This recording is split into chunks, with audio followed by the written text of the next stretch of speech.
peanuts, run before she hurls. In my voice, what's that? Da da da da, da da da. In my voice, what's that? Peanuts, peanuts, run before she hurls. In my voice,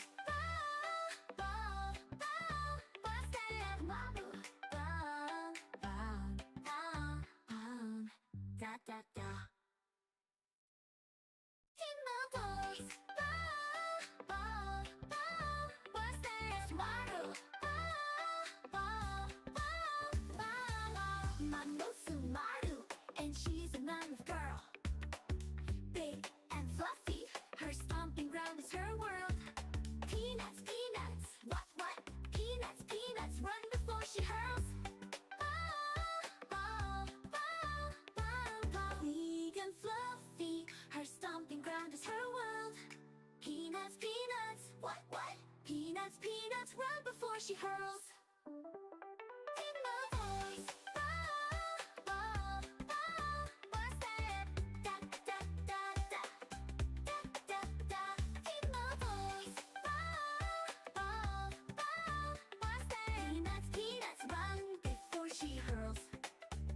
In my voice, what's that? Mamu, da da da. In my voice, what's that? Tomorrow, Mammoth Sumaru, and she's a mammoth girl. Big and fluffy, her stomping ground is her world. Peanuts, peanuts, what? Peanuts, peanuts, run before she hurls. Big and fluffy, her stomping ground is her world. Peanuts, peanuts, what? Peanuts, peanuts, run before she hurls. In my voice, what's that? Da da da da, da da da. In my voice,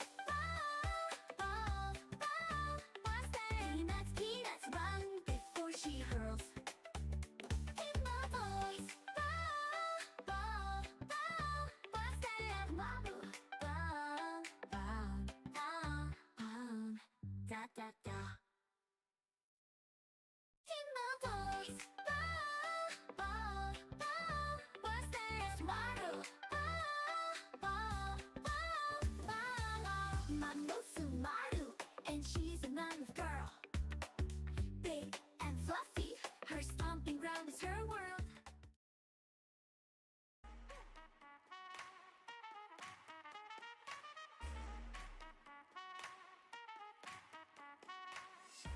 I'm not here. Nope. What is the mammoth? Hey kids, can you point out what is the mammoth? Hi, honey. Welcome everybody! Welcome, how are you doing? Yatta! Good evening! Hi, I've been honey. here all along. And you know what day is today? It's Sunday, so don't expect anything. Just kidding. Today is the Mammoth Podcast. Peanut Cast. Mammoth Peanut Talk and anything other, similar to that, okay? Whatever you want to call it, you can call it, okay? But today is the Sunday, so we're doing the podcast. In fact, this is the second podcast in the history. In the history of the channel, this is the second podcast. And the topic of today is overrated, underrated video games. Doesn't have to be all the video games. We can talk about the other games, but primarily it's gonna be a video game. So are you ready? Are you ready to cast your nuts, chat? And I hope you brought some peanuts with you, okay? Okay, cool. I'm happy that you're here, guys. Happy Sunday. I hope all of you doing good and you eat delicious food. If you didn't eat delicious food, that is a shame. Mind cover what I am. Shh. Be boba juice. Let's go one by one, okay? I asked you guys to submit your answers on the Discord, actually. Did you do that? Did you do that? Yes, you did! Yes, you did! And it's a lot of interesting answers that I was scrolling. But we talk about everything today, okay, chat? You can also say all of the stuff that you think about underrated and overrated video games. Better if you bring both, actually. Both overrated and underrated games. Both in your opinion. Hi, Hansen! Hi, everyone! Technomancers! Hi! Haven't TT Paon! Paon, everybody. For those of you who is confused, Paon means hi in Mammoth language. But you can use it as a bye. Or thank you. Or you just, if you feel like saying Paon, just say Paon. And that's fine, too. Hi, Shane! Hi, Silly Lollies! Hi, honey. Hello. So, the rules are pretty simple, right? So if you want to participate as a guest, you can join on the Discord in the waiting room and, just talk to me in live. And also, I received all of your answer on my marshmallow link, so I will be reading those as well. Power pain. Pa. Exactly. So how does this peanut cost 1 pound? I mean, it doesn't cost 1 pound, okay? You have to actually give a whole bunch of 2 kilograms of the freshest peanuts. So you will receive a 1 pound. Yeah, pound is expensive these days. Just kidding. Okay. So tell me, guys, what is your most underrated and overrated games of all times? I already have my answers.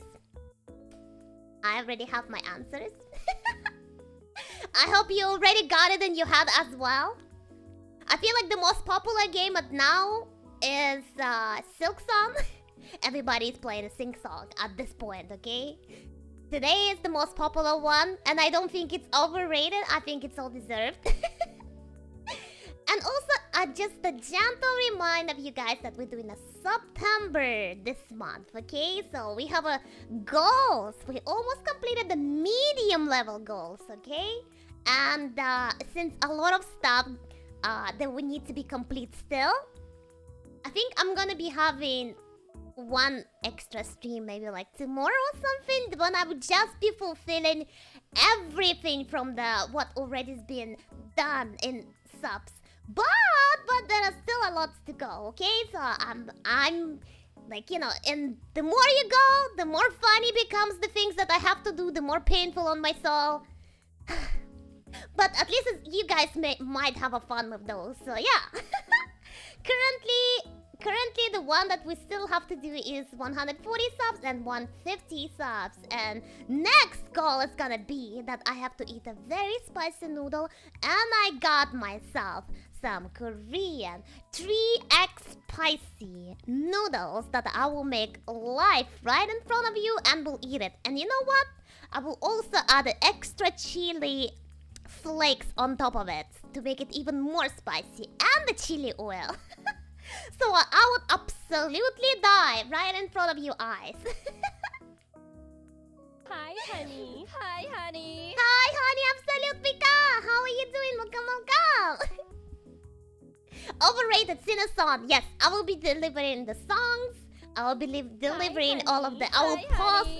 I will actually let you guys choose whatever post you wanna have on Twitter, and you can vote for the one, the most nasty one that I need to post.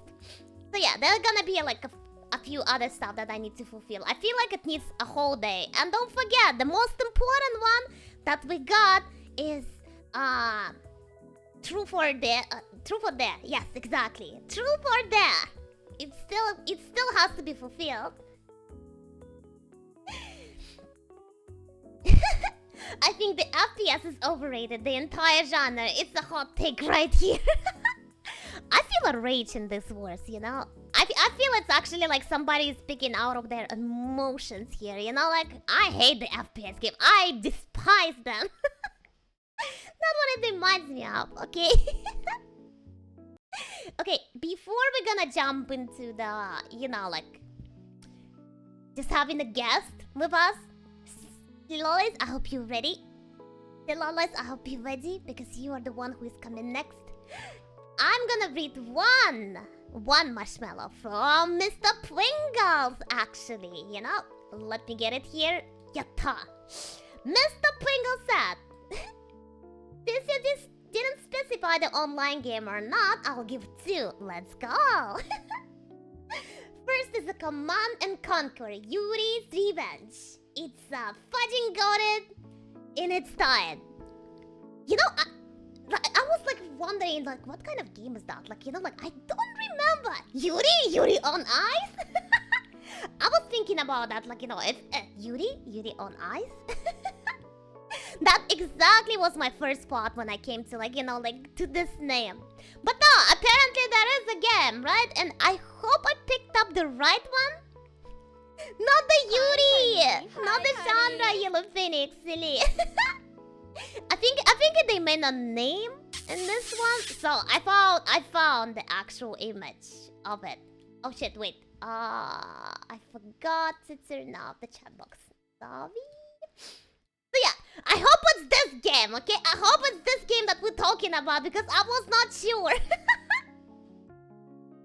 Pretty fun with friends, really? Such no Yuri. Such no Yuri, no, not Yuri. Why? Yeah, apparently it's Red Alert. Is it like DLC or like part of it, or it's like completely different game? Because honestly, I know the Red Alert, but I never heard about this particular game actually. I didn't even know the multiplayer, that it's a multiplayer game till you told me, Pringles. honestly, didn't hear about this one. So, you know what? I took the ride to actually go and find that game actually, Red Alert 2, right? And actually look at the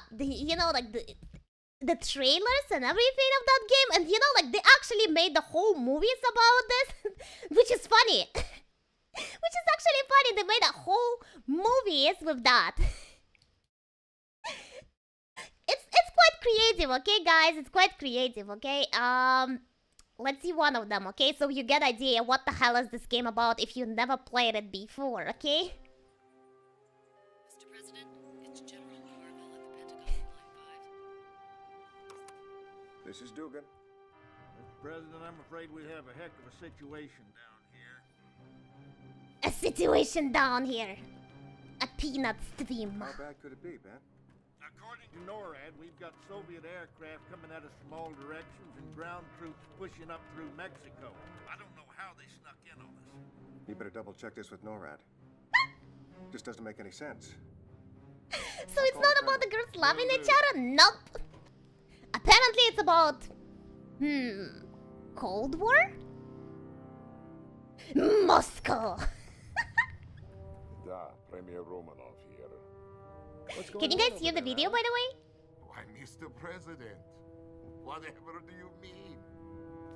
Alex, I have, you're throwing everything you've got at us, Alex. I believe Yuri is a Russian name. I believe so too. Wasn't the guy from Yuri is on Ice actually called Yuri? I am not your pet, Mr. President. We Romanovs have our legacy to consider. I don't give a wooden nickel about your legacy. You call them I actually surprised that they spent the whole... off. Like, they actually made the trailers, like, act with the real No, people I'm and telling everything you. and just put it right there. They didn't, like, it's a game, but they're like, you know what? We don't give a shucks. Let's make a whole movie about it. And there are several trailers about this game. Hi, Casprock! How you doing? Thank you. Sweet mother. Sweet mother. Get back. Sweet mother of Make it happen. Jesus. Yes, sir. This is General Carville. Soviet invasion Look, it's confirmed. 1 minute and 51... What? It's a whole movie. It's literally a whole movie. Wait, I think I saw the trailer. Yeah, this is the one. And this is 4 minutes, guys. It's basically about all of them like gathering up, and they actually have like, you know, this guy who is on the cover. Fighting the Soviets, Yuri was using his mind control technology to establish a secret army of his own. A group of Yuri's initiates have taken Alcatraz Island here in San Francisco. Damn, they got a movie with the game. That's the whole movie. It is. What kind of device? Perhaps I can explain, Mr. President. Perhaps I can explain, Mr. President. The device is called Yuri. Okay. See, that's the name. That's the name apparently. So, Red Alert, Death Trap. Okay, wait. Let me think about it. Which one is Revenge Campaign? So I guess it looks like something like this. I hope it's correct, okay? So the game is a pretty. When was released again? Yuri Revenge in the game my dad and I played together, so I love it so much. And here is the Philippines, it's barely played, so underrated.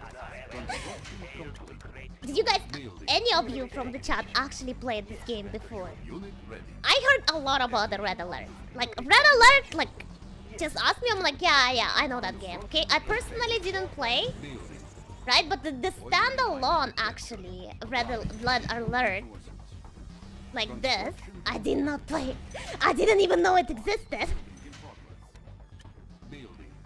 Red Alert had some handbanger music. Yeah, the Red Alert is known for actually goddamn good music. But that's the only thing I know about when it comes to Red Alert. And I can see why it, like, I would even say that not just this game, but overall, Red Alert seemed to be very underrated as well. It's like peaked in some kind of like, you know, niche, I don't know, group of people, and that's it.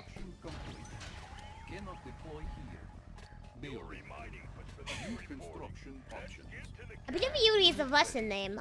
Okay, actually it's a Japanese name, Yuri. I think in Japanese, Yuri, it doesn't, I don't think it's a name. I think it's just for something else, if you know what I mean.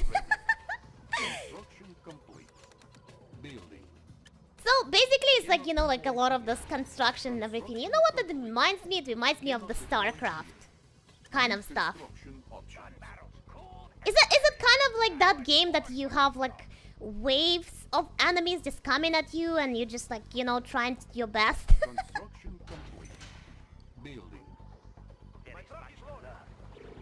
Yep, it's like a tower defense, right? Like early tower defense finish. Certain mechanics are a bit unbalanced, but overall, decently hectic game. Decently hectic game, that sounds cool. Definitely a game. But I feel like today there will be a lot of that kind of games that, you know, like, you guys maybe played when you used to be a kid. And stuff like that. I have a game, you know, that I played when I used to be a kid, and like, you know, and I would play it anytime. It's a bit violent game, and people will be like, Mavu, how did you play it when you were a child? And I was like, I don't care, I just love the game a lot. So like, I don't care what kind of problem this game had. I don't know what people think about it. It's still gonna be my favorite when it comes to childhood, basically, and it's a serious Sam. I was playing the shit out of that game when I was a child. I would play it even today. I would replay the whole thing again. I just loved it. I even had, you know, the childhood drawings with Serious Sam on it. I think my aunt still keeps it somewhere because I was drawing at her place, basically. Amazing goated game. And I was playing it alone. At that point, because, you know, I'm just small, right? So I don't know how to connect with the people and actually play it on live with somebody else, right? So I was playing it alone, but I had so much fun with that thing. I play, honey. and my favorite two would be the first two, which is Hi, Honey Crokin. So first one was when it's in Egypt, first encounter, and second encounter was like you just traveling all over the world, I guess. More of like, you know, like... When I saw the third and fourth, it was like, okay-ish. Basically, I didn't want to play them. I still end up playing most, I think, of them. I still end up playing most of them, but like, you know, it was just not the quality in that plank for me, that the first two series, Konmaru, hi, Glacian, welcome! Happy Sunday! You have to conquer the other enemy bases and take control of the resources. Ah, okay. Okay. So it's more of like Warhammer, Finny. Red Alert's still lit. It's able to play on the website this day. You can play Red Alert on the website? Really? Really? You can play... Yeah! That's crazy, actually.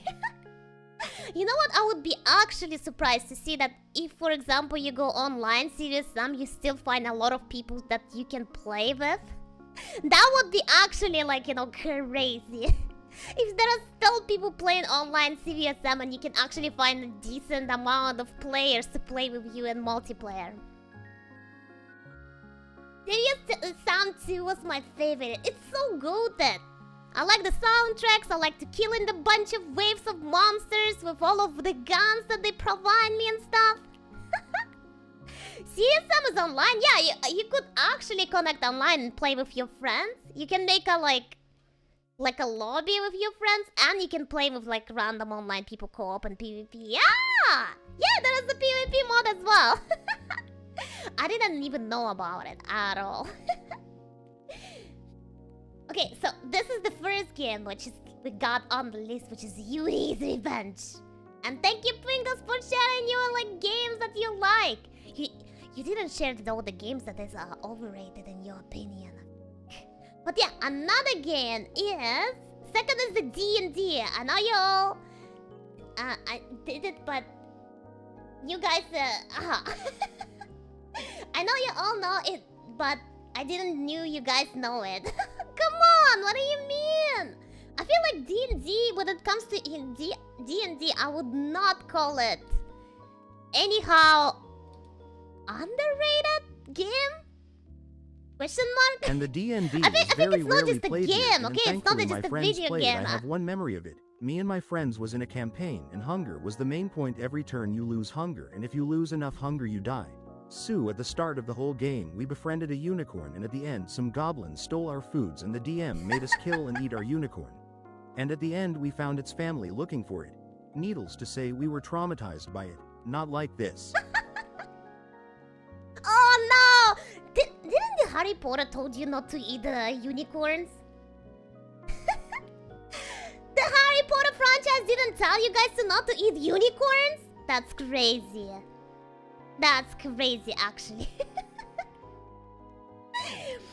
Yeah, so I would not say that D&D is actually underrated, because it's not just the video games that based on it, right? It's like, you know, I mean, I don't know, Baldur's Gate or something. Like, you know, like just come up with any video game that actually connected to the somehow the Dungeons and Dragons. What could be from the kind of like old games as well that is close to it. Give me actually examples of the games.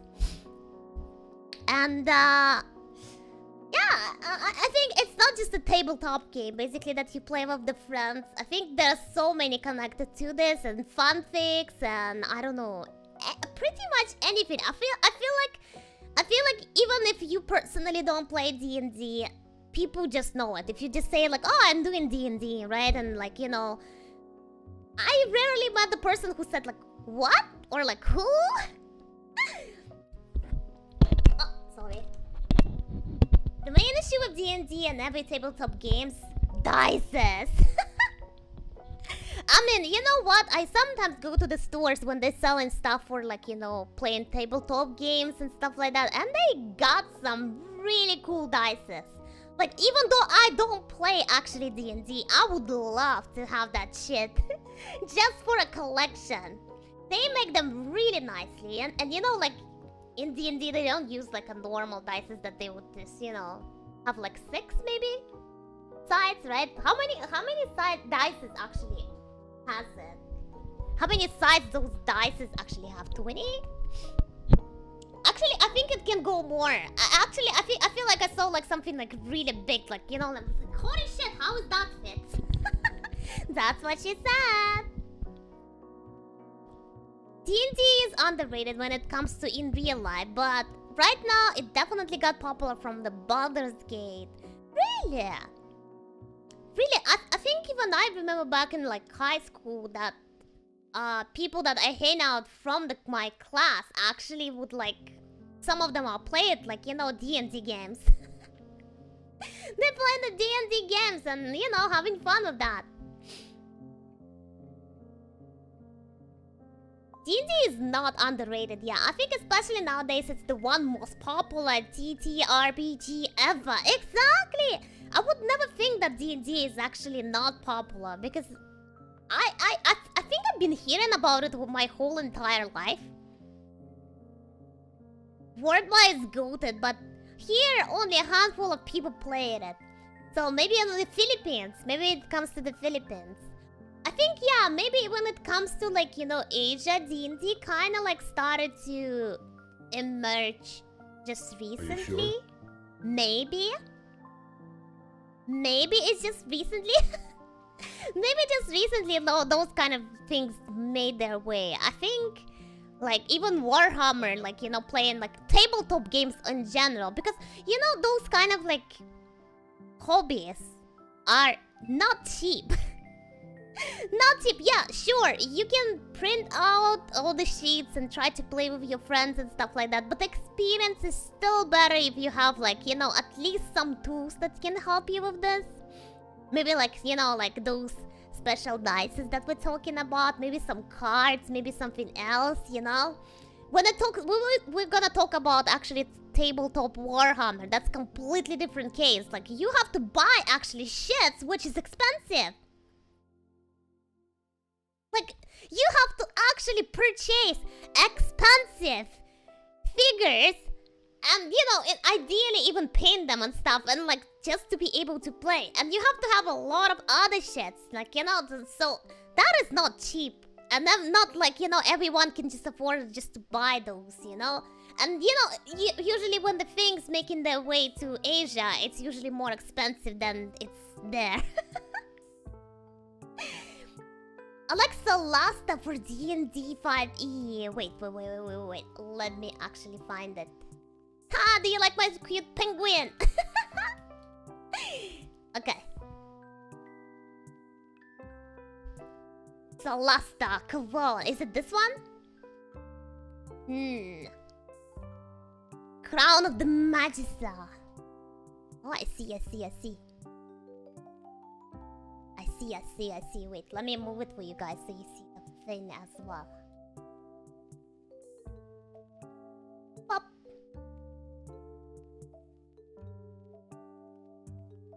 Yeah, when it comes to actually updates, when it D&D, I actually have no idea. Apparently, that people saying like, oh, there's like first edition, second edition, third edition, right? And like, what's the current one? 5th edition is the last one, right? The 5th edition is the last one, right? So is this the one? Good game if you are new to D&D 5 in a PC. Ah, wait, so it's actually a video. Oh, it is GameSpot. GameSpot though. Okay, I see. So this is.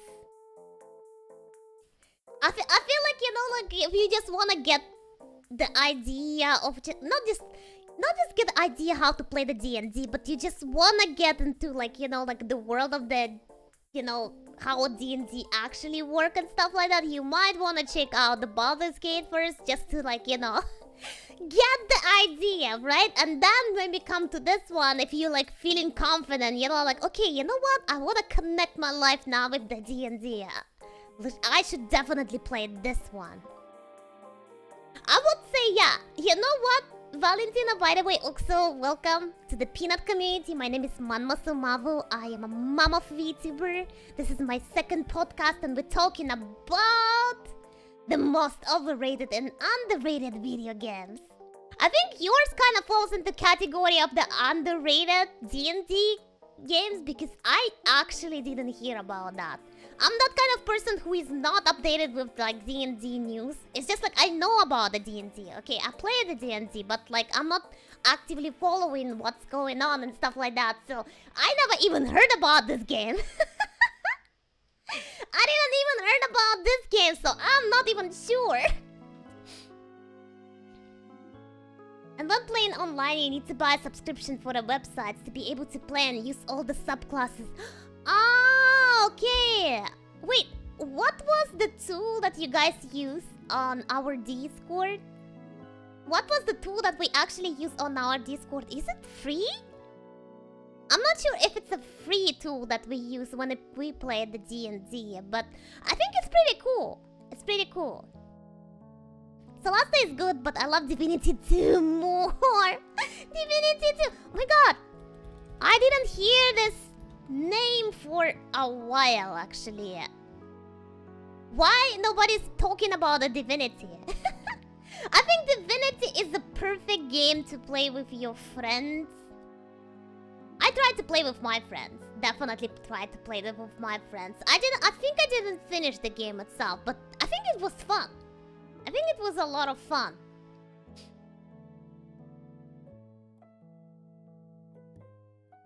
The current newest one is the 1D&D. Nobody likes it, so people just say 5E. Ah, wait, what did go wrong with the newest D&D then?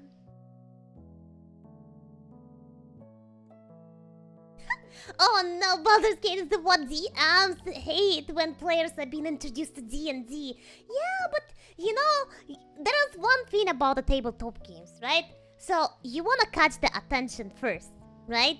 Because what I hear from most of the people who is playing that kind of game, D&D, Warhammer, and stuff like that, they always complain there is not enough people. Like, it's hard to find people. It's so hard to schedule with them and everything like that. Like, you know, it's you know, so why? Because most of the people just go into the game itself, like, trying to understand. And it's like, okay, you know what? Let me check it out. Okay, let me check it out again, right? And then they just get really confused with the rules, how the game works. Like, you know, like, they just get overwhelmed with the whole thing, right? It's not really, yeah, like, user-friendly, like, you know, just to get step-by-step thingy, because there's so many things, right? So, their retention is kind of fallen back, and they're like, you know what, I don't know if I can get it, okay? I'm not sure if I want to get into this, okay? So, yeah, thank you so much. See you later, you know, that kind of stuff. Yeah, so... yeah, that's the thing, right? At least things like Baldur's Gate, right, can kind of get the people into the universe first, you know, like just get to be funny about it, okay? Just make them the fans first, right? And then they're like, okay, I'm ready to try something even more, like, you know, like, you know, authentic and stuff, you know, like, I'm ready to dive in, right? They already have their interest grabbed, so they're just gonna go in. That's the thing about those. You wanna just grab the people first, and then you might teach them how to do things, okay, correctly. They just don't use Google? Oh no. I mean, who does use the Google, right? No, nobody uses the Google, right? This is definitely not Google, right?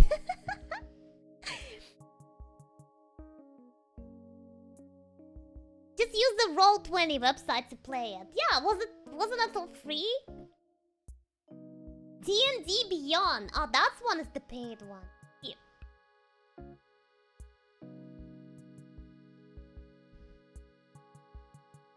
I just love D&D Beyond. Though, damn, it's clean. D&D Beyond. Ah, the paid tool. True. To be honest, it's a good introduction to the actual D&D, but the DMs will hate them after. You know what, Valentina? I think DMs will gonna be hating us no matter what. It's, you know, like, it's a general curse of every DMs out there, is that you create this perfectly story that makes sense, and you schedule it right, you put it everything, and you thinking that the player's gonna follow it, and the player's like, nope, We're gonna spend 3 episodes just in one tavern trying to like, argue about, I don't know, which drinks we should order or something like that. And like, they never make it. I sometimes feel sorry for the DMs about like, them just like putting up the bullshits that the player throwing at them. But at the same time, I kind of get the players, okay? You having fun with that. You having fun with the misery of DMs as well. So, you know what? At least grab the people, right, first. Or at least introduce them to play with the EU Divinity or something. Through the video games. With the popular video games first. And then you proceed to kind of like, use like a quicksand to drag them down to the D&D path. D&D Nah, this is really the piqued my Microsoft interest page. because it takes Exactly. creativity. So every game is different than the last. Okay, Pringles. When was the first time you actually found out about D&D? That question goes for everyone in the chat. When was the first time you actually learned about the D&D?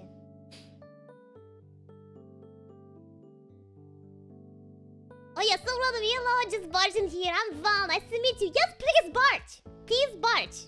Everyone is welcomed. About 2015. Oh, 2015. Yeah, I think that's when it's like, like the first things, like around 2015, 2020. That's when D&D started to kind of like, like making its way to Asia more, I feel like, because before that, like, nobody even heard about it. Nobody even heard about it. 7 years ago when I saw someone play it for me. I think I heard it from the high school, since the like, my friends introduced me to that, and they're like, we're playing D&D, do you want to try? I was like, what's D&D? What's D&D? And they're like, okay, let me show you. I'm like, okay, let's go. And I was like, wow, so you can just come up with your character and just like, just do jack shit? Like 2020, I'm new, let's go. Actually, like it's kind of like still COVID area, so it's understandable. It's understandable. It's still like in COVID times, okay, in 2023. So many people were getting like, like I need to get a hobby. I have so much free time now. I have to stay at home all the time. I need a hobby. That's actually when I was playing like a cyberpunk and stuff like that. I was like, I'm getting anything just to like, like entertain myself at this point.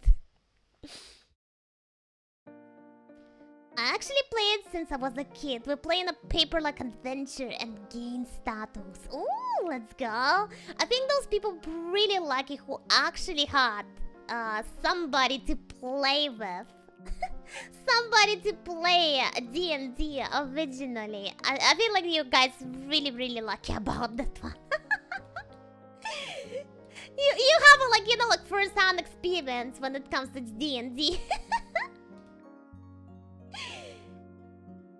Yeah, so that will be it, basically, about our first opinion from Mr. Pringles about the overrated and, well, underrated games, not the overrated one. Yo, somebody said that Terraria is pretty overrated, I heard.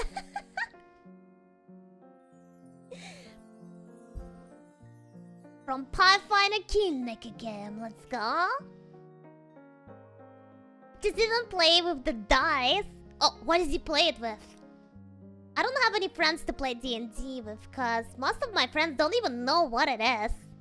Yeah, that's what we're talking about, Kroken, before, that it feels like in the Asia it's not that common compared to the West. We all know the most underrated game is League of Legends. Underrated? I would not call it underrated. I mean, I think it's I would not even call it overrated. It's not overrated, not underrated. League of Legends is just pure evil. D&D is perfect if you're a nerd geek and have a friend who doesn't mind joining you. Exactly! Exactly!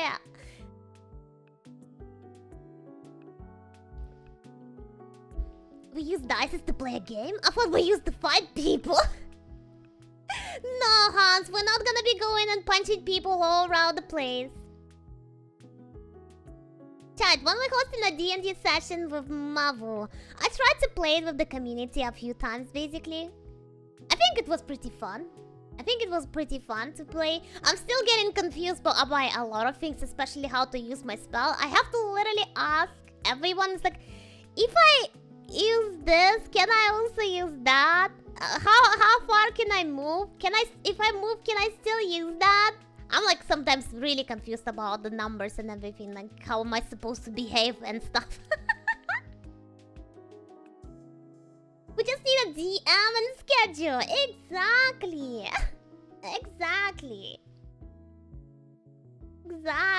We just need that person who just takes it like, hey, yo, everybody, we're starting a D&D right now. Our university had a D&D guild, and it's awkward to play if you are new. If it's not a secret, university in where?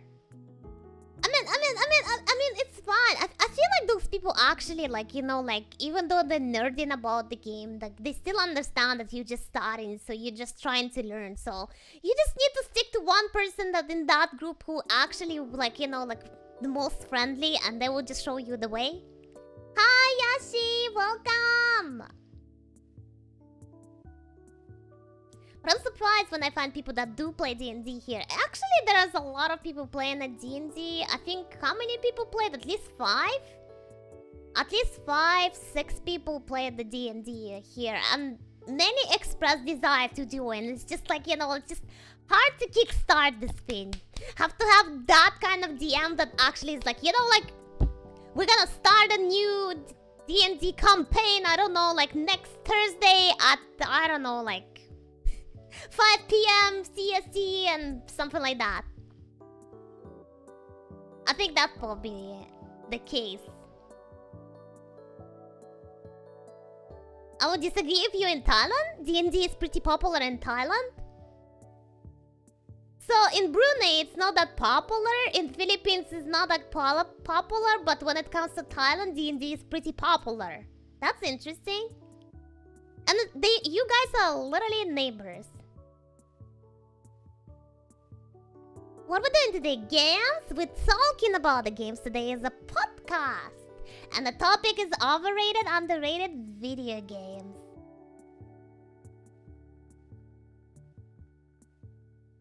Honestly, I'm in my semi-break, although I still have work. I might be willing to DM. That would be perfect, actually.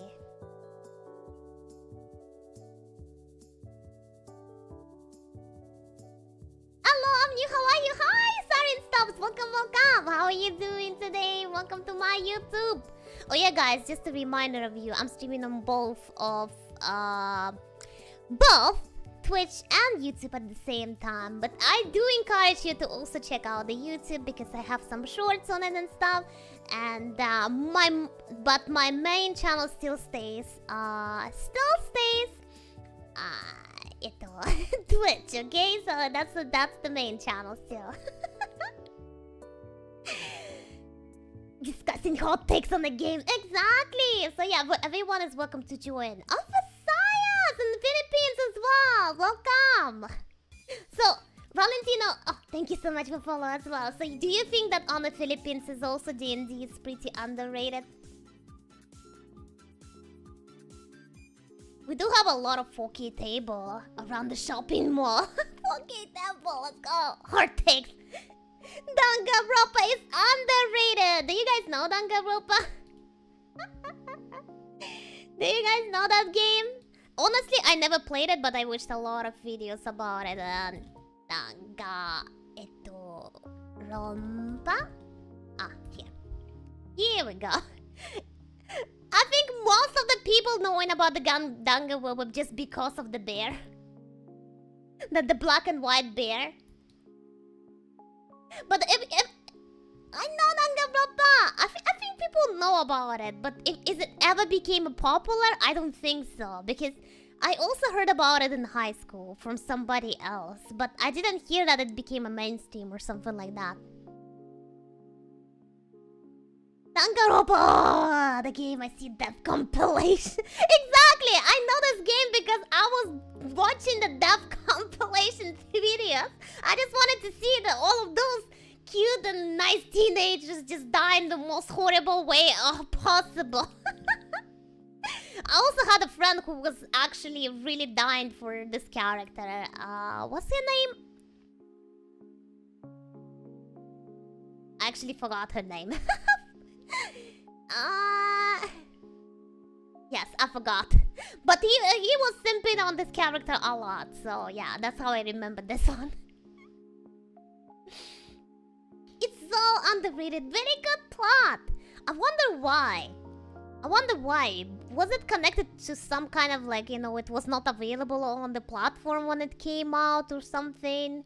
Because I feel like when it comes to the anime or something like that. And, you know, I think the game came out quite close to maybe when... I don't know, maybe when like Death Note was popular or something like that. So like, you know, those kind of like gruesome scene or killing or some, or those one, what do they call them? This anime when they cry and stuff like. So those of like the killing schema and everything and stuff, it was pretty popular and stuff like that. So I don't even know how the Danganronpa actually did not make a cut into like, you know, oh, this one, Junko, yeah, Junko Enoshima. My friend was simping on this one so badly. I think they even tried to like, you know, like made their cosplay, you know, at home or something. VN games usually are not that popular. How come? Corpse Party used to be popular. Oh yeah, why the Corpse Party was popular, but Danganronpa was not. Is my second favorite in game? Who is your first one? Akame got killed, yeah. Akame got killed. Like, I'm pretty sure not many people watch it. Oh yeah, VN. Oh, I played those so much before, but I grew up and switched priorities to the D&D. It's much older than Danga. Oh, because the PewDiePie played the coolest body. Nekopara. I heard the Nekopara as well. Actually.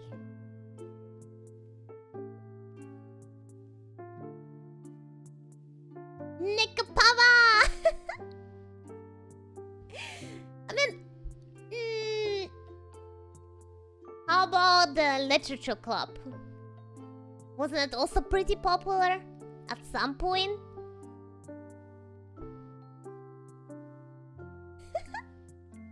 Oh no, don't search that! Already.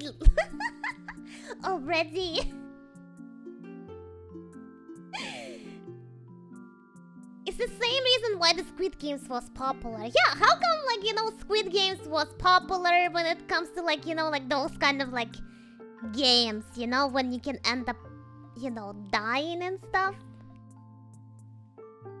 Isn't that quite popular? Kind of like, I would not even call it a niche. It's quite popular, okay? Doki Doki just Monica the series. Yeah, Doki Doki. It's kind of popular. Yeah, how come it's that popular and stuff like that? But yeah, I do agree that I think Danganronpa is kind of like underrated. Yeah, I can see why you would feel like that it is underrated actually. People love the dark story. Oh yeah, they sure do. They sure do. I guess it excites people. I don't know, like, you tell me guys actually if it excites you a lot, you know, like when it comes to like, you know, like, I mean, there's many examples of that, you know, like the dark plot kind of makes it like, you know, like extra spicy, I feel like. Like, the recent one in even the anime I can remember is the Takopi original scene. Dark? Dark as hell? Or I don't know, Made in Abyss? Dark? Everything is dark.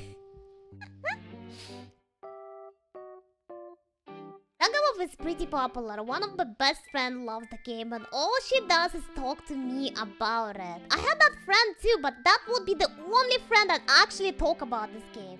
It's like people know about it, but didn't actually. Misside! Yeah, Misside was pretty good. Any of you played Misside? Wow, sorry for the but I just sent one right now on the link. It's okay, thank you so much. The dark stories are so cool because you always want to know why and how it happens. Exactly. It kind of keeps you actually entertained, you know, like on the edge. Just like, what's gonna happen next? What's gonna happen next? Misside, 2 Russians made it in a cave with a bunch of scraps. You know, I was actually pretty impressed that, you know, just 2 people actually made it. I was pretty impressed that all of that game is just 2 people who decided to make it, and like I had a good time playing that game. I was entertained, it was fun. I even turned on Russian dub just to hear the guy. I heard that the main character only speaks when you know, when you use the original dub. Someone like, thank you so much, Science Stops. Thank you so much. Welcome to the Peanut community. Oh yeah, for those of you who just joined, my name is Mammoth. I am Mammoth VTuber, and we're doing the podcast, the second podcast on the channel. And today's topic is overrated and underrated video games. The most.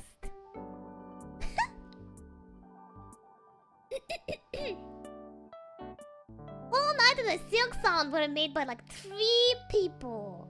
And it's still good. See, you don't have to be a big studio these days that has a shit ton of money just to actually make a good damn game. Mammoth. Exactly, Mammoth. One and only. Perfect time. I love games. I think everybody in the chat actually love video games. So that was also specifically why I chose this topic, because I know you guys are gonna be engaged about this one, you know? Okay, time to actually invite our first guest, and I think it's one and only for today, unless somebody else wants to join later. It's gonna be Sea Lollies. Are you ready actually to join us? Are you actually ready to join us? Let me put the music at the most low so you guys just have the ambience. I'm ready. Were you born ready? Are you sure you're ready? Are you sure you're ready? Are you ready to jump into the call? Let's go. Okay.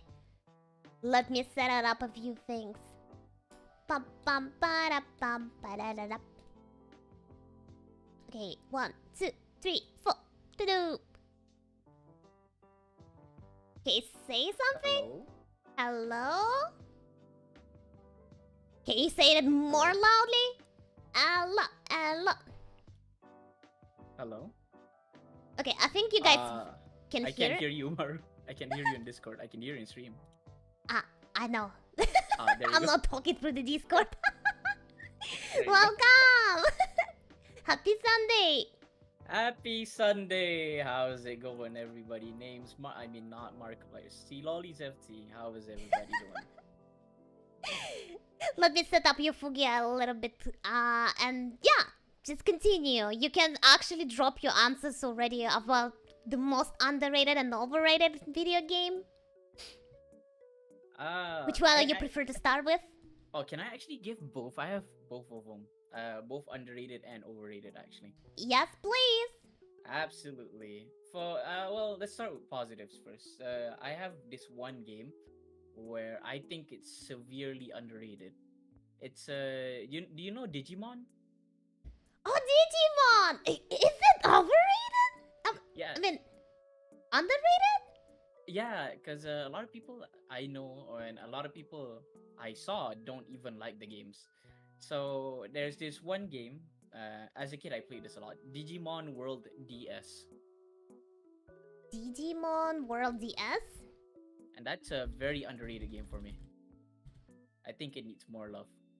I think it needs more love. Yeah, but I thought it's not really that unpopular. I thought it's actually pretty popular. I don't hear you. I think it's actually pretty popular. I feel like at least it's like some people's childhood. I feel. Well, it's popular in terms of anime, but in terms of games, people don't like it actually. Huh. Most of the times, Pokemon took over. I thought that actually Digimon came after the Pokemon. I didn't Yeah. know that it. Digimon came after. I actually thought that the Digimon was pretty popular around the Asia. Pretty popular. I don't know if it made its way out to the West, basically. Like, if it wasn't that popular on the West, but I feel like when it comes to Asia, many people actually played it. When it comes to like Digimon fandom, the community is actually like niche. It's small, but we're there. And usually, if anybody asks us like, "Hey, what Digimon game should I play to start out?" we would tell you no. We would tell you, don't do it unless you love to suffer. Because See, many people actually screaming like, Digimon, my childhood! I love Digimon, but the game, okay, for me, the gameplay is super fun, but a lot of people will be like put off by it because usually the core gameplay of Digimon is you raise a Digimon, get it to evolve, and then fight other Digimon. But if it dies, you have to start from when it was a baby. Oh, shit, really? Yeah, it doesn't respawn, and you can't get back. If you want, you can make the same Digimon, but it's gonna take time. You have to like when you wanna digivolve your Digimons, like let's say, there's like this one Digimon game. It's in PlayStation PSP, portable Ah, I PlayStation. see. It started from that game. It's on Steam right now, actually. So if you wanna, let's say you have Agumon, right? Not sure about that. Okay, so usually the most popular one is like Agumon into Greymon, into Metal Greymon, into War Greymon. But it's like in Pokemon, Charmander evolves into Charmeleon, and Charmeleon evolves into Charizard, right? Right? But in Digimon, it's like if you train your Digimon wrongly, it's gonna evolve into like either random things. Like it can turn into that thing, it can turn into a pile of shit. I'm not even kidding. What? You There's- cannot there's a- control it? Yeah, there is. You can control it. You just have to train your Digimon well enough. But if you get the number by like wrong by 1 or 2, it turns into something else. And if you treat your Digimon badly, it turns into a pile of shit. What? That's crazy. I know that now that I can understand what not many people were actually playing the video game because it sounds damn hard how you explain it. But for me, I feel like it's underrated. My reasoning is people love playing Dark Souls. People love playing Elden Ring. Oh, so we are here for the pain. Yeah, okay, I see that. The pain is a part of our life. Okay, I see. and usually if you fail on Elden Ring or Dark Souls, what do people tell you? Get good, right? So here's my take on it. Get good. Just I don't know, man. Take better care of your digital animal. Oh, it's like a Tamagotchi, okay? Yeah, It's like a Tamagotchi, but if you fudge it up, then fudge it up, okay? If you fudge it up, either you restart or you wait for it to die and then restart. Hi, Mr. It's a really Abdul. fun game though. My name is Mama Sumabu. I am a But mama for Digimon World VTuber, DS, and we have a podcast it doesn't use today. that system actually, surprisingly. But it uses Nice to meet if you you. play Digimon World DS, it's like Pokemon. You can pick what evolutions you want. You can pick what your Digimon's gonna grow into. But the thing is, you have to travel like in different maps, and you don't have a mini map, and it's like a maze. Every time you go into a different area, it's a maze. You have to remember which route you're going. You have to remember if you have to Oh, take left shit. or right. And then in the maze, there's puzzles to unlock certain other parts of the maze. So if you playing the game first time, you will most likely You have to search up like a walkthrough on how to play the game. I see. It's very confusing and Oh my god, yeah. Okay, I see why people might be like, there's like, maybe it's not my thing. I just know the Digimon that they actually played in the real life rather than actually playing the video game. It sounds pretty much more simpler than this. yeah. Oh, that's not even the worst part about the game. Hi, Lego. So if we take Pokemon, right? If you reach level 16 with Charmander, you evolve it, and then it Right. stays level 16. Right. Okay, for Digimon, if you digivolve into a higher, Holy shit, that's a grind. so if you let's say, okay, you need to reach level 20 to evolve. So you reach level 20, you evolve, and then you know what happens? Your Digimon turns back to level 1. Now the next level you need is level 40. Okay, now you have to grind from level 1 to level 40. You reach level 40, you evolve, and then you go back to level 1. And then now you need to reach level 80. But you Okay, I don't mind all of that grinding kind of thing. Okay, fine. I will start from the level 0 and try to go back to like, the level I was before and stuff like that. The only part that actually like makes me like wanna choke myself is that if it dies, it dies. It's gone. I'm like, wait, there's no nurse that can actually revive it? no, there's nothing that. But the cool thing is, if it dies, you get to keep an item called a Digi Memory. So what the Digi Memory does is during battle with your new Digimon, you can like call on the spirit of your old dead animal to come back. So I to can fight. cry over it, right? Yeah, you can cry over it. It's like, come back, fight one last time, you dead fuck. You're digging it out of the grave and shoving it back into battle. I see. So reviving the system of like, just getting that soul out, that remind me about some people saying we will revive your family soon, the woolly ones. I know that you guys revived me as meatballs. You revived Mammoths as a meatball, so it's even worse. At least Digimon got like, the memory. At least they can help you battle or something like that. You just made me a food. I revive your family. Now I have a will not surprise. I starve. love surprises.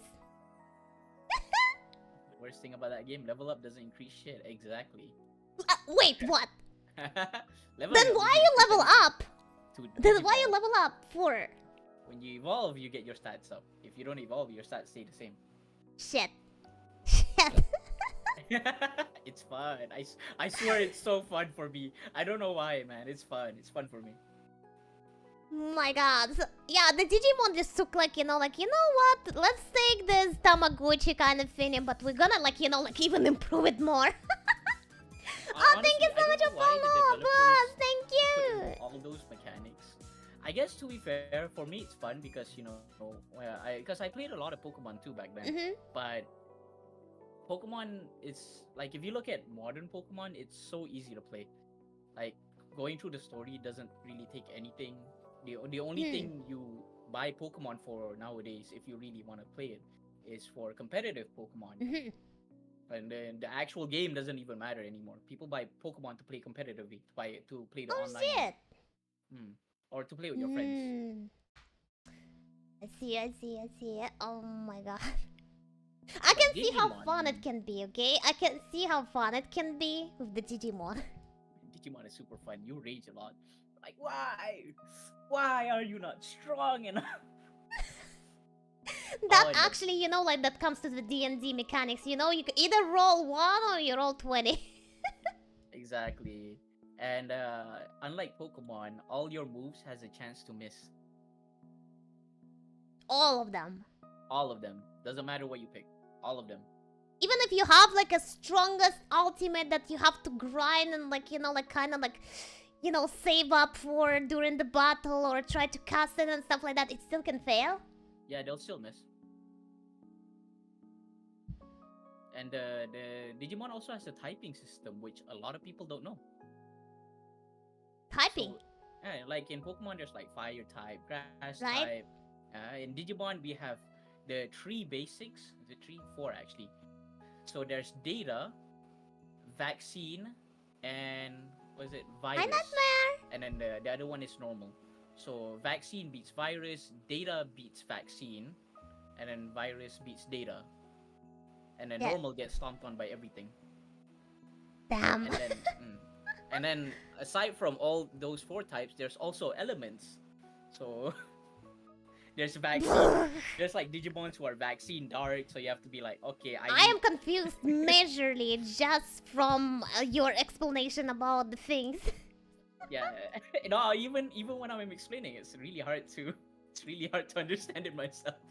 Because there's like elements to it. So there's like vaccine Digimons who are fire type. So you have to find a data water Digimon to beat that. Oh shit, data stonks. People stonking. Conspiracy theorists are immune to vaccines. Well, if there would be a type like that, maybe. But yeah, I think Digimon is a severely underrated game.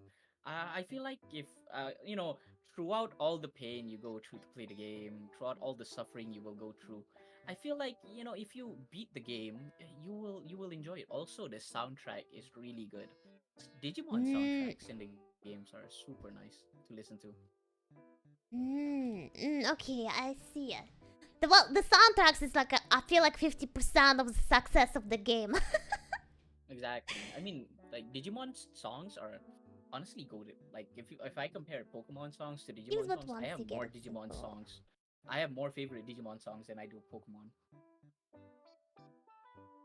People saying it seems, but once you get it, it's simple to understand, but it is overloaded. Yeah, when you get the thing is to pause that kind of stage when you get into the game, right? So you can actually like sit there. Okay, I think I started to understand.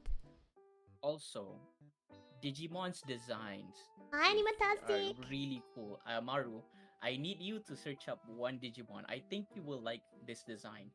Okay, let's go. Bancho Lilymon. Dancho? Wait, Dancho? Bancho. Bancho. Yeah, Bancho. Ban. Bancho Cho? Lilymon. Is it that one? Bancho? Like this? Ah, Bancho Digimon. Here we go. Okay, is it this one? Ta-da! The stream has it like. Ta-da! Is it?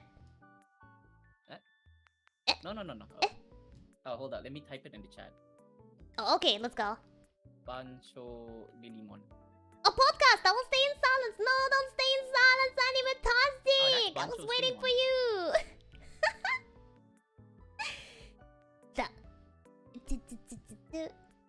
Where? Ah!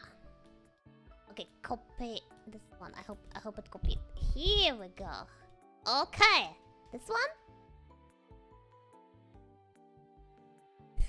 Yes. That looks like Smash! Exactly. Digimon has a lot of cool designs, and a lot of them are human. So technically, if you wanted to do them, it's more realistic than doing a Pokemon. Yeah, you know what that reminds me the most when it comes to like, like, oh, looking like a human or something like that. It's like, like playing Yu-Gi-Oh! When there's a lot of like, Smash. Absolutely. I run Dragon Mates on Yu-Gi-Oh! There's a Dragon Mate deck on Yu-Gi-Oh! I play that. Let's go. Mr. Abdul said, data loses to virus, virus loses to vaccine, and vaccine loses to data, and the elements are just a side piece. Yeah, basically. Elements never were important in this game. There's actually a newer Digimon game coming up. I forgot what it's called. But, it looks really cool. I feel like people should check it out. Masafumi Tanaka is the great composer for a video game soundtrack. Is it the composer for Digimon then? Made all the soundtracks for the Danganronpa. I see. Pokemon downgraded the music since after Gen 6. Wait, there was a music? Except of the do, like those beat kind of. I feel like, like Pokemon still using like, like when Pokemon speaks, they still using that, sounds that back then. Yeah. Since back then. I think, most Pokemon games, they still use the, what do you call it? They have their cries. They're called cries. When they go, Stuff and then you can and I think my favorite one is still Registeel, where it goes, That's his cry. It's fucking hilarious. You send out Registeel and it goes on.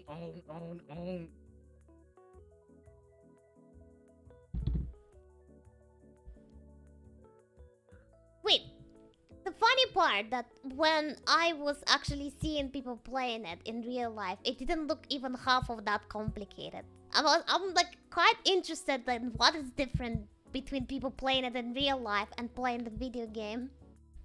Well, in real life, I assume you're talking about the Tamagotchi device. Yeah, that one that everybody was using with like, you know, having on their hand and stuff. Oh, I have one. I have two. Oh, you still have it?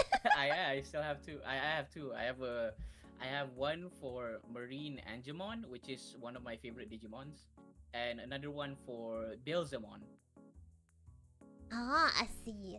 And I guess it does for you when you see people, you know, play it. It doesn't look complicated. But I feel like the Tamagotchi one is actually more complicated and hard to understand compared to the game one. Really? How come?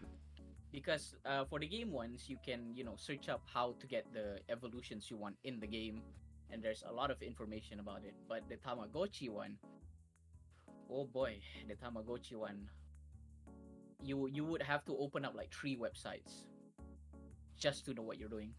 Oh shit. Yeah. Sounds like, you know, like something that they play Warhammer or something. Yeah. Open 3 apps and everything. And like for example, for the Tamagotchi one, you can't see the numbers directly. It doesn't show you, so you don't know if you meet the requirements. You just have to assume you do before it evolves. So like if you buy a Tamagotchi one and you took care of it, it goes by real time. So before one day, before 24 hours are up, you have to do a certain thing with your Digimon. If not, it will evolve into something else or something you don't want. Oh shit.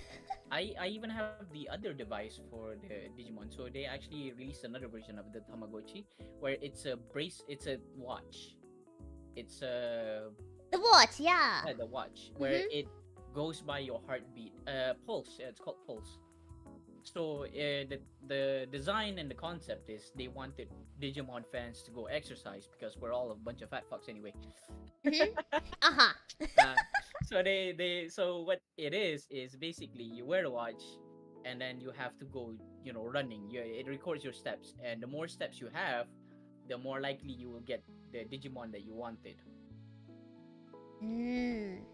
Yeah, I feel like it's like the most confusing. It's about the evolution spinny part as well. Not just it's a gacha, but also it starts as a gacha. Yeah.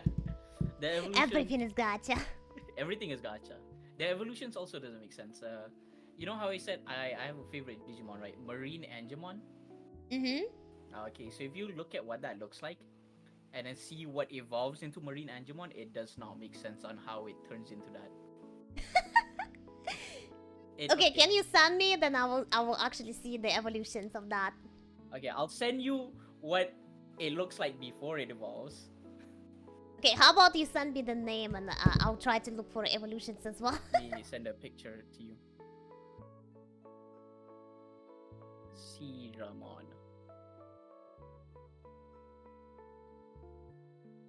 Copy. I'll send you in your DMs. Sure. Alright. So that's what it looks like before it fully evolves. Okay, I see. It looks like a angry noodle. Yeah, it's an angry noodle. Now you want to see what it can turn to? Sure. Bring it in. I'm ready. All right. I don't think you're ready for this. Bang.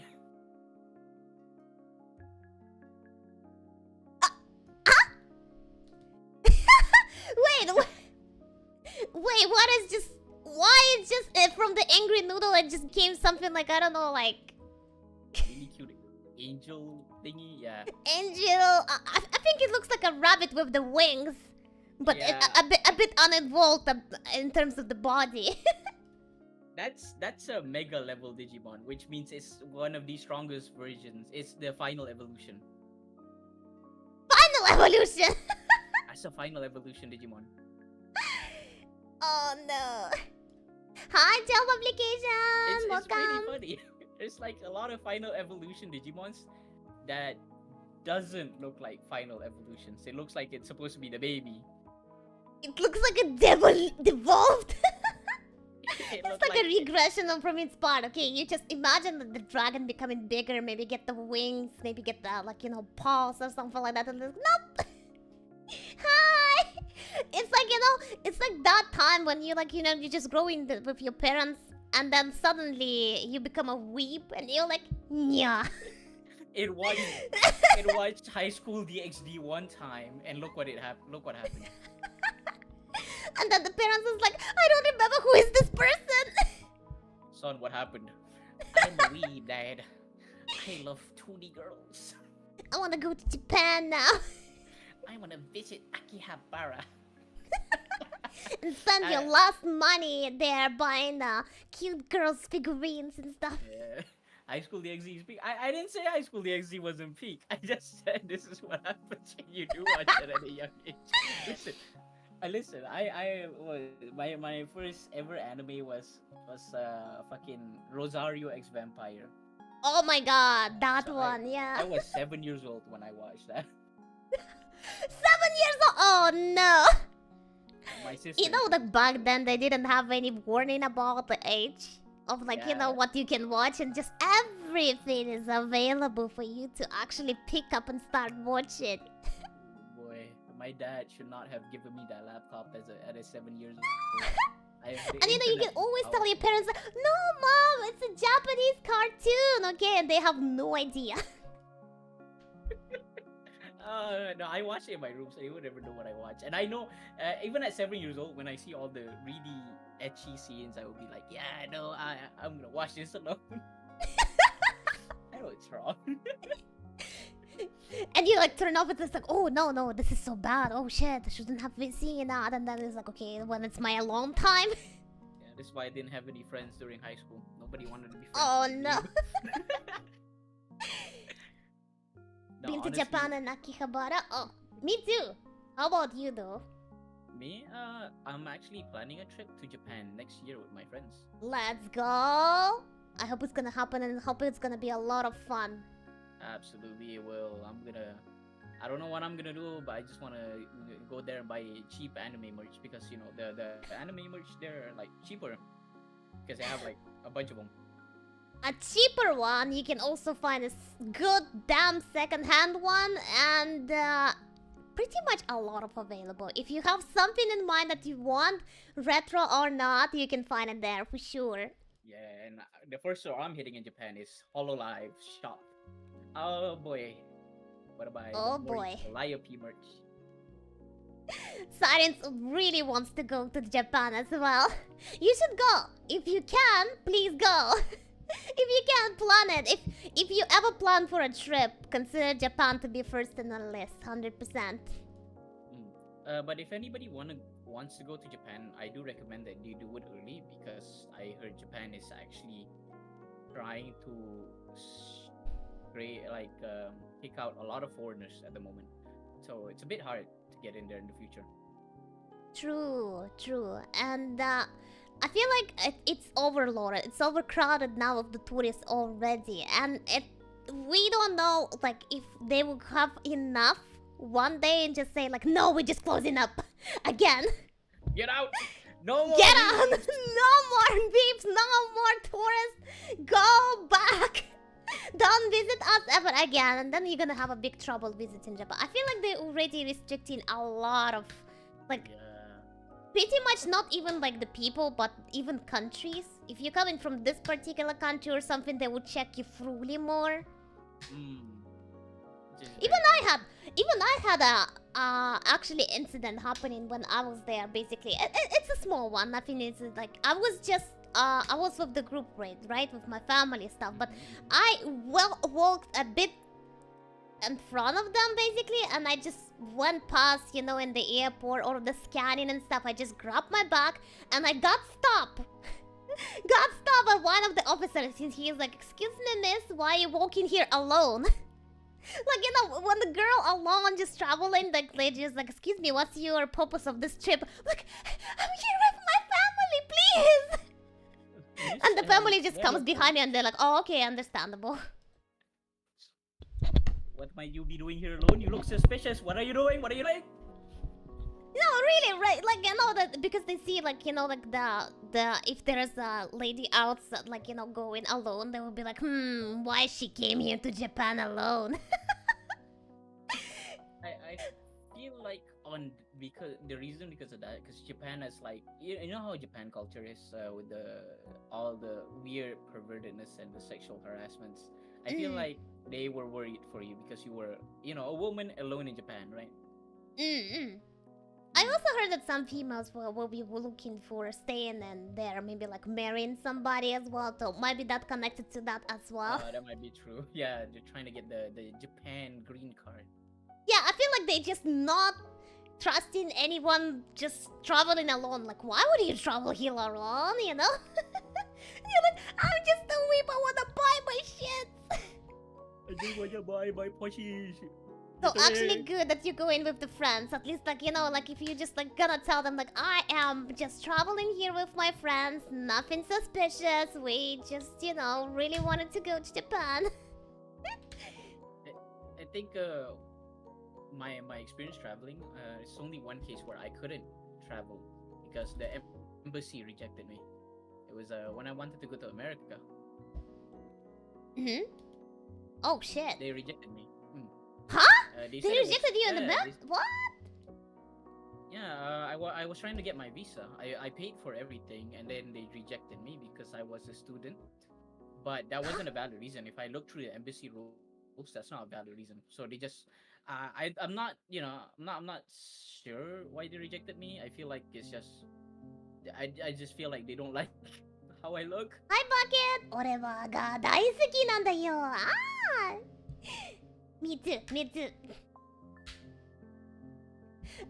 They said the bro is too dangerous. He brought too many H manga. You were too dangerous. I didn't have like proper proof that I was going to America to go watch a concert. They didn't believe me. Huh? What? The tourism is not a visa in those days to travel to US? Well, when I told them I was going there for a concert, she was at first the woman working there was okay with it, and then she asked me what concert was I going to, and I was like, Archie I'm going to Los Angeles. I'm gonna watch a person named Mori Calliope, and they're like, I don't know this woman. What do you mean you don't know the queen herself? What the fuck? Immediately she looked at me like, nah, suspicious. What? I swear to God, if I said shit like, oh, I'm gonna watch Taylor Swift or Bruno Mars, they would have been like, yeah, go ahead. Yeah, sure. The Mori Calliope, huh? Oh no, damn. That's a shame. That's a big shame. Wait, didn't they do the tour in Southeast Asia at one point? Yeah, but that concert was her solo life actually. Her okay, I see, concert. I see. Yeah, I wanted to go there. But she is actually coming to Malaysia this year. And I saved up enough money to buy tickets. I have a cosplay ready. I'm gonna cosplay as a skeleton dude, you know, a deadbeat. Deadbeat, yeah. I should save up too then and go there as well. It's gonna be so peak. Oh yeah, we're straying off topic. I'm so in this. No, he didn't go to the concert because they didn't let him in the US. So basically you didn't get to the concert at all just because they didn't let you to the US. But this time you're gonna make it in Malaysia. Yeah. Oh, we should probably continue with the overrated game that I was gonna say. Sure, okay, let's go. Let's go. My body is ready to hear it. Bring it on. Time to randomly attack someone in chat because I feel like someone probably played. Okay, no, it's okay. Friendly quarrel is pretty fun. It's pretty fun. You can do it. You can do it. Okay. Let's hear it. Overrated game. Well, I think you did say something about it, but it wasn't the game. You said FPS. Well, the overrated game I'm thinking about is Valorant. I mean, you know what?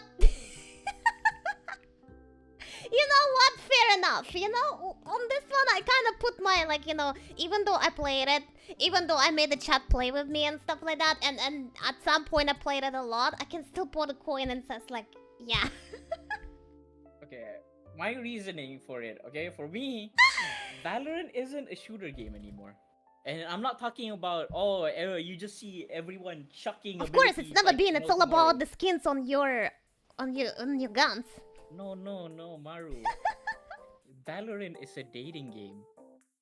Oh, okay. I see.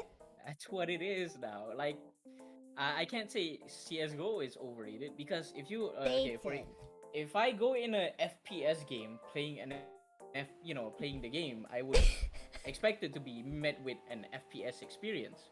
You know, you shoot enemy, you cooperate with your teammates, Right. to the side. Yeah, but this is my experience. 3 months ago, I felt like, you know what? I'm gonna play Valorant again. Let's see how that goes. I played ranked, and immediately I hear this, I don't know, like Southeast Asian dude saying, "Hello, baby. Look, I headshot for you. Look, oh my god, look, I headshot for you, girl." And then the girl will be like, "Oh my god, it's so good. Look, I kill everyone for you. Oh my god." I'm like, "Oh my god, bro, shut the fuck up." I turn on the game not to fucking hear this shit, bro. Yeah. I feel like it's kind of like FPS Tinder game. It's FPS Tinder, and then like FPS Tinder game. then every game I'll hear something like that. Hi, and then Criminal. I'll hear, like, How are you? people trying to be corpse husband talking in low voices like, "Hello, girl. Yeah, let me do this headshot for you real quick. Oh, dude, watch this lineup. Oh I got you." And I'm like, "That's not your real voice. Stop forcing it." I feel like when it comes to, like, you know, like in Valorant, there's two things that I can get if I just start to speak, like, you know, like if I just, you know, like just randomly turn on the voice chat, right? There's two things. It's either the whole team is like, "We're here all in, guys, it's a woman." Restart the game, anybody, please quit, right? Another response I would get like, "Hey, baby." Oh, a girl. "Hey, baby, what you doing?" Oh, you're a girl? Oh, I'll win for you. Don't worry. I got this game. We can win. Yeah. The success. If you like, can I have your Discord? Because I would love to be your duo in Valorant. If you like. Oh yeah, duo. You know that's how that A goes. duo. Yeah, you know, success in a Valorant, it's not how you play, not your score, okay? It's no longer about the score, it's about if you have that vibe for, you know, I have a woman who supports me here. You need it, yeah. The girlfriend. Valorant is getting an e-girl. E-girl, exactly. E-kitten. If you got yourself an E-kitten, you're successful in Valorant. Yeah, if you look at Valorant content, other than pro content, it's just the same thing. Most of them are like, "Oh my god, you're pretty cute. I like your voice." Oh my god, oh no. Shut the fuck up, man. I would get a lot of cringes from that. It's like, "Oh, I love your voice." I'm like, who are you exactly? Wait, man, play the game, bro. Man, this game encourages you to talk in the voice chat, and then you come at me like that. It is about the score. How many you can score with Manmos I don't say the same Maruis, thing for 2 CS:GO, Manmos because if I turn Maruis, on 2. CS:GO and I hear my teammate talks, the first thing I would hear is, "Suka bliat, Rasbil, stupid, Rasbil, tell you." And then the Valorant, "Hey, baby." Valorant, you get flirted on. I get flirted on by guys too, and I'm like, "Oh, please, no." Hi, Abby. Please go How are away you from me. doing? And Why Dragonman, you flirting with welcome. me? I'm not a girl. Welcome. The best when they start arguing in the chat over who gets to talk to the girl. Oh no. The Oh, true no. success is when you got 4 girls with you playing and you're the only guy. I remember that one clip of Valorant. Stop it, man. I'm the alpha. That's my girl. Oh no. I'm the alpha of the group. I am top ranking. That means that's my girl. Oh, you need to go, Valentina. Thank you She's so much my for girl. joining. Thank you for the follow early. Mwah. Like, See ya. Get away from me. Stop it, please. See ya. Bye bye. Good luck with your uninstalled Valorant thesis. after anything, dude. How It's terrible. easy? It's not a shooter game. People cannot convince me it's a shooter game. Like I don't like people hate on league a lot, right? Oh, you league players, ew. No. I feel like we should be directing that hate towards Valorant players at this moment because they're more disgusting than us. Like we're toxic, you know. We'll tell you to kill yourself, but at least we're funny. Those people are just disgusting. They're flirting with you every day. I can agree that, like, you know, like people like just like, you know, flexing because it's just the FPS game and all the people who played FPS just flexing on that. But I feel like, you know, when it comes to League of Legends, it's much harder game than it comes to the Valorant, okay? It takes some skill and learning, okay? That actually to play that game and play that game good. In Valorant, just make sure that your FPS is on the right numbers and, you know, just practice a little bit of that shooting and the rest of the time you can flirt with whatever. Yeah, exactly. That's all you need in Valorant. You have good aim, and then you bag an hero. That's it. Exactly. And when they say that it's a team play game, I would say like not really. To be fair, one person can carry a whole team and it's not a problem at all. It's not like, you know, even like Overwatch when you actually need some kind of like team play that to get things done, you know? Yeah, because like even in CS:GO, I'll consider that consider it a team game because no matter how good you are, if somebody let's say they go to the site, let's say there's two sites, A and B. The person who is really good is at A, and then they go B, they take over site, and then immediately they can position themselves to fight against the person who is good. So the person who is good has to like either he has to hack or he has to do the most stupid shit to win that game. But in Valorant it's different because you have abilities. You can clutch around so many times with your ult, your utility. And again, you said Overwatch, right? Overwatch, you need everyone to do their job. Because, you know, if the healers aren't healing, then the tank's gonna die. If the tank isn't making space for the team, well, nothing's gonna happen. True. And I say Marvel Rivals. But I would actually agree on that it's overrated. Maybe it's overrated. You know, this game. It's just like, you know, any FPS, but they made it pretty. They brought the people who can, like, you know, like just like, oh hi, you know, that kind of stuff. And yeah, baby, how are you doing? You know. Yeah, and let's make a lot of those neon shiny weapons that look good and stuff like that, and make people pay for the crates to get them. I actually know in Valorant you don't pay crates, you just buy the skin. But they're very expensive.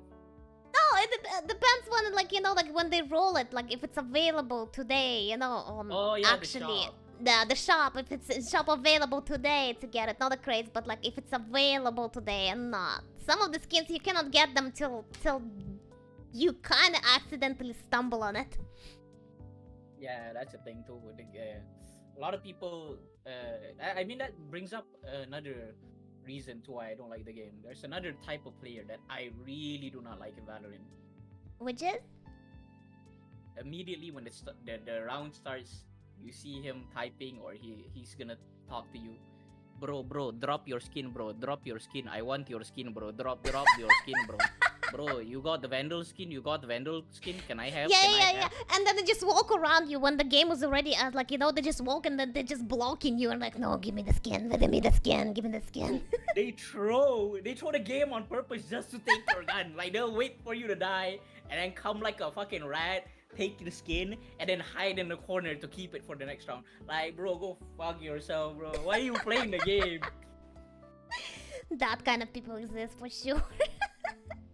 To be fair, when we were playing Valorant as a team, like, you know, like if I get some kind of a skin, like, you know, like everybody's gathered around them, but that was like just a pistol. It's not just for like, you know, like just to get that skin or something, just for fun. Just everyone get the same gun, the skin that I have, so everybody's like, okay, throw it. And I'm just standing there, not even moving, not even planning what to buy or anything. I'm just throwing the pistols to everyone.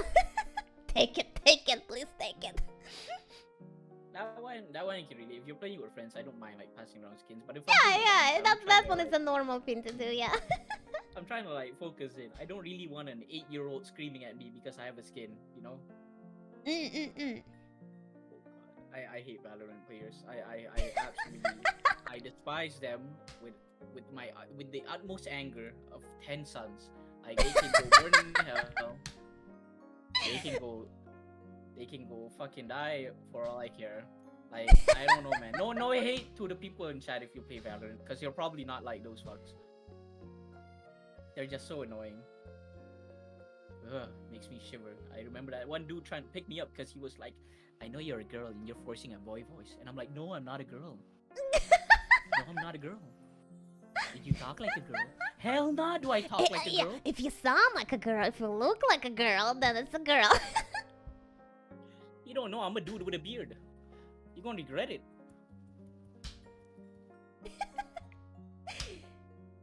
No, you're not late, Mr. Action. Welcome. Yeah, they make League players look nice. Little late, what did you miss? Hey, Mr. Action, I was shitting on Valorant players. Valorant players somehow combine the salt of League and the Counter-Strike players. Oof, the spiciness of Counter-Strike players and the League. League players, I'll take them any day. At least in SEA, in SG, in the server that we play, Maru, SG, there's an influx of Filipino players. Oh, it's mostly Filipino players. Is it? Yeah, for me it is. It's mostly Filipino. I have one problem with it though. They don't speak English. really? I thought the Filipino actually one of the best who speak English when it comes to Southeast Asia. Philippines, of course Singapore and Malaysia would say like they're the most proficient when it comes to English. No, Malaysia definitely not. I think Malaysia became like a lot of actually speaking like English speaking, like there's a lot of stuff. I mean I even got a snack once and it was having English all over it. I mean, our products are in English, but in Malaysia, personal experience, it's when they say that we're proficient in English, they mean the Chinese and Indians. They don't mean the Malays. Ah, I see. Malay people my age don't speak English. How come? Because they refuse to learn. Oh no. And about the Filipinos one, usually the teammates I get, they speak Tagalog and refuse to speak with me in English. And I don't know what they're yelling, but they're yelling at me for something. I don't know what it is. I mean, doesn't sound fun. At least. Is it funny to hear? No, Vurado saw what happened because I streamed like ranked matches on your Discord. And I see. Vurado saw me play. And for 4 games straight, he saw me trying to communicate with a bunch of Filipino people that don't understand what they're doing. Usually, I respond with the typical words that I know, which is adobo, rice, Jollibee, and putangina mo. Now that you have to actually gotcha out, like whatever, like just to assume what they're talking about and just throw the right sentence at them, right? They might actually saying something nice to you and you just put in them. Yeah, I was also roasting them. I got so mad last night. It wasn't last night, 2 days ago. Oh no. I was so mad. Because like I asked them, can you speak English? Because I don't understand. And then immediately the person goes, no. And then proceeds to speak Tagalog. And I'm like, no, man. Oh no. Come on, dude. And then like he goes into a 3v5 and I don't 3v5 know. die and be like, why didn't you help? I'm like, I don't know, man. If I see a person jumping off a cliff, why would I join? Why would I join? I feel like every time when I play Valorant, like for 1 or 2 games, definitely I have that thought in my head. What the fudge am I join? Why did I join this? It's Valorant. I mean, now I see how people might feel, like, you know, when they play CSGO, right? And then this just goes like completely out to something and that's it. CSGO is funny. My babushka taught me to play this game and you play this terrible.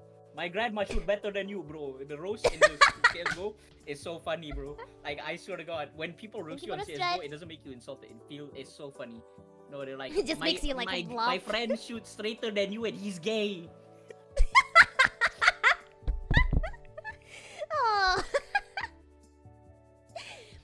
If losing in life was your goal, you're speed running it. okay. I see the point. Okay. Why CS:GO? At least it's like funny hearing that kind of stuff. But Valorant is just like, it's people flirting or they just continuously speaking their own language and you just like, what? Like, huh? Yeah, and What? the ping is so bad to get somewhere yeah, when there is only English speakers. It's so bad that you're like, no, I guess I'm just stuck with just like 2 options, bad and bad. It's either hell or hell. Which one do I choose? This one keeps flirting with me. This one keeps annoying me. Which one do I go for? Brother said, well, that depends on the perspective. You might seem the normal people speak English, but he is not talking about them. Huh? What do you mean? I have times even when I play games with people from my country, I still choose to speak English. Oh, okay. No, the people what we speak about, it's actually those people that from other country. Because, most of the servers that we get like in Southeast Asia, right, is kind of like combined together. Like, and we have significantly different cultural and language, like in every of them, and it's such a big difference, but they all put them together and they're like, okay, work it out somehow, right? And the thing is, not many are ready to like speak English because English is not that common, I guess, to speak. Most of the people just prefer to speak the native language, right? I feel like English should be common. Like it's everywhere in Bucket. any country you go. Okay, should straight up. Like English is the language you say. Like if you go, Silly bucket. like if you are studying and you need to work, people will tell you, hey, you need to learn English because when you work, a lot of the work you do will be English. It's either English or Mandarin. I see. Mama phone, So yes, when I see people dinosaurs. refuse to Hi. speak English, it Dante. annoys me because the server is the SEA server for Riot Games. Is they put Thailand, Vietnam, Philippines, Malaysia, Singapore all together. I see. So of course English needs to be the main language you speak because not everyone's gonna be speaking the same language. And I don't know, man. I told this to my actual Filipino friend. I have a Filipino friend. I told him, hey, I want to apologize to you. And he's like, why? Listen, man, before I played League with Filipino players, I loved Philippines. I loved your people. But I fucking hate them now. Oh, no. And then he goes, nah, bro, same. I hate him too. Oh. I still love them. I still love the people, like, despite of the game, yeah. But yeah, maybe I can understand that when, like, like when you play and just get matched for some reason with so many, like, from one country, and they either not include you in the conversation or straight up playing bad for some reason, and you just like. It's like, man, can't you all do I don't want to something spread the for- hate here, but. Like I'm not hitting on Philippines. I'm not trying to give this up. It's just that one specific tiny circle of Filipinos that plays The League. ones that play in this game, right? Yeah, because they're probably students skipping school, going to internet cafes most of the time. That's usually what they are. Right. I think Jackman, one of my eyes would be yellow, maybe, or purple. But yeah, I saw is it Croaking kept saying League is an underrated game. Yeah, I know it's a joke. Even. I feel like League is actually a properly rated game True. because everyone hates it, even League players. Yeah, I feel like when it comes to, like, those games, like, like League people, I feel like they say, like, oh, Valorant is better, and then just, like, some circle of people say, like, hey, Valorant is actually worse. Yeah, I still feel like Valorant is worse. League is a properly rated game. It's rated as ass. Exactly, Lily. Exactly. But Give it Valorant a is worse. few. It's still better than Dota 2. Oh no. I think there is more people who like Dota too, like actually loyal to the Dota. If they ever play Dota, they stay loyal to that till today. Yeah, and again, a lot of League players and Dota players have fought on the topic on which is better. For me, I do prefer League over Dota because Dota 2. Okay, let's say in League, right? Let's take an example of a match. You fuck up early game, but you still have a chance to like come back and win, right? You can like play safe, you can get all the gold back, you can try and make a lead. But in Dota, if you fuck up early game, you're fucked up the rest of the match, and that's worse because in League the match usually lasts True. until like 30 minutes. Oh yeah. In Dota, it lasts to like Yeah. 1 hour. Yeah. On average, it's much longer because of, at least because of the map. Yeah, and you're stuck in that one game for an hour. You're stuck in that grueling, terrible match for an hour where you're getting killed every minute. True. It is really painful. I played Dota. I tried. I playing think Dota. Murata is really like agreeing with you on this part. Both its community and its mechanics. Oh yeah, dude. I mean, Verado is a League player like me. I feel like I know why he agrees with it, but I feel like it's a factual. Sounds like argument. personal experience. Oh, dude, Dota has too much to the game that it really it feels more like a job when you play the game rather than. Oh an yeah, actual game. true. Like yeah, when you know that when it happens when you're just excited about the game and you played it a lot, and then at one point it becomes like a job or a chore or something, and you're just like, Yeah, that's a lot of gacha games nowadays. true. That's why I quit so many gacha games: Honkai Star Rail, Genshin Impact, even Wuthering Waves. True. Well, some people still can't keep it up, you know, just because of the updates and stuff like that. I mean, good on them, but for me, I personally, because it might be because I have ADHD, but I don't stay on the same game for that long. Yeah, happens. And like personally, my own experience of like picking games are fighting games. I play a lot of fighting games. Guilty Gear, Tekken, Street Fighter. I played all those games, got to high ranks. I had fun.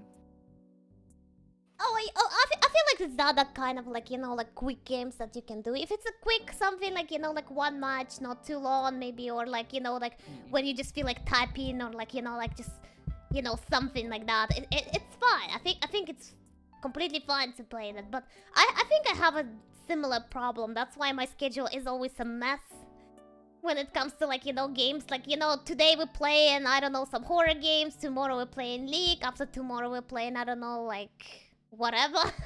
Whatever you want. Yeah. We're doing some podcasts or whatever, and like, you know, like that's what be like, huh? People like always get confused. Like, so what do we do, Marvel? Do I play Blast Blue? I used to play Blast Blue. Yeah. I love War Thunder, but I uninstall it all the time. I hate it so much. Why? I fell in love with the genre as a kid because of how cool it looked. I like the feeling of it, and the best part is, you know, if I lose, it's my fault. It's You can't fine. blame anyone else. You can't blame anyone else in the game, so it's a really good game. Oh yeah, that's probably why I shared the 2xKO link with you, Maru. Yes, that's right. I still need to check it out, actually.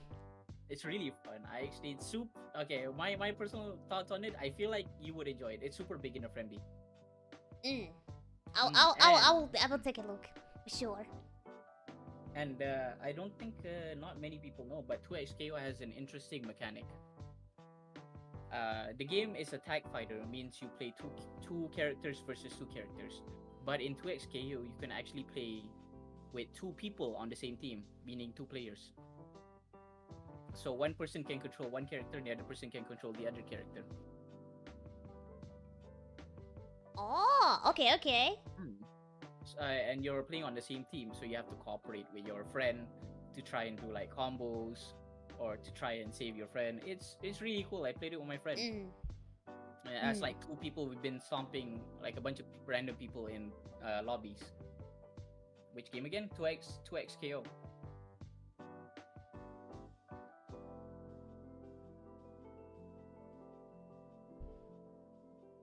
I feel like you would enjoy it. I heard you did ask me if it was like Guilty Gear. Did you play Guilty Gear before this? I did actually. How'd you feel about Guilty Gear? I actually love it, but I'm more of a casual player rather than actually being like, beat or fight against the other people on the serious level. Yeah, that's why I feel like 2XKO might make you love fighting games more because you don't have to learn how to play. It's super simple. Yeah, that would be good actually. It's been a while since I played any kind of fighting games. The reason why I say it is because you know how Guilty Gear, I'm guessing when you started playing it, you have to learn how to do the motion inputs like down, forward, heavy slash, or I don't know what character you play. Maybe you played Mei. You had to do a charge input where you hold back, Right. and then press forward and then press slash at the same time to get Right. to do the move. Where in 2XKO, you just have to press the special button and one direction, and then you get the move. Nice. Okay, It's like, it's good for my one brain cell. It seems like. Yeah, it's very good for one brain cells. So you don't have to like learn how to do it properly. Okay, I will do that. I will check it out for sure, man. If you do play the game, watch out for Blitzcrank. Huggies. Yeah, huggies, bro. The dude will take you to the air, slam you to the ground, proceed to combo you for 100% of your health because he can do that. Nice. It's so fun getting grabbed by Blitzcrank. So fun. You're stuck in a corner. Alright, Silolis. I think for now I have to continue with the other honey. stuff because Hi, some honey. people actually submitted extra, as I can see right now. Yeah, I see. Wubba dub dub. Okay, we will continue with the topic of overrated and underrated games. Thank you so much for joining today. It's a lot of fun always to talk to you. Alright, And I will check out the game that you sent as well.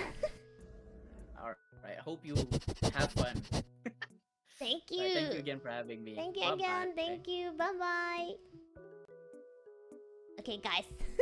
now you know the Silo's opinion on the Valorant. So you can come and personally abuse him. No, I'm just joking. Don't do that, okay? Don't do anything.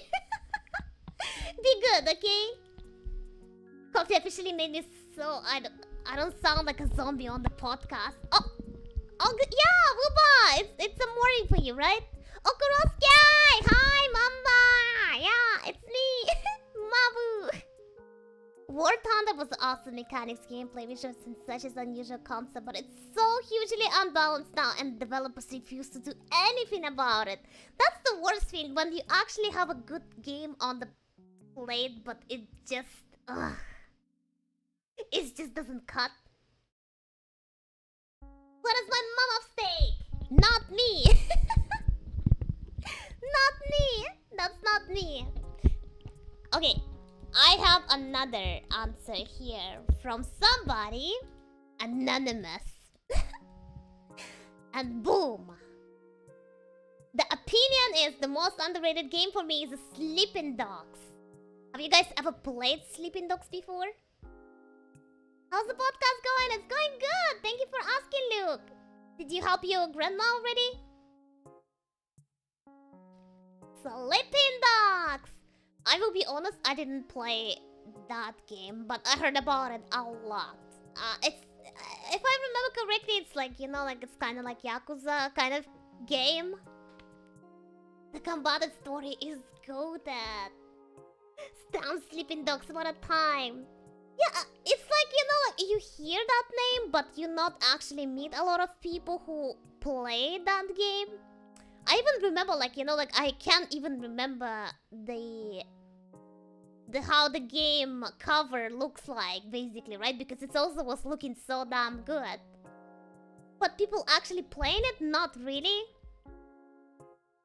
And the most overrated game for me is the Cyberpunk 2077. Oh shit.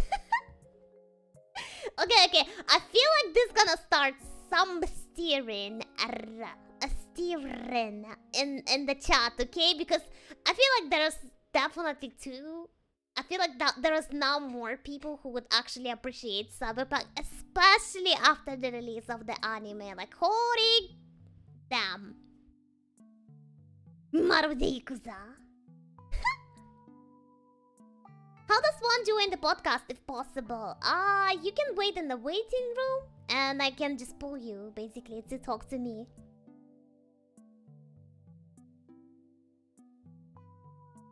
Cyberpunk overrated? I feel like, you know, many people. How would the Cyberpunk hype was is that before the game was released, so many people were actually hyping about it. They were ready. And then the game got released.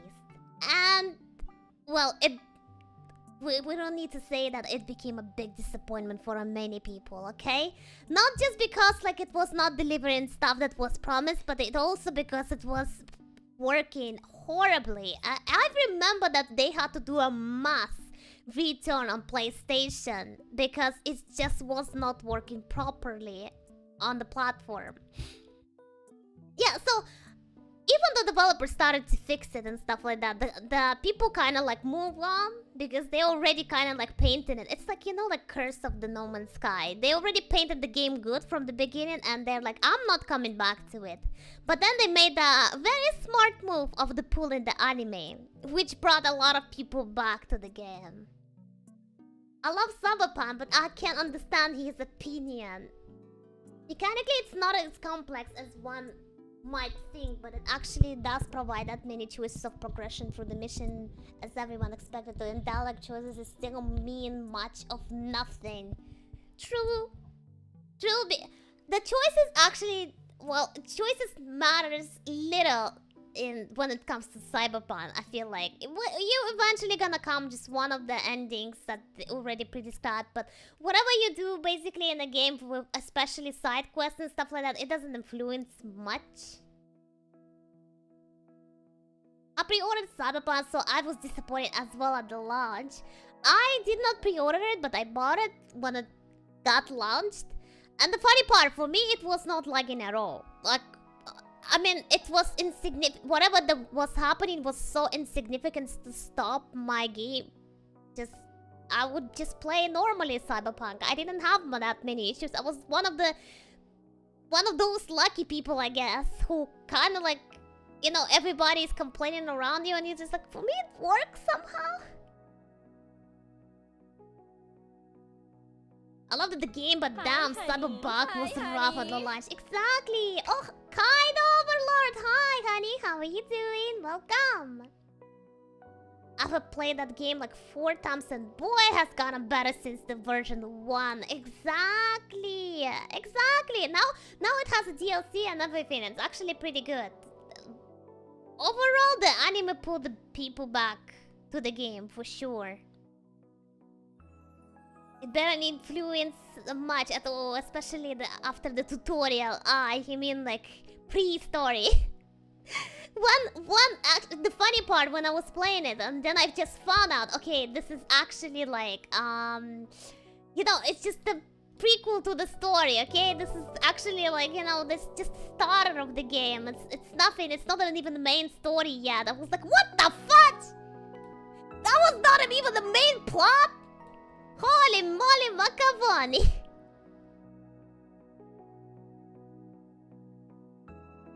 The game boggles down to either Sunbestians rush through the everything, hacker stealth with the silenced pistols. Damn, what are the chosen words that is easier to read? God damn it! What the fudge is silenced? I do death count for people, but when it came to the Cyberpunk, I ended up doing a glitch count. Aha! How many people you glitched? Well, yeah, so I kind of can get why it's maybe overrated the game for a Cyberpunk, but at the same time, you know what? They had even though it's their fault, definitely their fault to have a rough start like that, you know, but they did smart comeback through the anime. I solemnly believe that anime did a big job of coming back for that game, so at least it made it complete, kind of like, you know, the world became even more bigger and now we can discover stuff even from the anime and stuff, so it became more than it was, and the hype was understandable, you know. Now the hype, because it became better, now people like actually hyping it and they have something to back it up with. Now it's gotten pretty good, but I wouldn't call it overrated. People don't praise it like the goatee. Yeah, exactly. I don't feel like they actually Cyberpunk is being super praised, but people do give it the credit. Like, yeah, it's good. I feel like the anime was more popular than the game itself. That's for sure. The anime was everywhere, and I would not call it that it's an overhype on the anime, because it's pretty damn good. They did pull the rug under the people with the choices. Yeah, the choices that never mattered. One of the people I did a glitch count was 38! Shish! The game was truly broken at that time. Yeah, but you could do the great things with that. You could get a good things with that. Okay, so whoever submitted, we are on your side, I think. Most of us. But maybe with the Cyberpunk, maybe it's not too overrated for us, okay? It's kind of like, you know, like, it's okay. It's at the okay level, you know? I would say personally for me it's on okay level of the hype. It's not too overrated. Some people might say that the anime may be overrated a little bit, but for me, I think it's fine. I think it's fine. The game is fine. Okay, next. I'll try to go quickly through some of you guys because we already are 2 hours. I just noticed that this podcast has already been 2 hours. It's easy.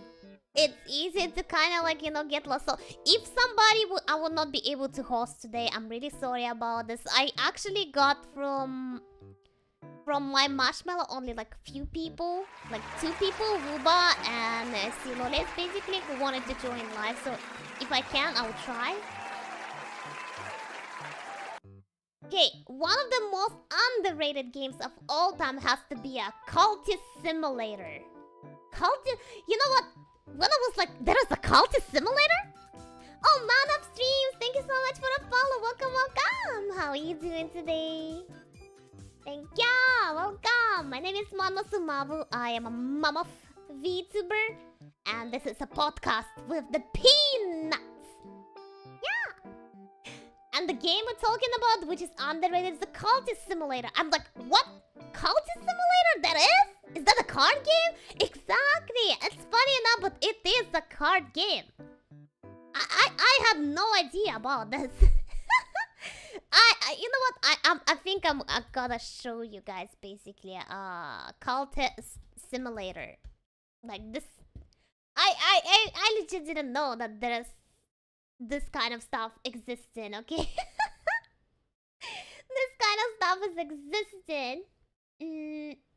Wait. Let me up.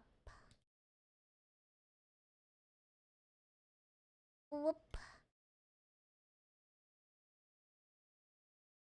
Yeah, the beginner's guide. Okay, let's watch the beginner's guide. Okay. This is easier than it looks. Hi, Rockstar. Don't panic, it's easier than it and looks. Welcome to Cultist Simulator. This game isn't easy, but it doesn't have to be hard. My goal today is to get you into the game and on your way to understanding how to play. I plan to do this without spoiling anything major related to the plot, and to do it quickly, so let's go. Welcome to the table. Almost the entire game. Cultist Simulator is legit. First things first, let's go to the options menu in the bottom right corner and adjust the text size if you are redacted years old like me. So, this game runs in real time and requires you to do many actions with debatable... It is easy or hard, he's not clear. This lovely little button, the pause button, will be your best friend. What I understood when it came to basically this kind of thing is that, you know, you kind of like trying to build a cult with those cards and everything, basically, and you have to make a choices, kind of like, you know, how you progress. That's you. Give yourself a cute name. Last part of your HUD is your resources. Oh, Cultist Simulator, I played a long time ago on the mobile. It's a mobile game?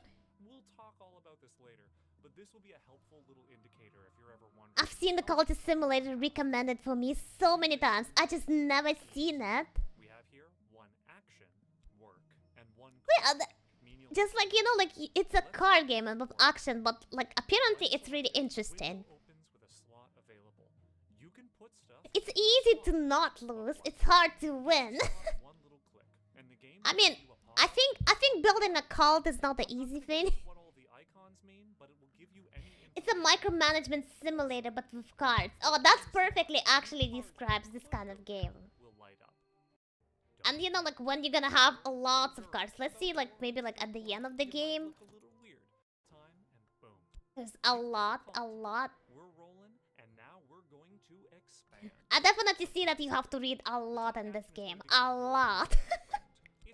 Pay attention to everything, and probably you're not gonna get it right from the first try, okay? You might not gonna get it from first try, but I think the effort that was put by developers in this one is really good. It's really good. So...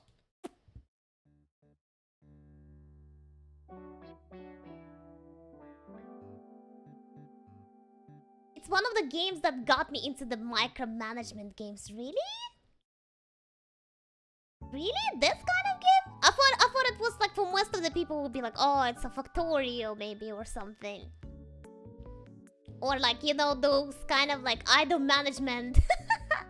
or I don't know, city building stuff. Most card games on the PC are usually on mobile too. I love Slay the Spire.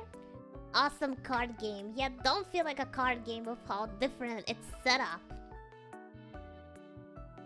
Don't tell them, but I didn't buy a lobotomy card back then. Oh no! Oh no! Reward! Yeah, the reward as well. Now that someone recommended it, I might give it a go. I feel like many people just recommended it in the chat to play, like Cultist Simulator. Like, even I'm like, you know, like, what? Cultist Simulator and there's the cards? That sounds quite interesting. Yeah, they say that it's particularly unlikely, but that the target audience is ridiculously niche. Yeah, I feel like it's not that even like, you know, the target audience is niche or something like that. I feel like just those people don't connect. They don't know how to connect. I mean, even like, you know, like several people in the our chat, and our chat is not even that big, you know, like said like, oh, play this game, or like, oh, I know this game, or I wanted to play this game, right, or something like that. So it's just the problem of those people to find each other more likely. You have a lot of submissions this time. Will there be a part 2? I would think I would not extend it to the part 2. At least I would try not to. One topic per stream, most likely. But whatever I can, I will try to make it. So yeah, I guess it's underrated, but there's no overrated game. There's only opinion on the underrated game. And I feel like... yeah, the problem here is definitely that people just cannot find each other.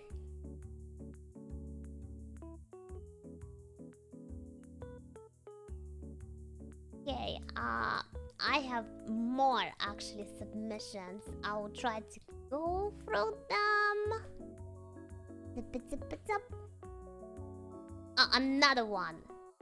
Another one. The games that I actually personally didn't play. So, but somebody of you from your chat, actually from chat, played this before. Another game for me would be a Robocraft. It's a PvP game where you build vehicles and fight people with it. It was so cool at that time for me. You know what? Let's just take a look, actually. A more close look into the Robocraft. I didn't play that. If any of you guys played it, just let me know. Wait. Fuck. Let's play it again. Pew pew pew! Okay, you can actually build. Really can build it from the beginning. Okay.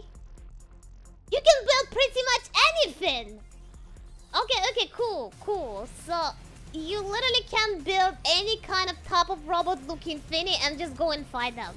Like, if you ever, like, dream about, like, making a, I don't know, a ship from the Minecraft kind of, like, ship and just, like, you know, launch it to fight other people, your dream just came through. Or maybe, like, you know, build your personal Miku. Your personal Miku robot and just fighting everyone.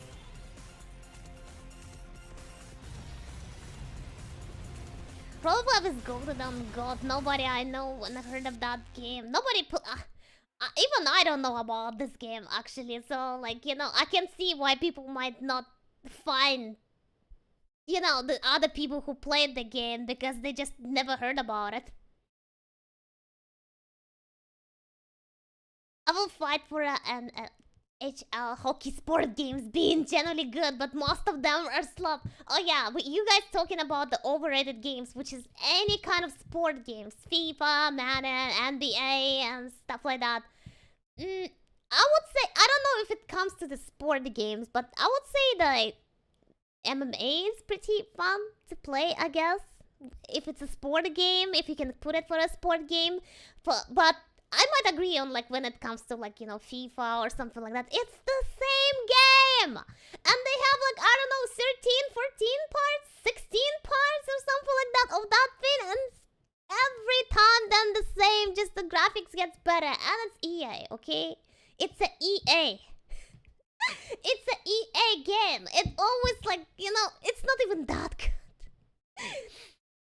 Maybe it's because I'm just not into the football or soccer, whatever you call it, right? Or I'm just not into the sport games in general. But yeah, when I just look at the people playing it, I'm like, isn't that the same?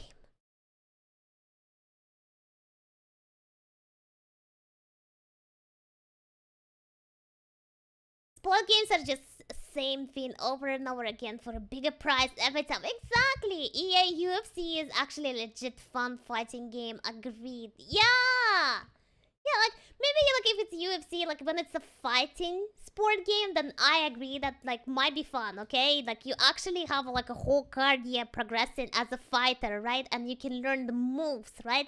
You can get better in those fighting kind of games, you know? Like you actually have a whole, like you can actually immerse yourself of being that fighter and you kind of going through like, you know, the matches and everything. So it kind of gets cool, right?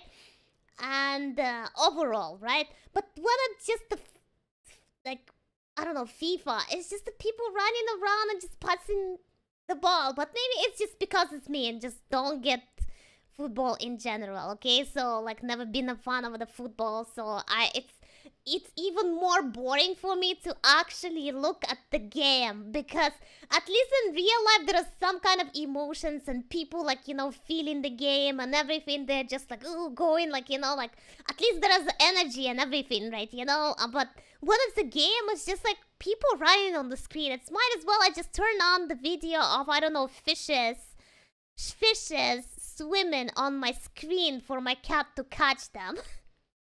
It's pretty much that for me. And the game's got so many loot boxes for what? For getting who? For getting who? People? The players? Like for real? Is it?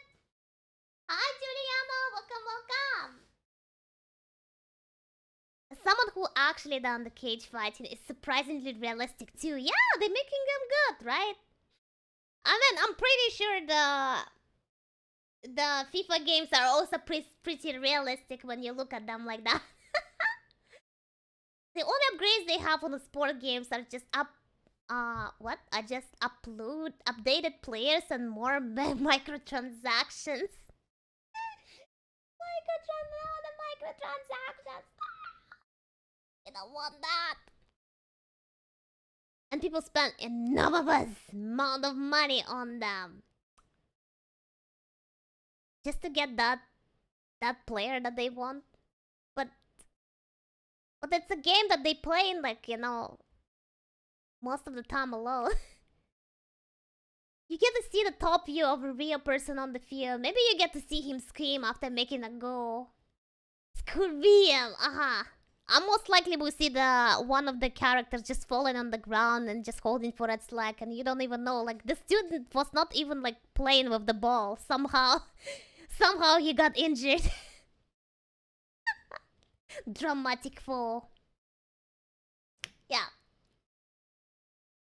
Mostly because I'm not really into the sport games. The only thing that I might find interesting is the fighting games because, well, it just looks fun.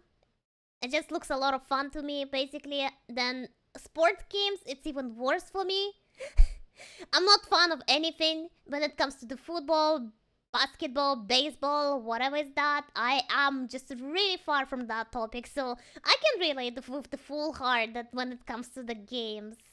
When the sport games comes and I'm like, yeah, I don't think so.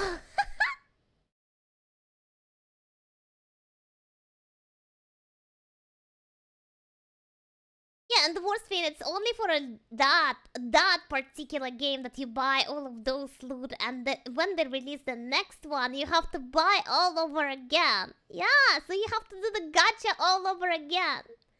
Sports game nowadays is basically build your own team of the players you get from the loot boxes that you have to pay for with real money. That's how they make money. Oh, nah. That's how they make money. Oh, shit.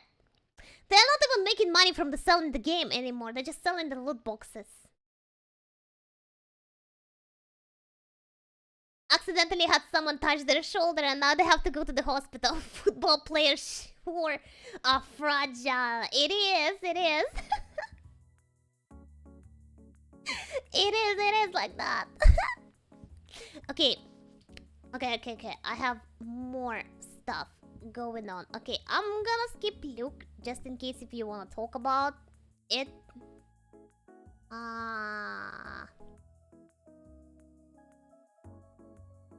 Okay, I see.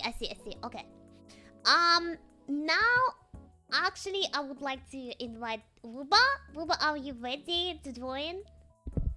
Is it okay for you to join? Is the coffee kicking in? Are you ready me to pull you? The monetary gain they have mostly comes from the microtransactions. I see. Munching over popcorn. Hi, Spartan. Are you going to sleep soon?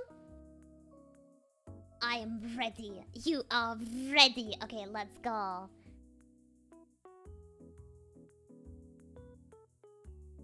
Hey, yo. Welcome, Buba. You are muted.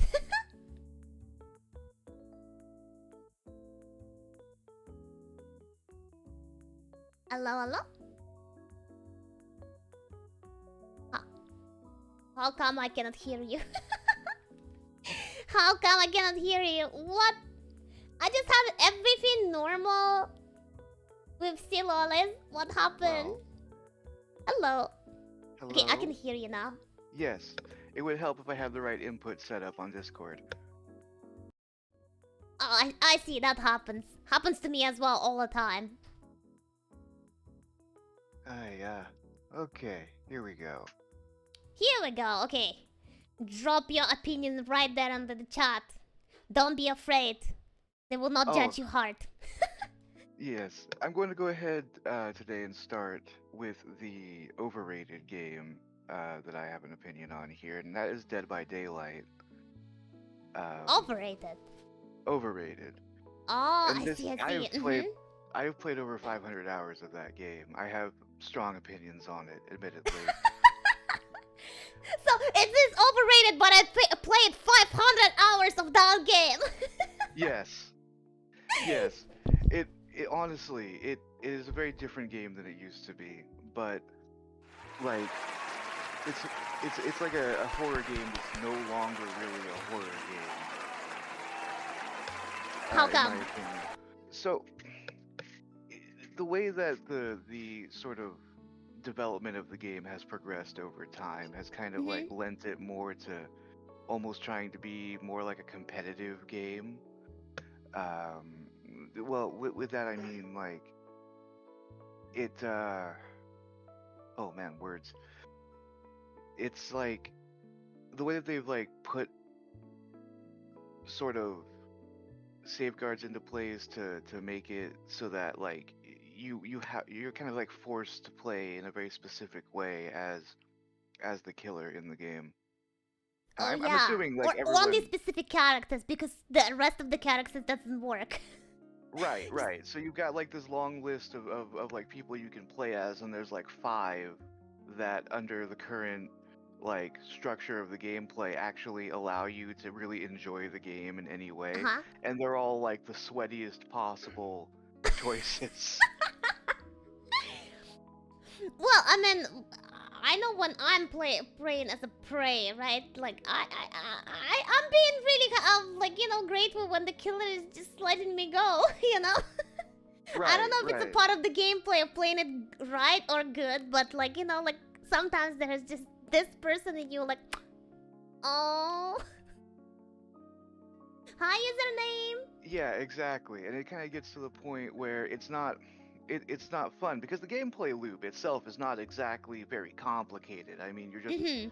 running around and getting generators. And when the game first started out, especially when, the meta had not been figured out, it was a lot scarier to play Mhm. because like if you got caught, then I mean, especially back in the day, it was likely that you were just, you were done because you'd have the killer would probably be hanging around the hook.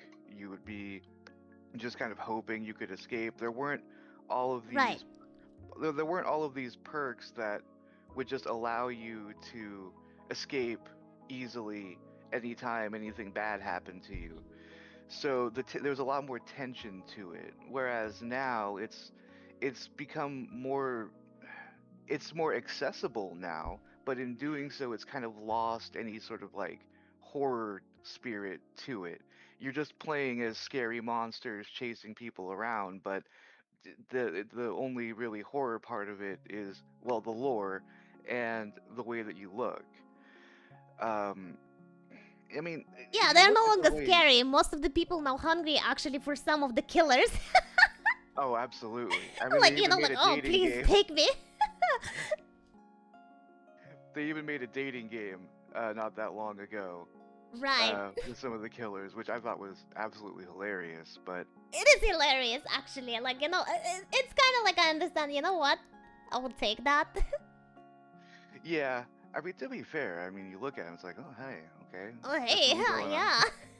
The hunter starts to sing, or I don't know. Like, some people even go, like, like for the alien, they will be like, ooh, seen a mummy. Yeah, I mean, the alien was actually specifically designed to be like that. H.R. Giger was a very Right. fascinating individual. Yeah, like, we talked about it last podcast, actually, about the Yeah, alien stuff, how it was specifically designed for you to like in it. yeah. So, um, that's basically like the crux of why I feel that it's overrated is because like I mean, you get a lot of people that talk about how good it is, how fun it is, but like I mean, at the same time, it's basically a game about suffering, like the whole time that you Yeah. play it. I totally get it. It's like, it's not what it was before. Like, it's still, yes, fun, but not for a fans maybe who started playing this game initially. Yeah, it's more like a party game now, which is Oh, yeah, fine, true. but like you lose like so much of what like made it exciting to play. Now Hmm. it's more just like something to do with like your friends and you know, if you're playing in like solo queue as a survivor in particular, it's a miserable experience because True. it's in no way really designed to make it fun at all for those people, but it's also not scary. So it's just unpleasant. Like there's just nothing really enjoyable about it. Yeah, I see. Spartan also says it's not fun to play anymore. It's sweaty. If you're not being the meta, you ain't achieving much. Yeah, Yeah, you either play exactly. with the friends or you actually play in the meta. Only two choices. Yeah, and I mean, there's some fun to be had, especially on the killer side, which I've always been a killer main, so I mostly talk about it from that perspective. And yeah, you have to be just really good all the time because with all of the like sort of get out of jail free Right. like perks that survivors have, it's like you can't slow down for a second. You have to have like all the generator locations memorized, all the paths, just everything. You have to really sweat at it unless you're playing against complete newbies. True. Yeah, and like, Goodility says that when the game has a player made the rule to be fair, it means the game itself is the BS. Yeah. Oh yeah. What is the fair about? Like, when they're giving those nice perks to the actually survivors and stuff, and like, like this game was never said that it has to be fair. There is a killer that's going after your ass, okay? So, try to escape or die. That's it. Yeah. I mean, there's some obviously like I can understand some bad manners like way back in the day, before there was any sort of reason not to just stand there after hooking a survivor and wait.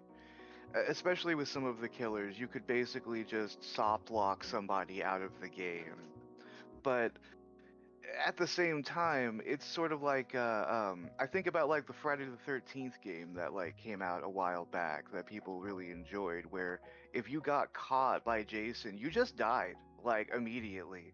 You didn't really have any like sort of like get out of jail free sort of situations there, and people loved that. I mean, it was frustrating at times, but like the extreme hide and seek of that game was so nice because every time Jason got anywhere near you, you were just really tense and just hoping he doesn't find you. True. Yeah, so the horror aspect of the game is just disappeared. That's why it's no longer cutting it for you. Right. And I feel like if you're going to like base an entire game off of like horror franchises and stuff like that, if you're not actually a horror game, then I mean, what are you doing? We make it a dating simulator. You're making a dating simulator. Wait, you know what? Let me pull actually a few images for a guy so it like it's just like like there's a DBD dating simulator. What? Yes. Okay. No, that is worth looking into for a moment, just because it's. Yeah, because it's been mentioned here, and it's literally called "Hooked on You." If you know what they, no pun intended, right? Oh my goodness. So yeah, some of the art in that is just peak, though, I will say. I'm gonna give it a sneak peek on the actually on the killers themselves. Yeah, who was in? Oh damn, big! This is a big image. Yes. And I mean, just look at that boy. Look at that boy. Look at those biceps. Yeah, exactly. You might want to consider that. Like if the game is no longer kind of use a horror, then just do some dating kind of stuff, okay? Please do that. Yeah. Do some datings. I do really like the Spirit's outfit in this, though. It's really pretty. It is pretty, I know, right? Actually, they all look good for me. Like sometimes I'm thinking about like maybe I should try this. What, the game or working out? The game. Well, the working out, no. Like you cannot make me work out at all. No, gym is my enemy and will stay so. Fair enough. But yeah, no. The game itself is actually like a brief side tangent, I guess, onto dating sims. It's actually a pretty fun dating sim, to be honest with you. It is actually probably more horror than the actual game in some ways.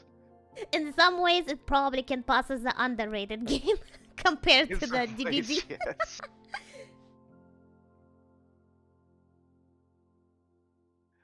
Okay, Oh man. when it comes to it, this one is the overrated game. So, do you have any underrated games that you can talk about?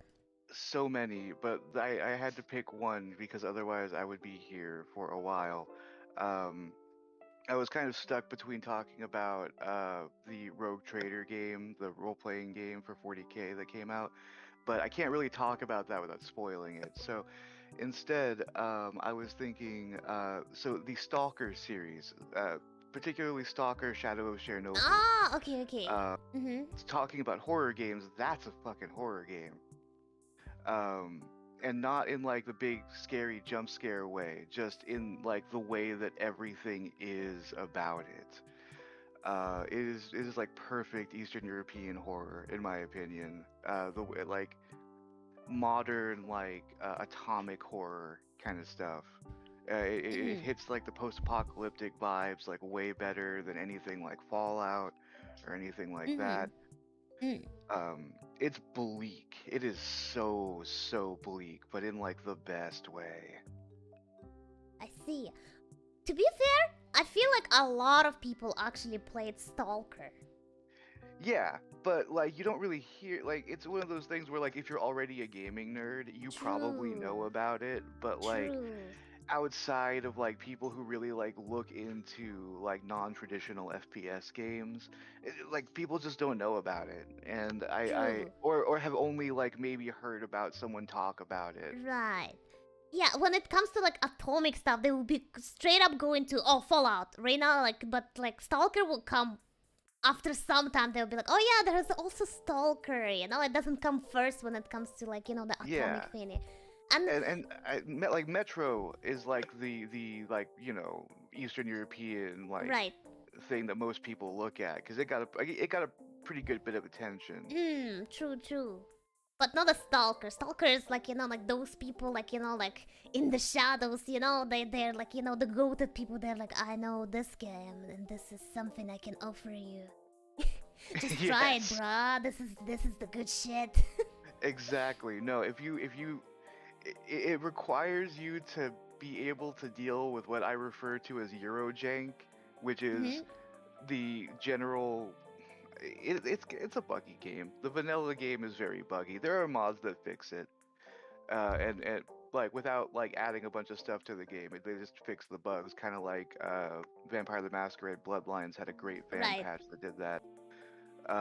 But the the best thing I can say about this game, just like in brief, is how it doesn't really like put the story or anything like that into your face. Like if you're the kind of person that enjoys kind of more open world games and like kind of horror games like that, you're it's not going to explain a lot of stuff to you right away, but it does such a good job with environmental storytelling that if you just pay like even a little bit of attention, you start to realize like, oh man, this is really screwed up. Like things are bad here. Yeah, I think it's a bad area. I think most of the people just playing it like, okay, we just kind of go into that environment. There's this, vibe that we just surrounded it. Like, like it doesn't have to be like having like linear story or anything like that. It's just about like you just being there and kind of leaving the world and like, going like finding those anomalies kind of thingy and like, like it's just like, yeah, the shit is bad, like, but I'm kind of vibing with this shit. No, exactly.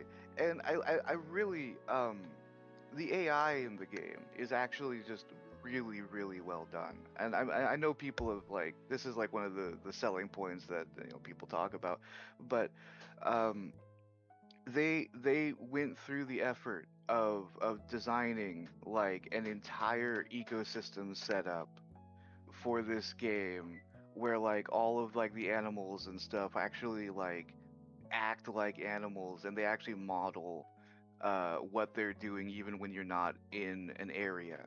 So like you could just be like wandering through an area and nothing's ever really quite the same.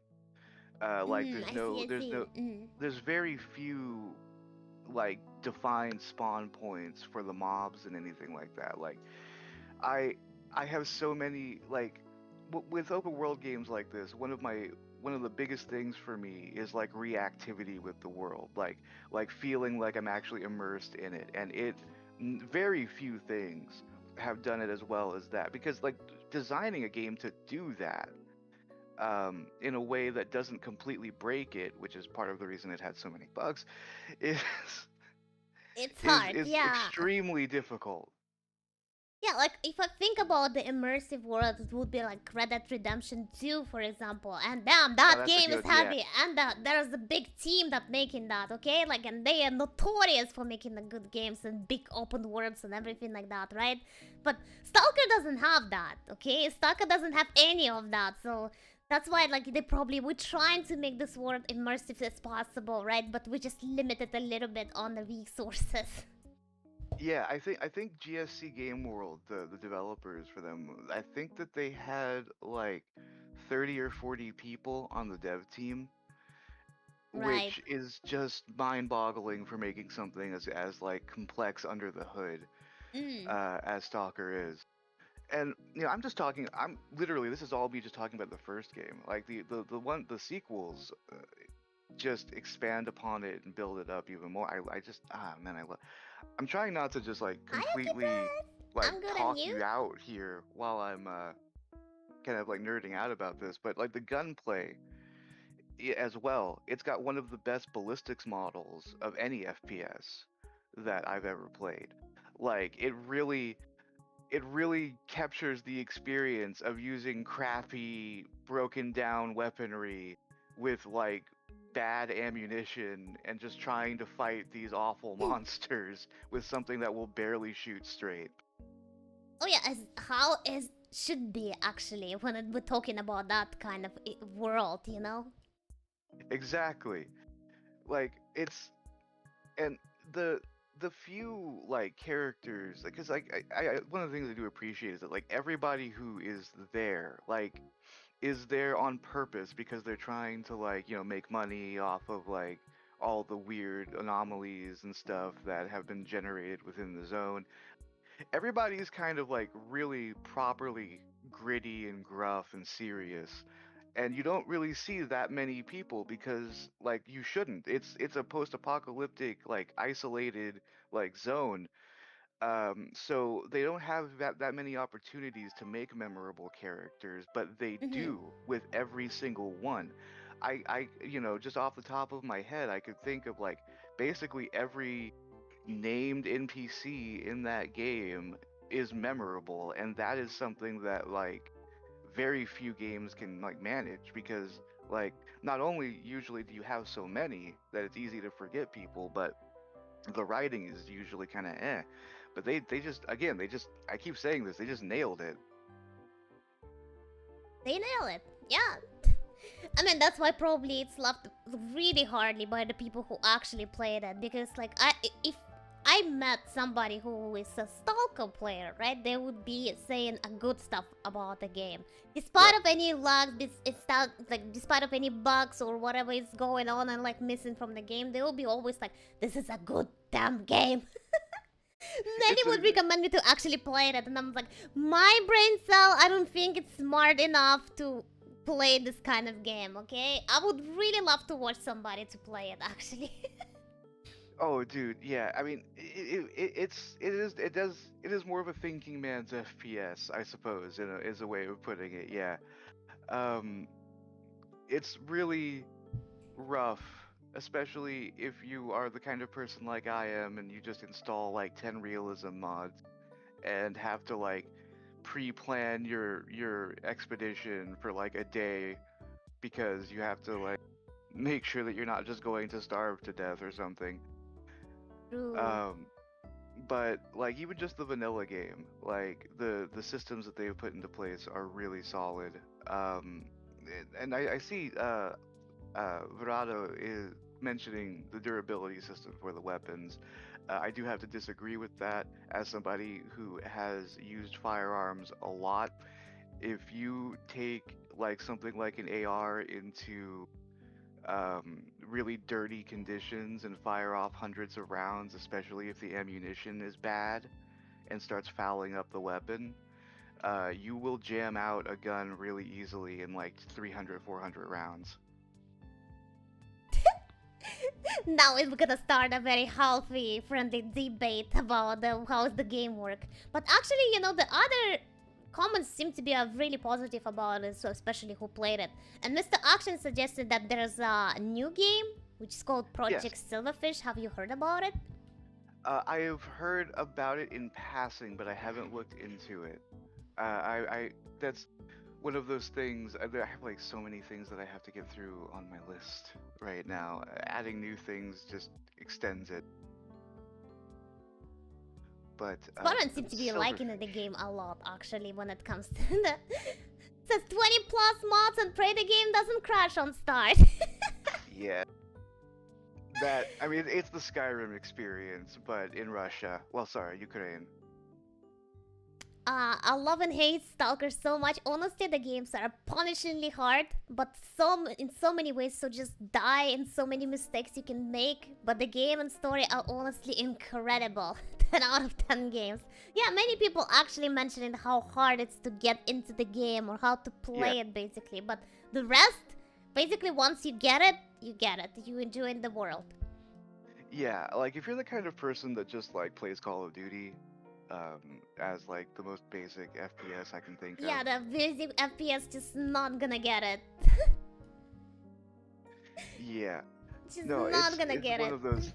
It is definitely one of those things where like you have to accept that you are getting into. I mean, that's kind of the I would say honestly, I think it's really one of those games that's sort of like um inspired a lot of the modern survival games in a lot of ways with the way that it's set up. Yeah, I would also not call it as like like the FPS game at all. Like when I was like at least looking at the like gameplays and stuff like that, I was like, this is survival game. Yeah. Pretty much survival game.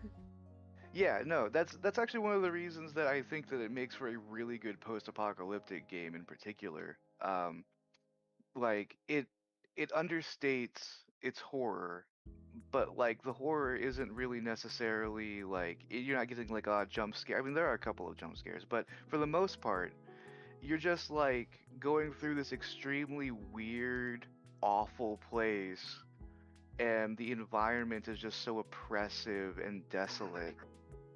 Right. And it really like drills in that whole like feeling of like just sort of ever-present low-level dread, particularly like when you start going into like the underground like bunkers and stuff, and like seeing all the really weird stuff down there, and like, oh man, it just hits right in that way. And I kind of like tangented there a bit, but like on the survival aspect of it, a lot of like I think stuff like Fallout, you've got like the hardcore mode and stuff, whatever, but like you get it drilled into you like from the starting area onwards that like this is not really a first person shooter, it's a survival game that happens to have guns in it. That happens to have a guns.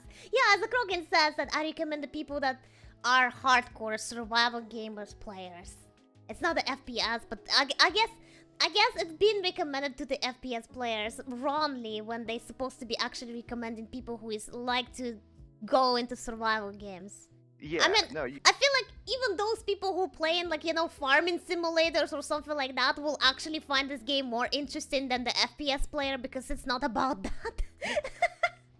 Honestly, yeah, like you need to be like recommending like Stalker to like RPG yeah, who is fans, willing to sit there long time and learn and like try to survive and try to go through the world and like open shits, like learn things, or for a pure story kind of thing. Yeah, because like it's really not about like the combat, although the combat is pretty solid and terrifyingly lethal. Like you really gotta know what you're doing or you will just die.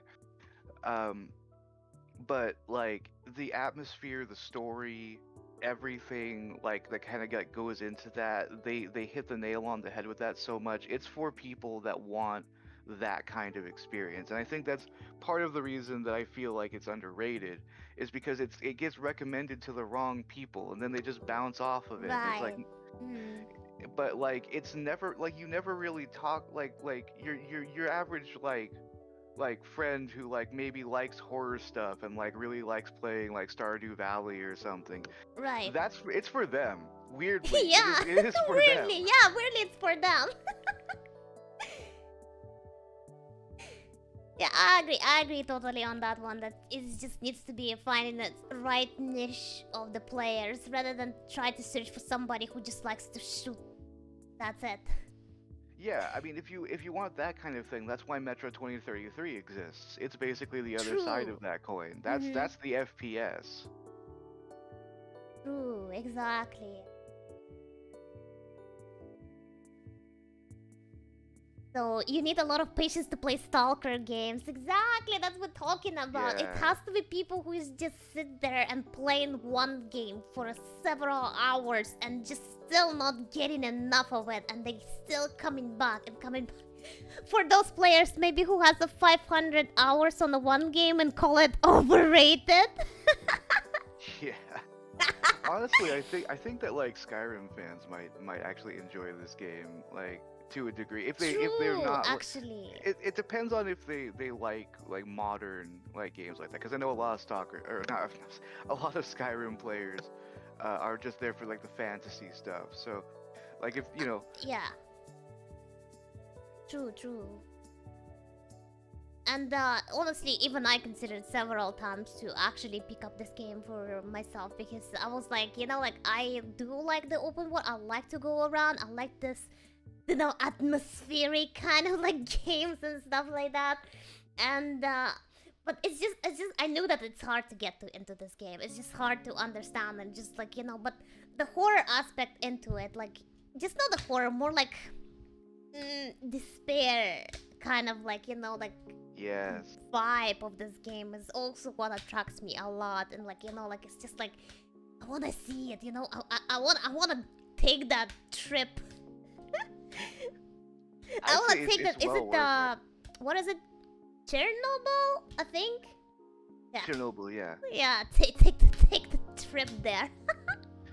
You know, I have when things calm down a little bit on that side of the world, I would actually definitely like to go check that stuff out because I mean, you can sort of do that in the game because they modeled a lot of the Right. area around the reactor after like the actual like landscape. So there is that. If you do end up wanting to play the games though, just keep in mind that it is an old janky game, so you're gonna have to mod it Right. a bit to make it really I work. don't have a problem with that. I don't have a problem with that. Although there are enhanced editions of the original games now that fix a lot of the problems. True. Just need to write the right pack, the one that fix everything. Exactly, yeah. Rokin says just because a game is a first person doesn't mean it's a FPS games. Like, I ain't gonna recommend my Valor friends to play Dying Light because they're marginally different. True. You should though, you need to get them off of Valo. Overrated? Is this gonna be a first game that is overrated all over the community? The Valorant? Like, overrated. Man, as a very long time Counter-Strike player, I can't stand that game. But I'm not gonna get into it right now because that's not my topic to talk about. You know what? I feel like I need to schedule another kind of the podcast when it's like, you know, your most hated game and the most loved game, because it's not the same about the overrated and underrated games.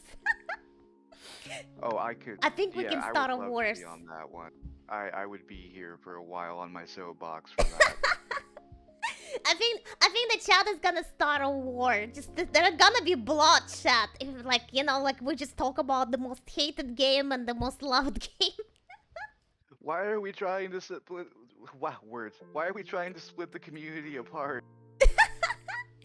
It's okay, it's okay. You know what? I actually once was like, you know, like doing the interview, right? And they give me like, you know, those kind of questions when you have to kind of talk about like, you know, how would you do in this situation or something like that, right?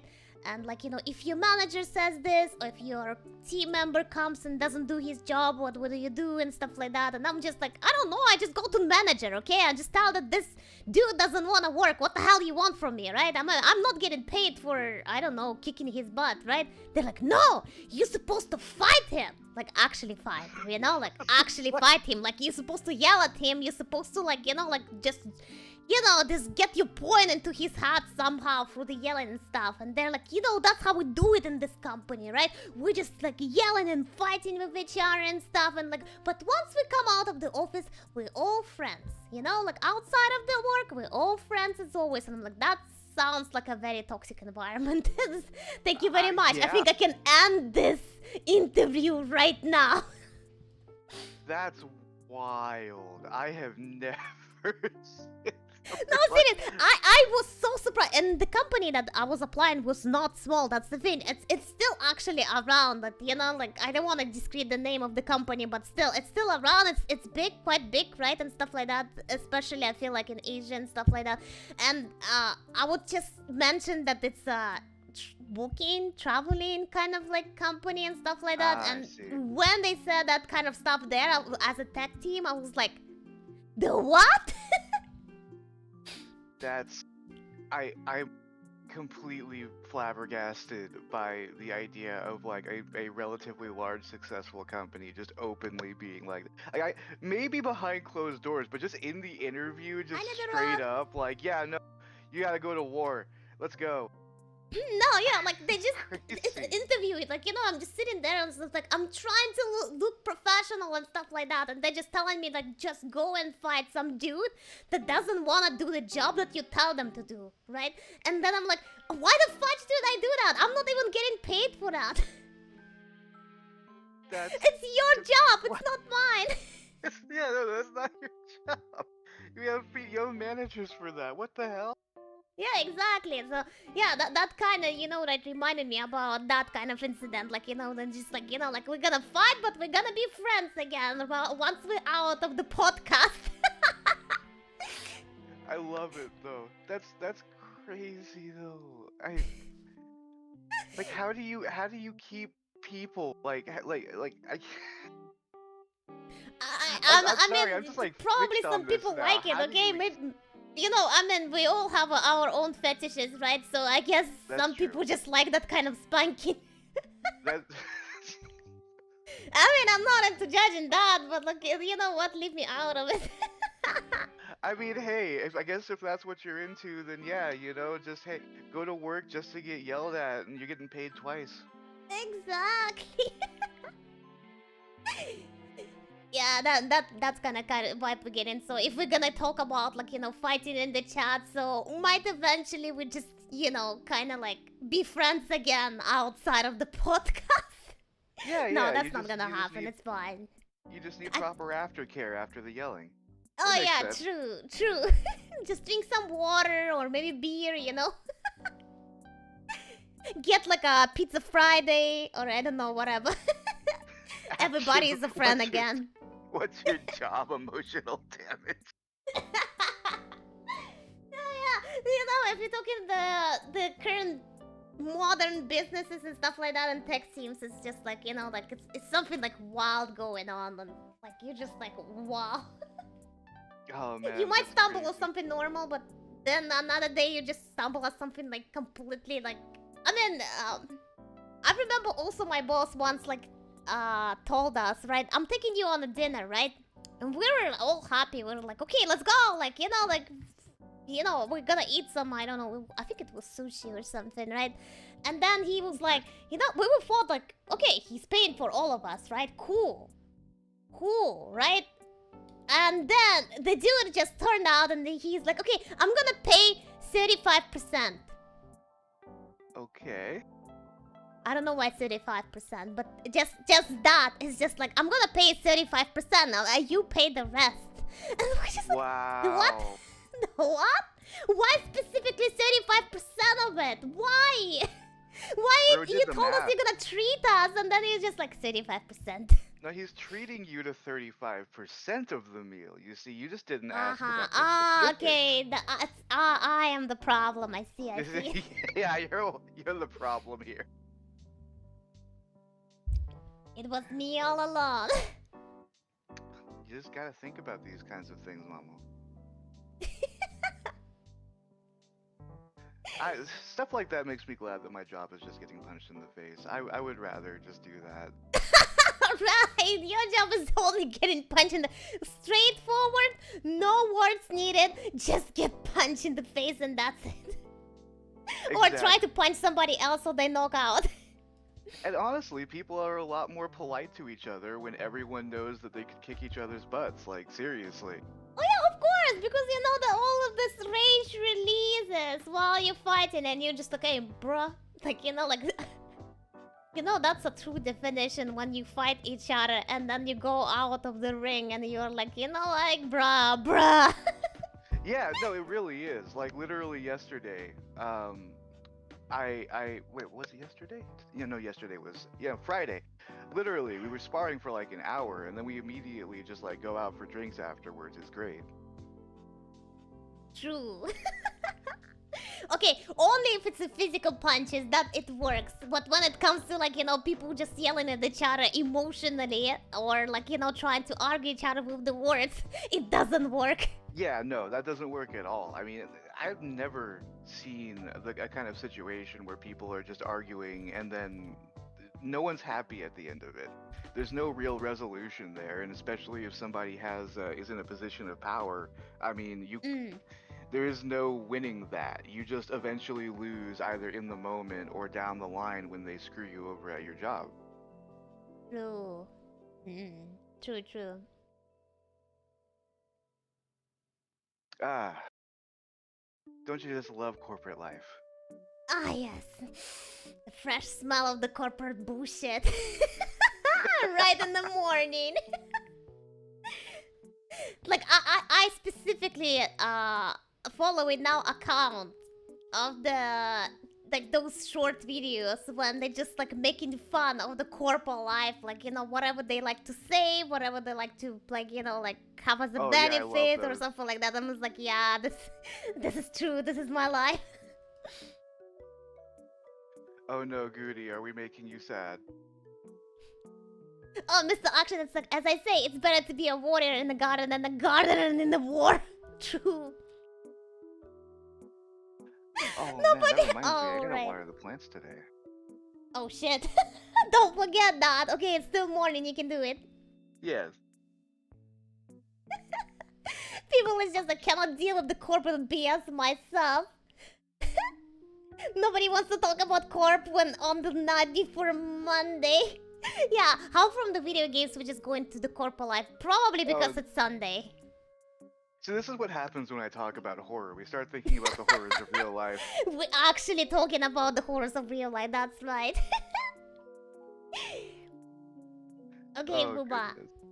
Thank you so much for sharing your overrated and underrated way. Again, it was DBD as overrated and underrated Stalker. I feel like there are some people actually liking Stalker a lot in the community, so at least you have your pulse to talk about it or argue about the weapons. I love arguing about weapons, so that works for me. Thank you for having me. As always, Thank you it's a pleasure so to much. be here. Yeah, it's always a pleasure to talk to you as well. Thank you so much for joining for another podcast. Thank you. Have a Thank good you. day, okay? You Don't too. forget to have a breaky. I will try. Have a good one. Okay, bye-bye. Okay, here we go. Thank you for the Chocomint, man. Chocominto. Ah, Chocominto, Chocominto. Chocominto. よりもあなた. Yeah, so that's... I hope you guys had a fun talking about the games, which is the DVD. And I know that some people actually really love the DVD here, and they're just staying quiet, and it's like, you know what? We're gonna cast some black magic on you, dude. How dare. And I like how the person just comes, like, you know, like, Ubo just comes and like, I had 500 hours in this game, okay? I can talk shit about it. It's like, I'm not just judging from nothing, okay? I'm not just judging from nothing. I am actually playing this game for 500 hours and I can totally say that this game sucks. Just imagine that kind of situation, you know? I feel like before I continue with a few more suggestions that the people drop about the games, right? I need to talk about also what I don't like, okay? What I think is overrated and underrated games. Let me actually pull it out for you guys because I feel like I'm also gonna get some hate for this, right? But well, okay, for me, the most overrated game, and okay, I'm gonna tell you the story behind it, okay? I'm gonna tell you the story behind it so you kind of get my point why, okay? But yeah, for me, the most overrated game, and I hate the guts out of it, it's gonna be Animal Crossing. I am really sorry for those of you who actually love this game, but I'm gonna shit on it right now.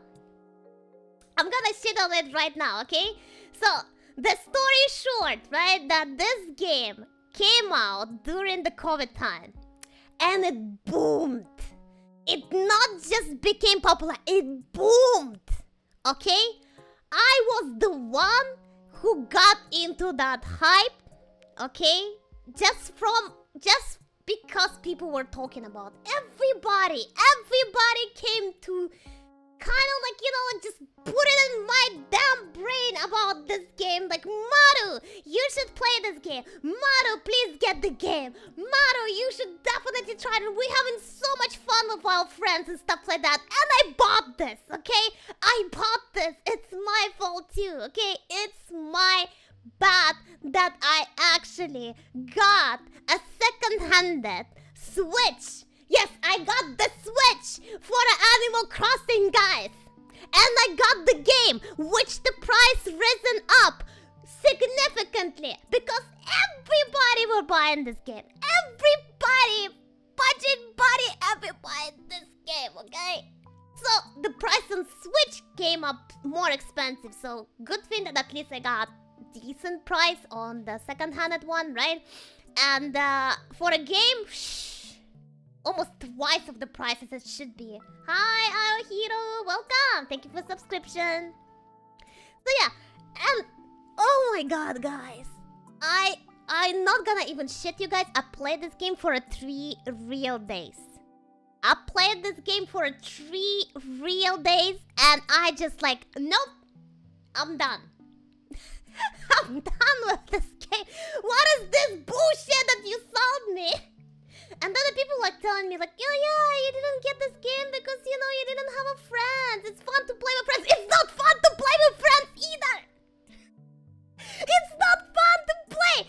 So, okay, you just have like 3 activities or something like that. Like catching bugs, I don't know, collecting like some kind of like fruits or apples and fishing. That's it. And you know, you're not even doing anything with those, right? You just purely selling them. And then for money and stuff, you kind of like just, you know, like kind of like buying furniture or whatever is that and building it. Like, and you know, the only furniture that you can use is the chair to sit on it.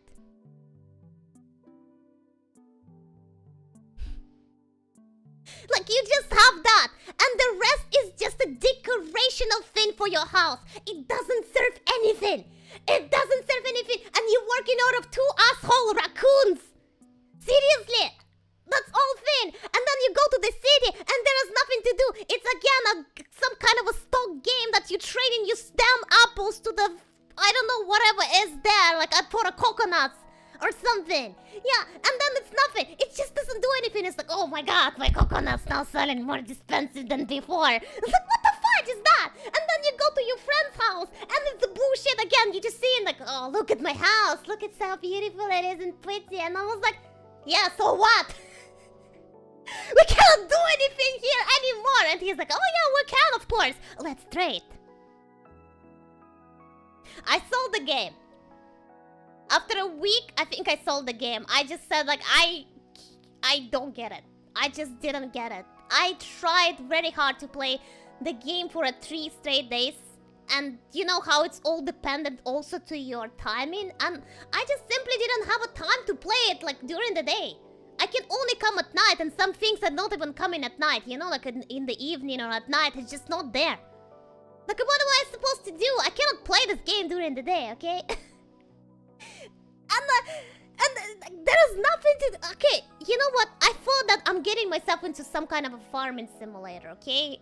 Like, I'm just went in here, like, openly. Like, you know, story of the season or something like that. I can, you know, like, I can do so much in that game. And I'm having fun alone. In this game, I cannot even have a fun alone. I cannot even have a fun alone in this game. And I'm not even having it with my friends that doesn't exist. I can't blame you, but also, I kind of expected this. Also, you know, honestly, Loki, I can say I agree with that, Maru. The GameCube Animal Crossing bullied me. I was too busy to check in and all my neighbors moved away. Yeah, exactly! What do you do? You cannot just check during the day. People still have to work during the COVID and stuff. They cannot just play the game all the times. It took you 3 days to realize the game is us. Dude, I spent the money, okay? I was trying to kind of like, just have some kind of like return from it. I didn't want it to admit that I spent the money for nothing. Okay? Stardew, I should have played Stardew, honestly. It was so much cheaper and I didn't have to buy a Nintendo Switch for that. Seriously, I could just play the, Stardew and had so much more fun than I had in the Animal Crossing. Not just bland, it's the overthrow blandness. And I don't get it why people like it. Why people think that it's so, cute and stuff like that. You know, it just looks for me pretty generic, you know? Like, oh, there's the characters, they're cute and stuff. They look pretty normal to me. They look pretty normal. And you know, that time Doom came out. Right, so I should have played Doom. I should have just installed the Doom and I would probably have great time compared to what I had in 3 days of playing this. It's just irrated on the Harvest Moon and other things to do, so not by that much. There are some pretty good farming games out there. Exactly, so I can't say Stardew is particularly standout since most of them iterate from the Harvest Moon. Harvest Moon is good. Harvest Moon is good, I agree. But mine would be probably my favorite would be Story of Seasons. I think when it comes to the, farming simulators, yeah. So I like that one, but I think the Horizon is also considered one of the worst among Animal Crossing fans. I don't even know why there is Animal Crossing fans. Like, there is nothing to do in the game. I'm sorry, it's just, I didn't have a great time. I still don't get it why hype was so big.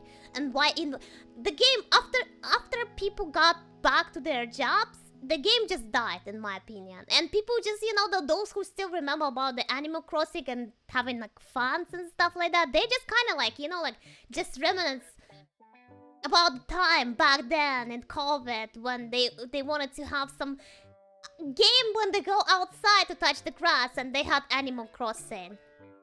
I didn't have a great time.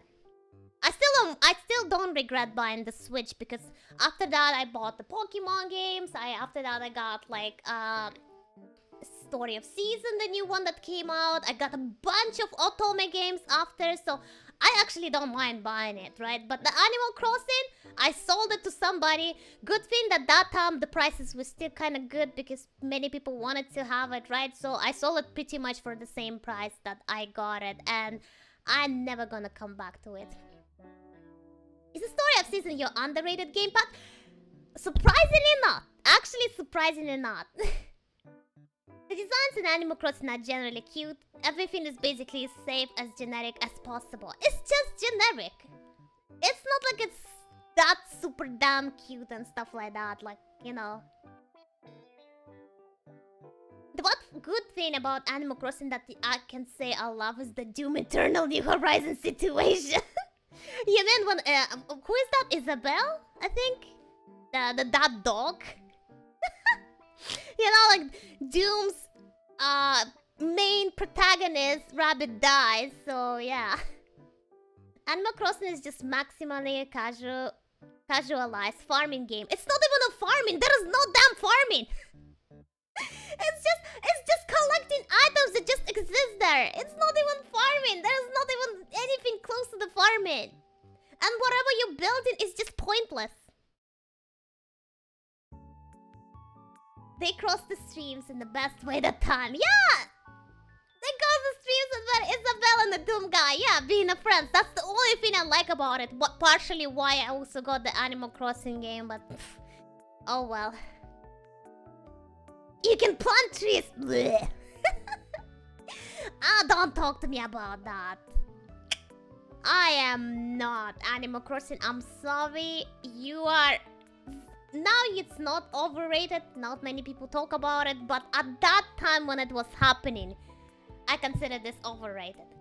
Big time. Big time. Okay. And for my underrated game. Okay, I don't know if you guys know it. Okay, wait. I don't know if you guys know this game, but I had a great time playing it on PlayStation, okay? I had a great time playing it on PlayStation. I finished the game. I think it was really cool. I guess the problem was that it's a PlayStation 4 exclusive. And I didn't even play this game when the PlayStation came out. It was much later than that. But I had a lot of fun playing this game, okay? It's like kind of like, you know, you get in like a superpowers and you can use them all over the world. And there's like, you know, like also the system of like, you know, how's it called when you're like between the good and bad? Like, you know, like... Oh, hell yeah, let's go! And it's underrated? How? Famous actually know nothing about it. See, like some people say they have no idea because it's a PlayStation 4 was exclusive. I think I don't know if it's unexclusive itself, but I don't think We have so. officially removed all the Animal Crossing lovers from chat lol. Oh no, did you clear it, G-Player? It doesn't mean that they should not stay, okay? Very based on gold. Yeah, like, you know, like they have like this kind of like karma progression system and stuff like that. You can be bad or good. Your like outfit will change with bad or good. It's a good damn story one, right? And it's really fun to play because, you know, you get those superpowers and everything like that, right? And you get to use them. You can mix and match them or whatever. Like you can choose between them and stuff like that. It's really fun. It just makes it like, you know, you jumping and stuff like that around. It's cool. Second Son base. I really wanted to play another game which is like First Light, called First Light, which is like kind of like, I think it's a prequel or something to the Second Son, but never got the chance. But this game I had a good time to actually play it. I don't tell you guys to play it now because I think it still need a PlayStation 4, but you can at least watch somebody playing it. I don't know, like maybe like some famous, I don't know, Jacksepticeye or something like that. Like, you know, the gameplay of this game, it's damn good, in my opinion. I think it's damn good. And honestly, I met no one who actually talks about this game or knows about this game. I remember they had a PlayStation Brawl game and you could choose to be a good or bad version of him as two different characters. Yeah, here is that too. You can be a good or bad one. The neon powers are so cool. Yeah, it's like a lot of colors. The world looks pretty good too, in my opinion. You know, especially for a game that is actually could be considered old at this point. I don't remember much about the Second Son, but it's actually improved on that. Good choices compared to Infamous 2, where that system meant nothing. Yeah, I don't know about the other games, but in my experience, it's just Infamous Second Son, basically, right? So like, I can just judge from that. Not many people told me, like nobody actually I met knew the game. It was like, oh, it's that game or something like that, you know? So yeah, for me that would be underrated games because I feel like the chat even like go quiet and they're like, what the fuck is this game? What the fuck is that game? But it's pretty cool, pretty cool. If you wanna, you can watch it on the YouTube. It's a good story, it's a good powers, it's fun to play, but it's more fun to play rather actually to watch somebody. And that's pretty much it. That's my personal pick when it comes to this kind of games. I hope you guys not judging me. I hope you're not gonna leave or like, you know, be judgmental too much toward me after this, okay? I hope I didn't hurt your feelings with my non Animal Crossing pick. Complete rage of the Animal Crossing. That happens. This was the last straw model. I don't know if I can be a mod anymore. No! I still have a popcorn. Good! Because we have a few more things to talk about, actually. Actually, we have a few more things to talk about. Okay. There is a big one, okay? There is a big one message from somebody. I think I need to make it extra big so you guys can actually read it. Holy shit. Okay. Here we go. I think. Hopefully.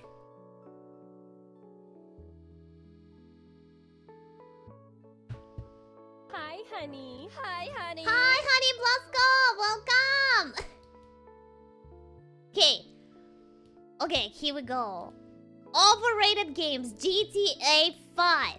The story is decent and has one of the best physics engine even to this day, but the world falls short. It feels small despite having the largest map due to a lack of interesting places to visit, which also makes the exploration boring. San Andreas ended feeling bigger just because of the 3 different cities and small towns surrounding the place. That's a huge paragraph. Holy moly, exactly. So, this person thinks that overrated game is a GTA 5. That's a more text than my essence. Yeah, I barely can fit it into my screen as well. They use the word limit? I think so, yeah. I think the limit on the marshmallow is 500 words. So yeah, GTA 5. I did hear that many people love San Andreas and like compared to GTA 5. I personally think that probably previous GTA games had a better plot compared to GTA 5. But why it's so popular is because, well, the world is good, okay? The game is good overall with the other aspects. And don't forget that they made online as well. I am intimidated. I didn't write the paragraph in my marshmallow. It's okay. Don't worry. I never played a GTA game. I played it like a little bit, basically, just to know, like, you know. But I feel like I put more hours in San Andreas actually than in GTA 5. Yeah, that's for sure. I think you know, like there is a lot of people who like GTA. Partially it was also because of the online. I once downloaded GTA 5. It took 5 hours and I played for 3 minutes. How? Took 5 hours, but were you just keeping the game open and you just actually played 3 minutes? Good job. Be water, thank you.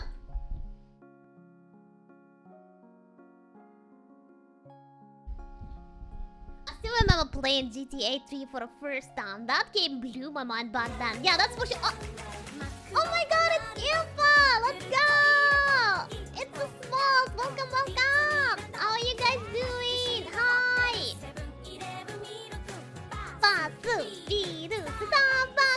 Hi! Welcome guys! My name is Mammoth.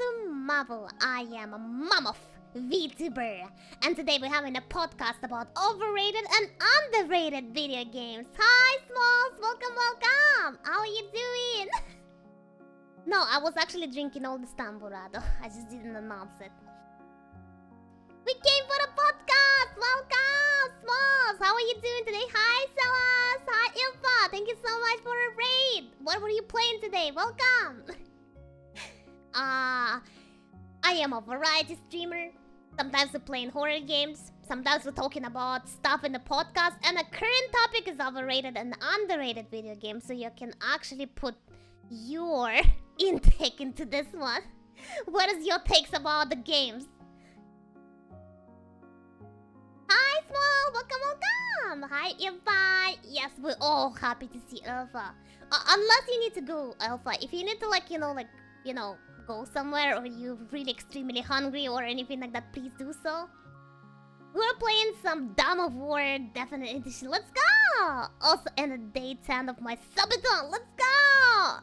I'm still pretty good after all, so we're now saving up for a model. Oh, that's awesome, guys! Go check out Elfa and help her in her sabitons. For me, it's not even a 10-day. I think it's sabaton. I think it's like, I don't know, just a few streams of the sabaton that I decided to make. Well, September. If you guys interested, there is a goals down there, but I have more. But we are around on 170 subs, and I need to deliver you all the things that actually in the list. Maybe around tomorrow also. Get down with my loved ones? Okay, sure, Elfa. Thank you so much for a raid. Have a good one. Warhammer mentioned. Yahoo! Yeah! Go check out Ilfa. She is actually really good when it comes to Warhammer games and everything like that. You will have fun. 100%. Ito. Okay, so one of the peanuts admitted that the most overrated game is a GTA 5. Okay? So, for those of you who just came with the raid, right? What do you think about it?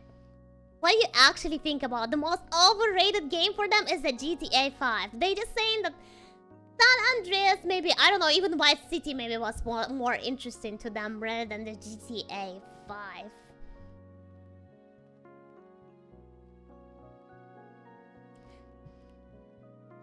Favorite faction? Let's go! Yeah, when it comes to the underrated game is Signalis. I definitely hear this game, yo. It's an indie survival horror game which follows a lot of the older titles like the Silent Hill and Resident Evil. With its fixed camera angles, auto aim, very limited inventory, can only carry 6 objects at once, including puzzle items, etc. It also uses other horror media as inspiration, notably Lovecraft and Robert Chandler's The King of Yellow. It's not very popular because it appeals to a very niche fan base of gamers who enjoy older survival horror games and confusing stories. And it had a fake out ending which felt unsatisfied and were not aware you were supposed to start the game again. Supposed to start. Signalis is amazing. Have you ever played actually?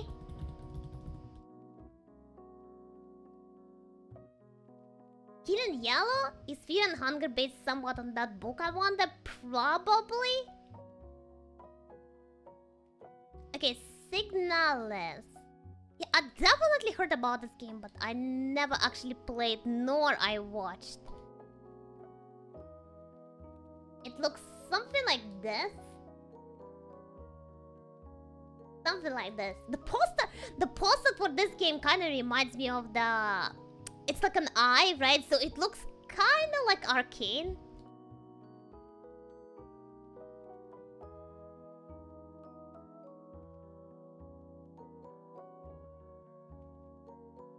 You play as a robot, I guess?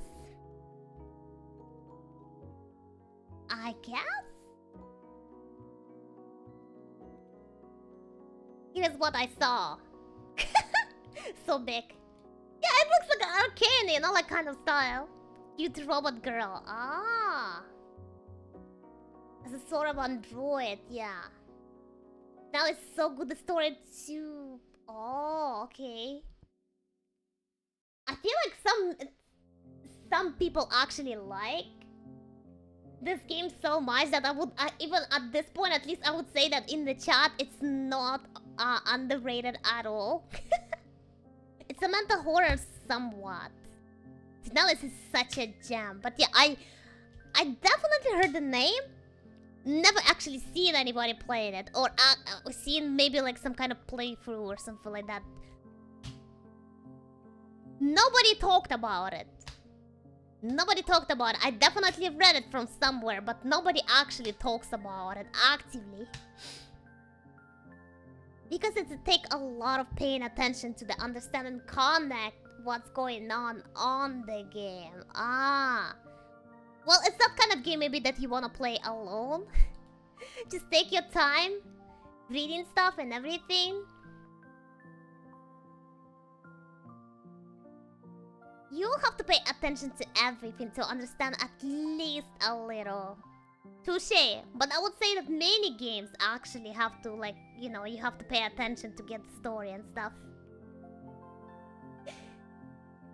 It's very confusing. I see. I feel like a lot of games actually being underrated just because they feel confusing. Vasco. It seemed to be like confusing just because of the gameplay itself. That the game is actually seemed to be hard just because of like how to get into the game, how to play this, okay? That you have to pay attention too much and stuff like that. People want something easier, you know, these days. They just want an easy like whoop, or like you know that learning curve is not that curvy kind of stuff. Because you won't understand what's going on until the end. Even then, you might not.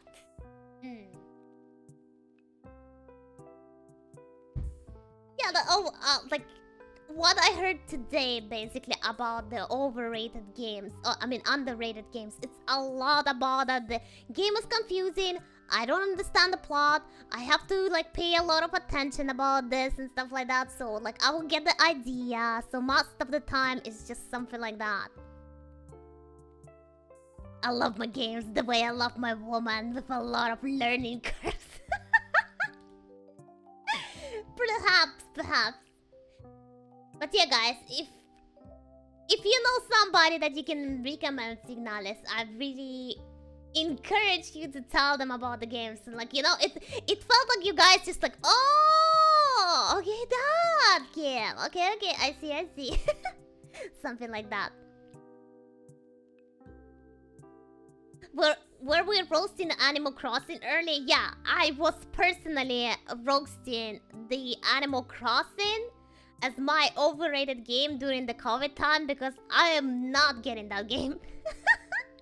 I am not getting that game at all. I just couldn't play that thing because I just didn't understand what the hell is it about even.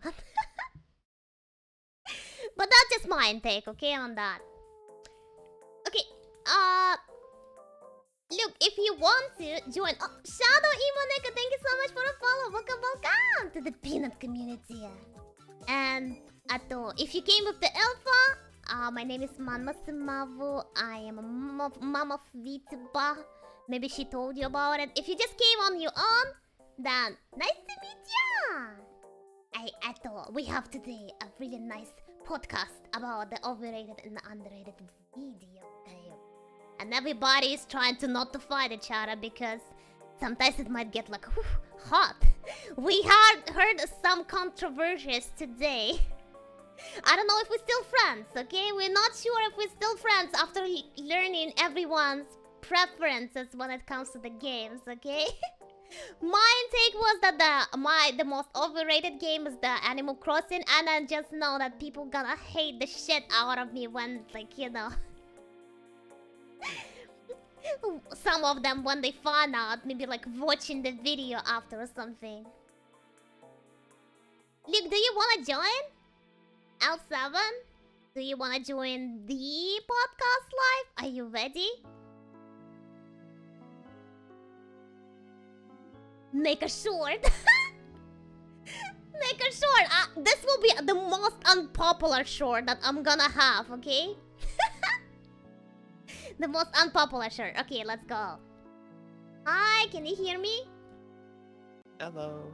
Yes, I can hear you. Hello, let's go! Can you give a short introduction and stuff while I'm setting up your Fugi? Hello. My name is L7, and I am a mod for the Mammoth. I I don't know what I do. The whole I just identity is exist. just mod for a mammoth. I have streamed once on Twitch, but I don't think that's noteworthy. Maybe you should stream twice. Or recommend people to check out your channel as well. Maybe one day, one day you decided to actually stream again, so they can catch you live. Perhaps. Perhaps. So far, I'm just a mod. That is my identity. Hello. I am in charge of, I don't know, Minecraft stuff when people are playing it. You're in charge of counting peanuts in the basement. Yeah, I'm counting peanuts, I'm counting peanut shells, I'm counting... Actually, I'm not counting peanut expenses. Thank God. Damn it. So, okay, Duke, so what's the most overrated and underrated video games? Which one comes first? Ooh, I don't really have overrated games because I feel like if I don't like a game, I do not play it.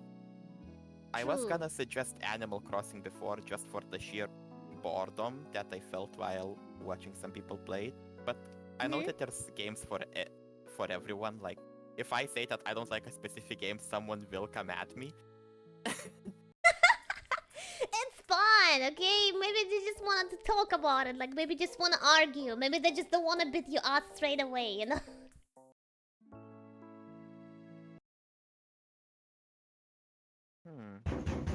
I'm not sure. The only game that I think was really hyped that I didn't like and was from my friends was CSGO. But that was because everyone was playing it at school and I tried it and I was like, I started with Valorant, maybe that's the issue. I was like, Valorant is okay. better. Okay, there's the CSGO players here who actually is like, no, this Valorant thing is not my thing. Like, I cannot stand it. And there's the people who started with the Valorant. It's like, I cannot get into the CSGO. Yeah, I'm here to stroke the embers apparently. Hi, Kevin. Chaos. Yeah, to Let's be initiate the fair, it's peanut the fight. same thing. You know, it's the same thing with me when it comes to League of Legends and Dota. Like, I do know what I'm doing in League of Legends. When I go to Dota, I'm just clueless at that point. I don't know the hell am I doing in that game, and it just feels too hard. Yeah. Cooked. For me, it's usually the opposite. People are saying that the game is overrated, and then I try to play it, and I'm like, oh, I like it. Like, I had so many people telling me to not play League or Valorant, not League, League and, what was the name? Overwatch. And I loved both League and Overwatch. To everyone's True. dismay. No, maybe, you know, they're just warning you that because they're that good, right? And they don't want you to get addicted to it. Perhaps. I did get very, very lucky with both of the games where I joined after a major, like, issue. I think Brigitte was very broken in Overwatch before I joined, so a lot of people left the game. So I joined after everything had calmed down and had a good time. And with League, I think people were complaining about Yumi right before I joined. Right, So and you started to all play the drama. Yumi. I have played Yumi just because I have a friend that consistently asked me to play Yumi. Oh, I see. So it was not on purpose that, like, you know what? I'm just gonna pick the most annoying pick. No, I found the gameplay kind of boring with you just sitting on top of a person and spamming shields and damage. It is that, but at some point it was a meta just winning every fudging game. Like, you know, like the support that you cannot just get, you know, you cannot just kill them. They are just like, you know what, bye. Yeah. League is weird, but I like it. I played it once and I remember after the first time I was like, I'm probably not gonna play it again, like people are complaining. And then I dreamt about building some character, I don't remember, I think it was like Seraphine with Void Staff and Rabadon's Death Cap, which was a very weird dream. Dreaming of League. Dreaming of Lake. It's not weird. Well, if you spend like like whole night, for example, like just grinding for those rank games or something like that, it's not that weird to see the dreams about it. I would call them nightmares rather than a dreams. Sometimes, yeah. Crystal said, first time playing Overwatch, Epic Tracer, lost, got a message, garbage tracer, uninstall. Oh yes. I think that's the big issue with a lot of competitive games, is that everyone expects everyone else to be really good. Yeah, And well, that's the matchmaking is usually, competitive like, game. That's the thing. That's what they call competitive, right? The emotions run really high. yeah. I want action that's not competitive. That's why I like action single player games more. I see. True. The problem is I get lonely and I want to play with friends. True. That's why you play in the Baldur's Gates with Too Easy so much. Oh, that is mostly too easy. He likes it so much, and I'm like, okay, I like it enough. Enough. Let's go for it. I It is think you really got fun. enough already a long time ago, but just Too Easy pushed you forward. Yeah. Baldur's Gate, I think, is the only game that I bought when it was like really hyped up. Because normally I don't chase like what's trendy, what people like. I forget about those games because I have very bad memory. So if a game is good after it's released, then I'll be like, oh yeah, I remember hearing about this. Let's check it out now after it's been like 2 months. True. Yeah, don't be like me, guys. Don't buy when it's a hype, like Animal Crossing, and then just regret. I have been pressured into some cheap games that my friends were like, oh, this is cheap. We're all gonna play it. It's fun. We're gonna like it, like crab game. Yep. Or straight up actually like, free games and you just like, okay, I'm gonna get there, install it once and install it next day. Yeah. Which is why it's difficult for me to pick like overrated games because I don't play the games that are highly rated. I find some very niche games like a demo for a sewing game.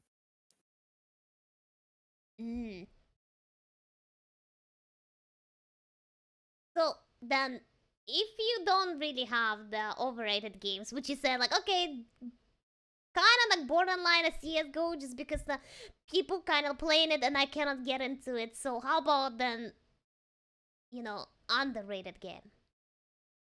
Oh, I thought about a few that I like, but the one that I picked was Ancient Gods. It is a deck.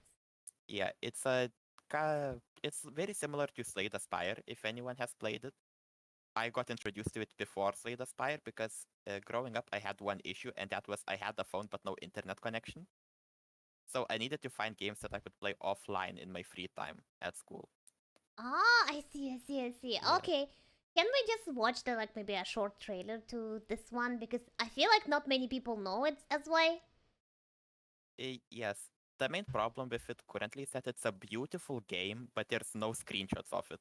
Even on the website of the developers, there's only Really? 2 screenshots, and if you click on them, the files are broken. It just says generic image.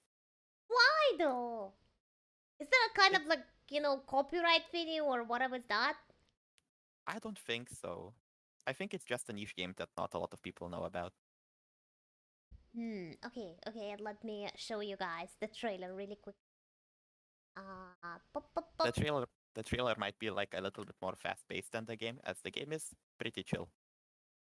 The game is pretty chill. Okay, here we go. Let's see what's going on with this game. Okay. I'm gonna cover half of my face.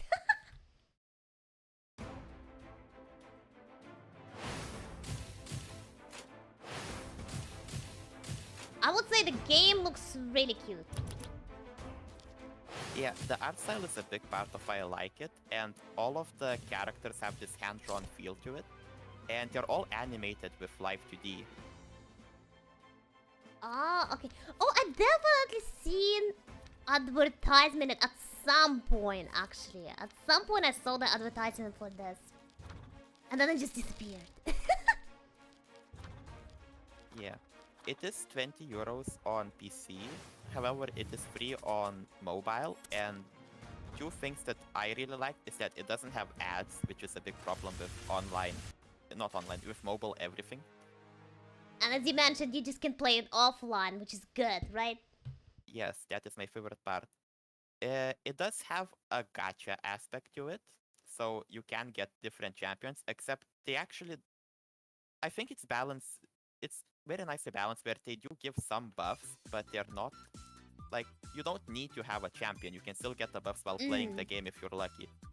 It kind of feels like an introduction to Dungeons and Dragons in the gameplay wise, because you can encounter like some situations where you need to make a small choice and it rolls the dice to determine it. I see, I see. Hi fans! Welcome, welcome! How are you doing today? But why particularly only this game that you choose is the underrated games? Like, you know, there's many cards games. I feel like they're underrated. I can maybe count like on the one hand that the card games that I know. And like, you know, like, but this one is particularly why it caught your attention the most, and you thinking like, okay, more people definitely should play it. For what exactly aspects?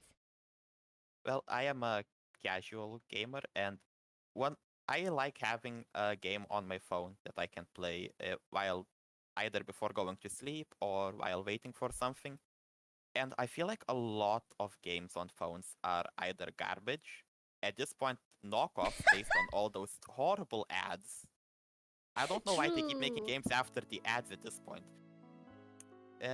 Or they have like, they need online access, they have a crap ton of ads or microtransactions, which is why it was nice to find a game that does still have microtransactions, but they're like completely optional, and the game itself doesn't require anything extra to be fun and playable. True. Yeah, I know that like how now the games are on the mobile, that like every time, like I feel like every like 5 to 10 minutes you will get some kind of like ad or something like that.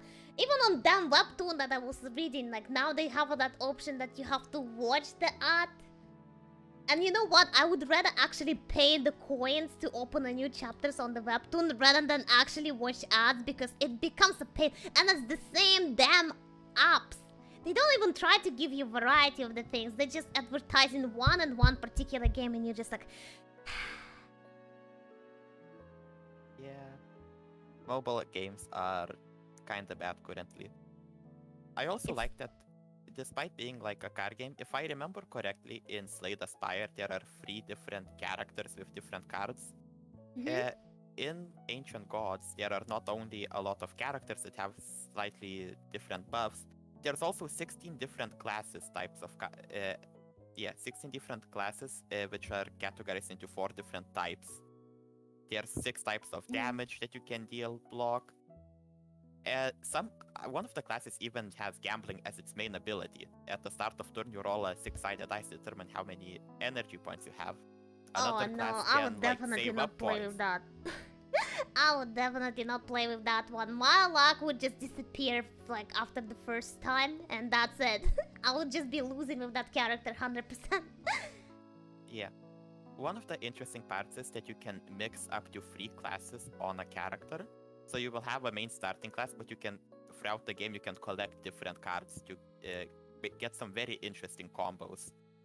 I think one of the class has an ability to save up energy points, so you can, if you're very lucky, you can save up to 100 points and use them all at once with a card that does damage based on the amount of energy that you have. They embody like different abilities. There's some classes that are very good at defense and blocking, some that can use a lot of cards very quickly with low energy, some that do healing. Even damage over time, freezing and poison are... It's kind of fun. I dropped a lot of games on my phone. I probably right now have 7 that I have played twice and forgot to delete. But this one I just kept playing. It's kind of like Angry Birds in that aspect. I'm surprised I still have it. Okay guys, if you want some recommendation on the mobile games, you better ask Luke, okay? Oh no, I only have 1. And then not safe for work. Well, you try. You at least try them, right? Before downloading and, you know, dive deep into the game. At least you try them. Yeah. I also had a feeling that most people will recommend good PC games. And I felt like for normal people, like having breaks, like right now at university, I have sometimes 2 hours of a break and I need to do something, otherwise I will go crazy. Understandable. You know what? At work, it also works like that. You know, like during the lunchtime, you're just like, I just need to play something. Yeah. So wait, is in the game, right? Do you have like a party that you can bring with you? Like, do you change the character, or you're just playing with one character this particular, I don't know, stage maybe? You pick a character that you do the run with. There are different difficulties, so after you beat one difficulty, you can get to a second difficulty, which will give more gems, gold, stuff that you can use to upgrade your characters. So you would have like more health, more damage, and you could fight further. It is kind of like scaling in a way. And because characters have different abilities, it's replayable quite a bit. It is a roguelike dungeon crawler, kinda. Well, fans suggested that, you know, like you can always play the solitaire game. Solitaire card game doesn't have an art. I like solitaire, but I like a tad bit more variety. I feel like solitaire would get a bit boring and monotone. I mean, at one point, yeah, it's just like, you know, you want to turn off your brain and you just like put in the card on top of another card on top of another card, and it's just like, nice. Like, there's no really punishment system. Like, you know, you just put in the cards, like, till at least till it matches and stuff like that, you know? Yeah. It is a casual game. Solitaire is maybe a bit too simple for me. I need something that would grab onto my attention, so I could lose track of time in a bit. Like I mean, Raid Shadow Legends. I have never played Raid Shadow Legends. I wonder if I should. Me too. Me too. I actually do wonder, like, as well. As like, that amount of the advertisement, is it even good? Did anyone actually from the chat try Raid Shadow Legends? The one actually I get the ads the most, it would be I think Garden Scrapes or something like that. What about you, Luke? Oh, my sister actually played Gardenscapes. I found it to be a bit boring because it is, I think, a connect-free type of game. Right. But my sister and my mom likes it. I don't know. I think it's the. I think you need to have that gene that makes you like Candy Crush to like Gardenscapes. Oh, okay, I see. That gene. Kind of roasting your entire family just like that, right? Basically, like saying, like, you have to have that special thing in you to actually like it. Yeah. Some people like it, some don't.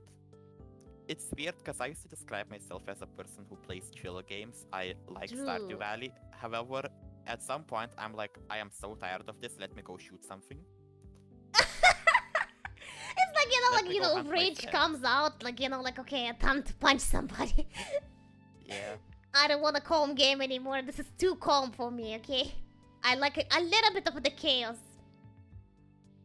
Yeah.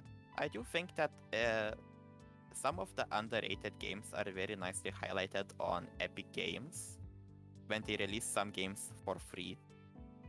That's how I discover most of the games that I like, by just trying out smaller games that have been made free for a period of time. I see. And what kind of game do you discover it for yourself then? Oh, one of my favorites was called Invisible Ink, like Incorporated. Invisible It was a Ink. turn-based stealth game. You would need to get into a facility, hack cameras, steal loot, and then exfiltrate. It is strategy-based. It's a tad bit niche, but I really enjoyed it.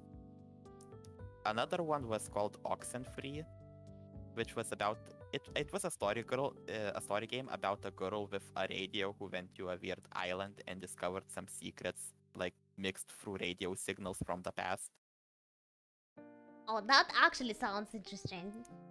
Yeah. Hi, It is a Green. single-player story game, and I do think that choices have meaning in it, and it is a bit replayable. I remember after completing the game, there was a new game plus, which kind of like resets the story in a loop, so you can try it all again. But the Oh, world shit. is different. It's already like impacted by your actions in some way. Oh, I see. I see. I do still play Invisible Link from time to time just because I find it interesting. It's kind of, again, one of the chiller games, a bit more strategy, single player. Yeah, probably because of that repetitive cycle that you can do. It's like, like, oh, okay, let's just do the run. Yeah. Let's just do a run again, and then again, and then again. I feel like, you know, when the game, the mobile game has, like, that thing that you just do continuously for a really long time. Like, it's the same thing. You just come, you grind that thing that you need, and then you log off. At some point, you're just kind of like, okay, I'm tired of this. Yeah, which is why I can't really play games like Honkai Star Rail too much. Because true. if it's just grinding aspect of a game, I get bored really easily. I need some variation, which is why I like Ancient Gods. You get, like, every run is gonna be slightly different, and you learn a bit every time. I see. Some people say the Raid Shadow is a mid option. I mean, we don't doubt that because, like, amount of advertisement for the Raid Shadows Legends is just so big. It's like, you know what? If it's a good game, people would be just advertising it themselves. Oh, actually, not to take him into the hall, but I'm pretty sure you easy played Raid Shadow Legends. Is he in chat? I don't think so. Damn it. Daisy said I tried it, it's fun gameplay combat similar to Cookie Run Kingdom. That's a funny comparison of that. Oh, I have never played that game. I heard Me some too. great things about Cookie Run Kingdom. I just forgot about it.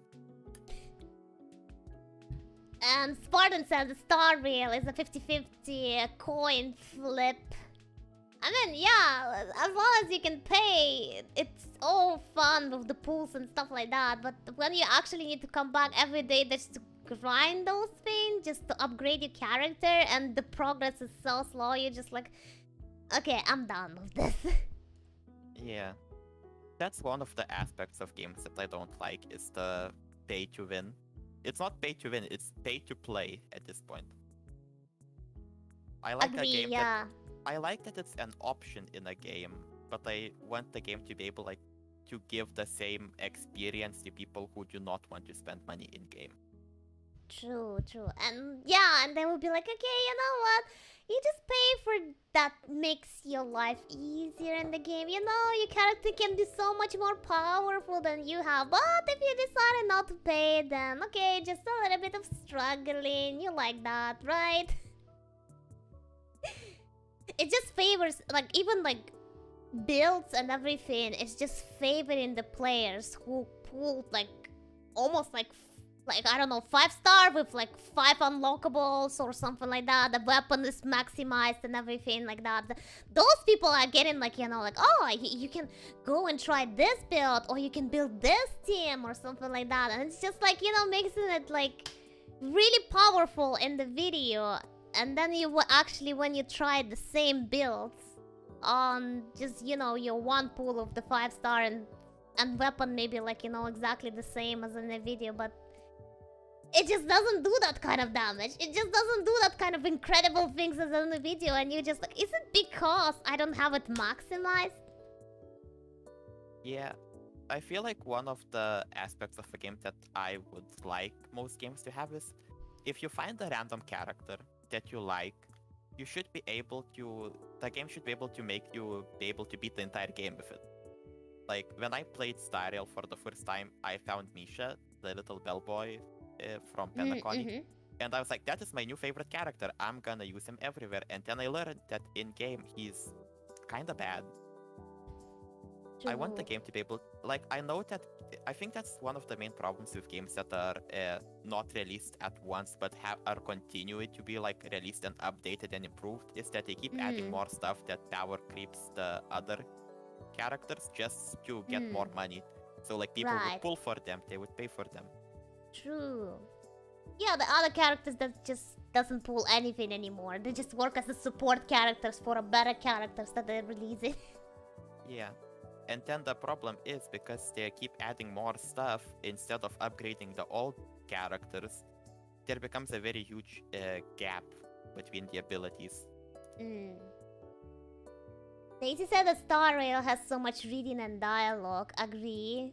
And sometimes it's just pointless, the dialogue. It doesn't actually like contribute to the story, and it's not even fun to read sometimes. I think Star Rail is kind of a comedy game in a bit. It is story based. Like, if you complete the main storyline, you can completely ignore all the side story stuff and just continue grinding your days away if that's what you like. True. I do like in Star Rail all of those like cinematics that they do in. The music is amazing, I agree. But like when it just goes to the casual conversation with the other people, it's just like it's about nothing. And sometimes it's not even that funny. It's more funny when they show it in cinematics kind of stuff. Yeah, it's more action-packed that way, but I did play through the last 2 patches, and I was weeping for about a week because the story was that good. True. I mean, I also was playing like a lot of this after I left the Genshin for some time. I decided to play that one, and I stuck for it for a pretty long time, but then I just decided like, I cannot do this anymore. Between the updates, grinding for the things, it just became too casual, too boring, too like, feels like a job more. So I was like, I'm done.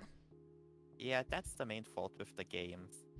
And the problem is that at some point, we're gonna return to those games that we stopped playing, and we're gonna be like, oh, this is fun. We're gonna play for like 2 days, and then we'll be like, oh yeah, I remember why I left. It's only grinding. I think I'm at that point when it comes to Genshin and Star Rail that I have no idea what's going on at this point. Like, I'm like, if I jump into the game, I'm just like, okay, there's so much that I missed at this point that I don't even know how to get around with this. Yeah, and the new events aren't implemented that well either. I did join Genshin for a while because there was a Bennett event, and you could get the free skin for him. Except it was locked behind a quest line that lasted for more than 6 hours. So I quit. Oh shit. Okay, yeah, that happens. It's like you don't know how to jump into the game sometimes back because it's just too many things happen, and now it's too hard to do things, and they still require you, okay, if you want to get the freebies, then you have to stuck in the game for like several days, and you just like, I just wanted to get back a little bit and see if I can do that, not you forcing me to stay in the game for 6 damn days.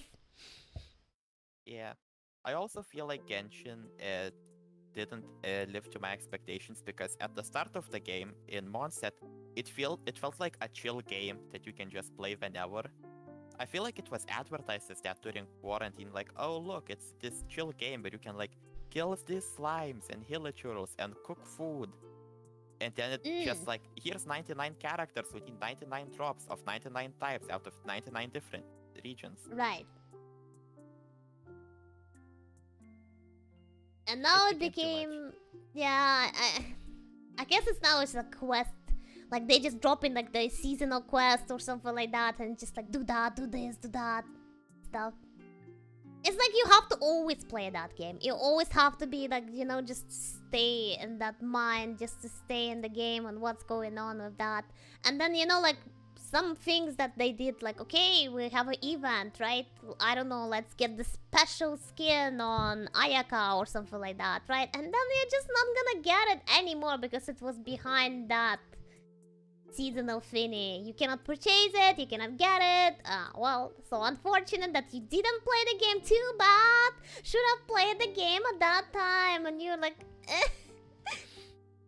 not very friendly to the people who is returning and for a new players as well. Yeah, and I feel like it's difficult line to make. Like Genshin and Star Rail are trying to be, because it's what I call a live game where they keep updating stuff. They're trying to be timeless. They're trying to be like, oh, you can play this for however much you want. The problem is that it gets boring. The problem with released games is that you play them and it's over and there's nothing you can do about it. Except for play again. True. And just waiting for a new update, and it takes sometimes really long. Yeah. I wanna slightly go off topic. You did mention a potential for a favorite and least favorite games, Yeah, sure. and I feel like that's gonna be an interesting topic. How do you think it would be like of all time or currently? Because I feel like those would also differ quite a bit. Can be seen, but maybe of all time. Hello, welcome. We'll need to crank up all the Steam libraries. Maybe we should actually take a poll on that one. Is like the latest favorite games, or actually like, you know, maybe something like of all time? Because overrated and underrated is not the same, right? It's just kind of like that you feel like this game was good, but it's not so popular, but it doesn't mean that it's your favorite game. Yeah, it's based on like public's opinion and hype about the game. Which is like weird, because if I could say that like Portal 2 is underrated, like it was very popular when it was out, but it fell off later because people played it and they know about it, so like would that count? Like it would be considered underrated now, but back then it might have been True. overrated. True.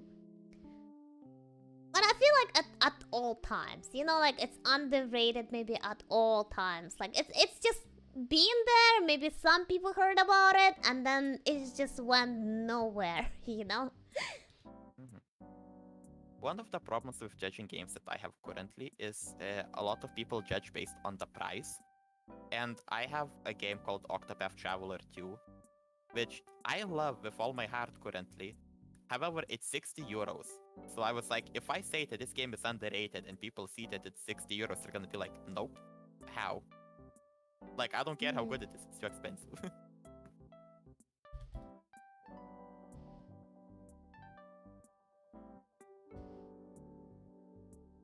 Based on the price. Now it's time to think about the games that actually people basing just on the price. I guess?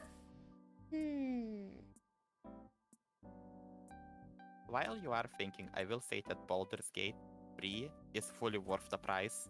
And I don't care what anyone says. I will die on that hill. You get it on sale. Still get it on sale, but it's so worth it. I mean, yeah, I guess get it on a sale and stuff like that. I would say that despite the games being always good, like Silent Hill or something like Resident Evil, they always come expensive.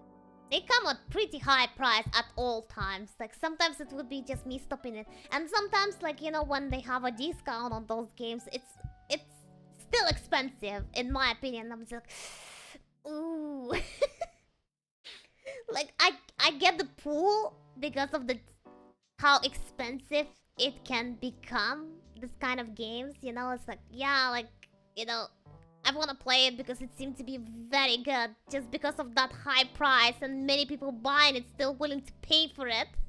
But at the same time, I'm like, damn, if I buy this, I'm gonna be eating noodle to the rest of the month. Yeah. One of my favorite games of all times, We Happy Few, I bought on a sale for 20 euros. Because I love the game, but it's not worth the price, sadly. Okay, what was the game? We Happy Few. Oh, We Happy Few. Okay. So why do you think it's not worth the price? Because it feels a bit unfinished. Ah, I see. 1 second. Baldur's Gate gets updated constantly without asking for you to buy it as DLC. True. That was the muted one. I didn't know there was a muted icon in here either. Okay, cool. Yeah, since if the game is updated, it's pretty much worth the money, especially if you don't have to pay for updates, any DLCs or updates. Hi, Miss Sun! Hi, welcome! Hope you well, model. Hope you well too. What is your most overrated and underrated video game?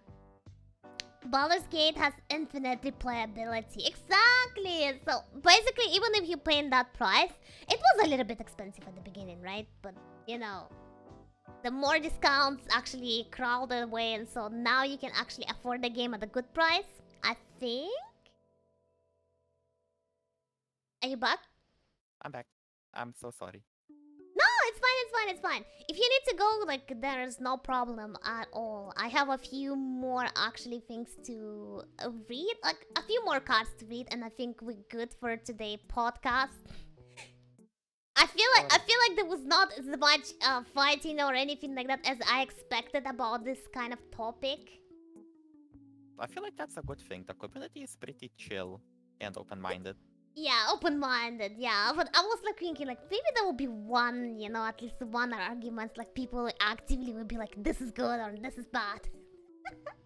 I think because it's based on Thank you public for the shout opinion, it's not gonna be as much fighting. But if you were talking about personal favorites or least favorite games, that's where fighting would start.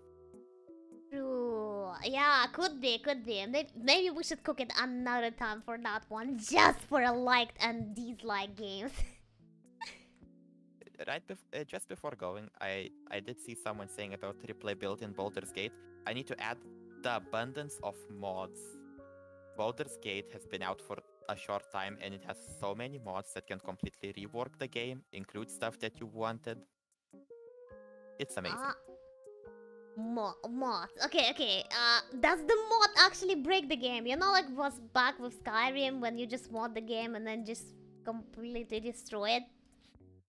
Surprisingly, not that I've seen. I've seen some visual errors, like I think it's poor graphics quality on my end, but if there's mods that change face presets, the face will be floating outside of the character.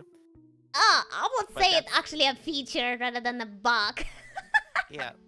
But no, most of the mods that me and Tweezy played with were pretty stable, all things considered. There was even a mod that completely changed the game and turned it into like a roguelike battle arena, what I would call it.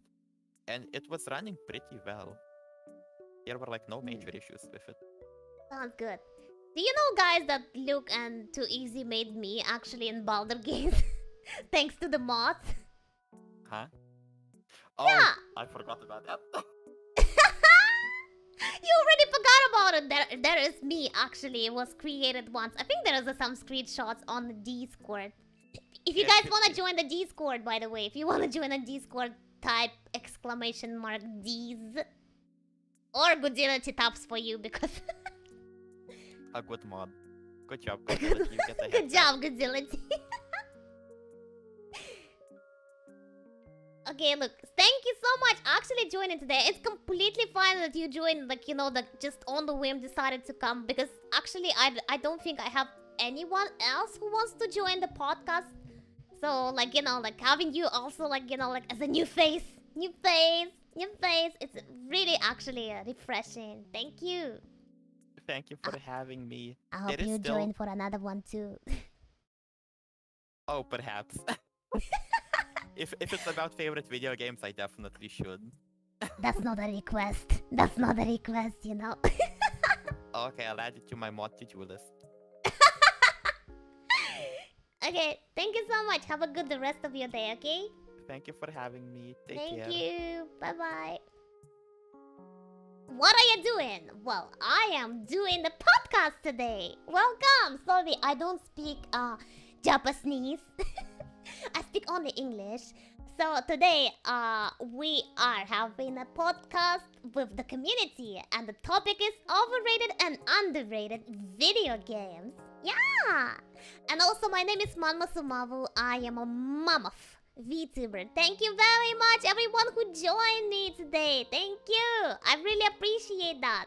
Thank you for a raid. Thank you for new followers. I hope you come check me out for other podcasts as well, or not just podcasts but also gameplays and sometimes chatting and stuff like that. And just a reminder that I'm streaming on both YouTube and Twitch, and if you can support on both platforms, I would really appreciate that. Thank you.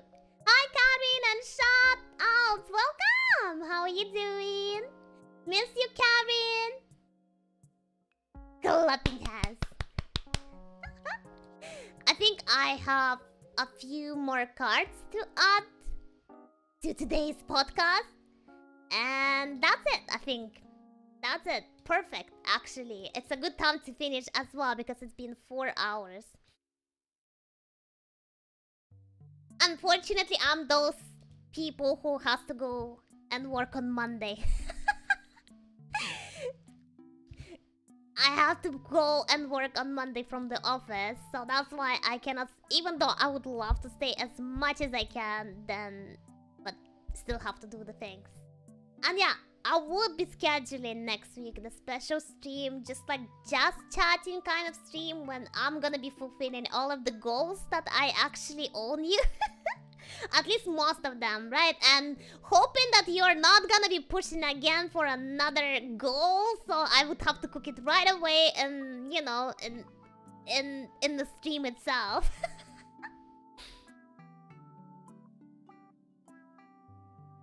I like playing lesser known games because 50% of the time they're hidden gems. Yeah, I mean that's what we're talking about. The underrated games, kinda. You can put it in the underrated games category for sure.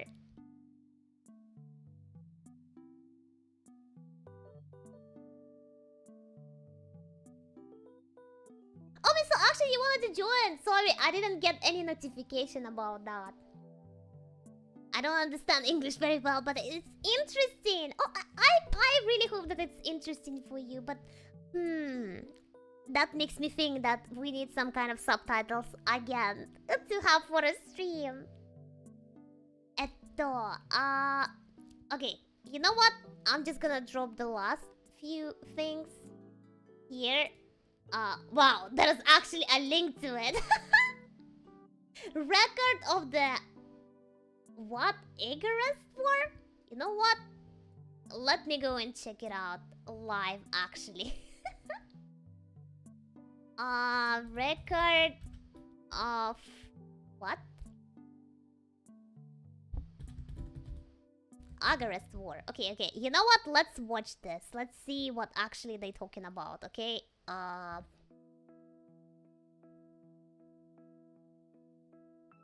Gameplay. There's a preview! Oh my god, look at that preview! There is a hot spring kind of like, you know, like action going on. Somebody get a general review about this game, okay? Concerned. We are driven by simple desires. For some, it's to get over any barrier. Others, to achieve a feat so incredible that no mortal could ever hope to surmount it. However, for gamers like myself, we know what the actual endgame is. Which anime girl to woo? Is it like a dating kind of game, you know, with the tactics? Agarest War was initially released in North America in 2010, with the main draw of a generational narrative where player interaction with the heroines determines who they end up with and the stats of their future child. Ultimately, across several in-game child? You making a children in this game? What? Adventure while also being able to be with their personal best girl several times. Before we get into the review, we'd like to... It's kinda, you know, reminds me... What the hell is this game? Sakura Wars. You know what? It kinda reminds me of the Sakura Wars. Not gonna lie. Thank our Patreon supporters for making this possible. Please take a second to check out Patreon. Ah, yes. Wait, is this a really dating sim, but a JRPG? Yes! Generation faces aren't that compelling. You can make your waifu better. Greatest strengths and can keep players engaged. Base game reviewer. I mean, he said about the simple desires, okay? Nah, looks like a boba is just a fun service. And then an attack phase for each unit character. Luckily for Switch players, this version of the game has been optimized so the loading into battle. Okay, you know what? Let's jump straight into conclusion. Way to experience this adventure. The portability allows you to take the level grinding and waifu relationship building on the go or to bed with you. I won't judge. The nuanced battle system is unique and I won't judge too, guys. As you face off against some truly tough encounters across several generations. Returning fans may not have it in them to see this war through until the end, but new players it's underrated. Why exactly? Just because it's a combo of dating and FF tactics? For the Nintendo Switch, I think because I never heard about it. Thanks for watching. This video is brought to you by our supporters. Okay, I never heard about this game before. I heard about the Sakura Wars, okay? That kind of reminds me of the Sakura Wars. Hi, Ron! I found on YouTube homepage and damn, you're so cute. Thank you, Ron! You're so cute too. Happy Sunday! How are you doing today? Oh, we're having a podcast right now and we're talking about the most overrated and underrated video games. It's not late to express your opinion about the games. Maybe you find the people who think alike in the chat as well. Okay, okay, so yeah, Sakura Wars is the only thing that comes in mind when I'm thinking about this game, but I never heard about this game at all.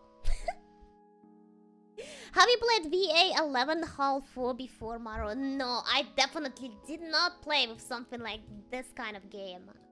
Actually have no idea what even that. Ah. Okay, that sounds... Ah, Valhalla! Valhalla! Okay, okay, somebody talked about this game before. Ah, I think it was VTUBER. I think it was VTUBER who talked about this game before or something like that. Previous podcast, but yeah. No, I did not play this game, but at least I heard it from somebody. Yeah, I think it was VTUBER. I find it so weird when they make the game 3D terrain, but the characters are 2D, like a Paper Mario. Like a Paper Mario. Well, I mean, I feel like a lot of JRPG games or Japanese games in nutshell kind of like to make that kind of strategy. Apparently it works for many people. I just realized I forgot to mention one game in my card, but I'll get to it later. No, you can actually mention. It's fine. What should I call you? Mano or Maru? Oh, I have many names. You can call me a meatball. I am steak. Mammoth. Maru. Maru-chan. Marmar. What else? Maru. You can call me anything, actually, Ron. Well, I think most of the people just call me Marvel. Just call me Marvel. Also, I'm streaming both on the Twitch and YouTube, so you can catch me live on the both channels actually. On YouTube I mostly like to do like, you know, those shorties and stuff, but I do stream live for both platforms, so if you have a time to check out the other one, I would really appreciate that as well. You can call her daddy. Or you can watch my shorts, okay? Some of them are funny, I think.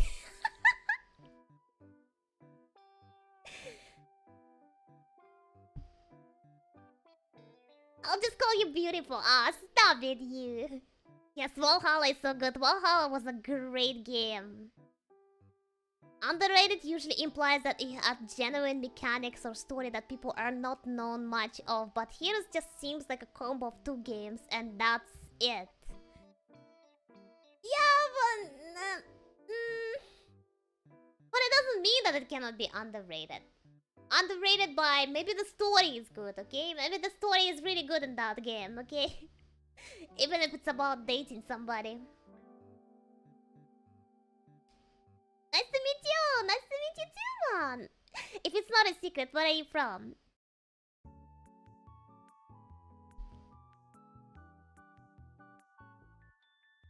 Pop. Okay, well, I got the idea, okay? I got the idea of the game that we're talking about. I don't know who actually submitted this game, and I would really personally like to hear more about why this game they consider the underrated. But I guess it's because maybe it's a really good dating simulator, okay? I mean, there is something good about dating somebody and also like, you know, like progressing through the story with them and like kind of get together at the end and maybe they kind of like become super powerful or something like that. Oh, it was you, D-Blair! Okay.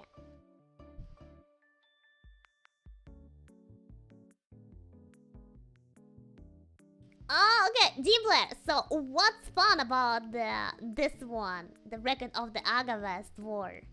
What do you think is like underrated? Well, to be fair, I didn't hear about it, so I can understand the part of underrated. But why do you think this game should be more popular?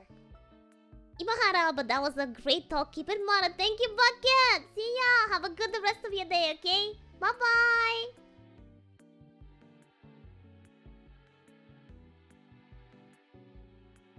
And I would like to talk about it. Oh, you should have told me that you want to participate! God damn it! God damn it! I thought you just wanna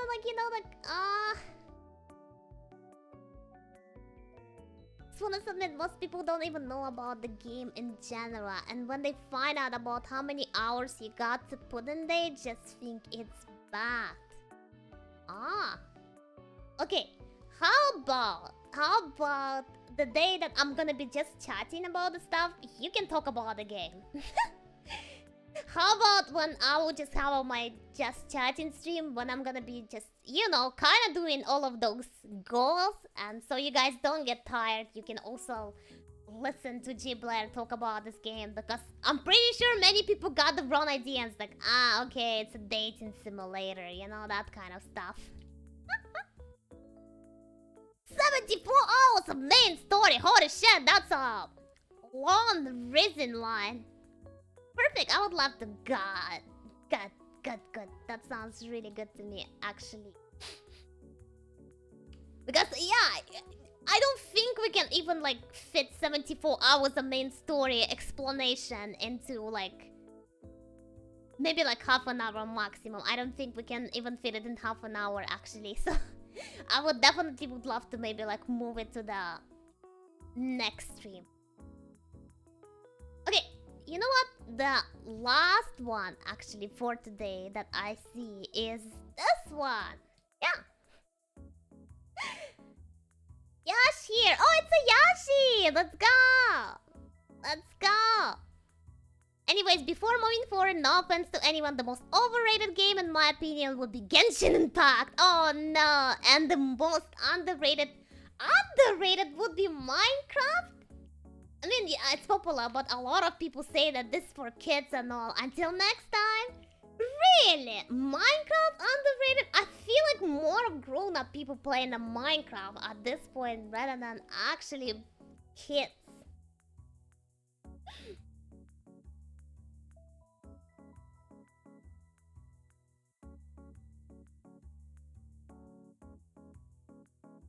Since when become underrated?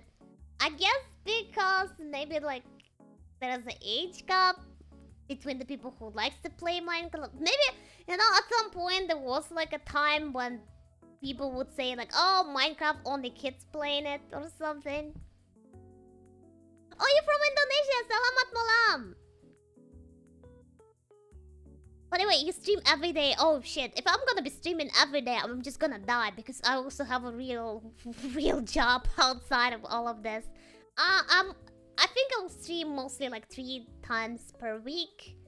What I'm trying to do is just to stream on the same days, but sometimes I have to move the schedule, depends on what's happening.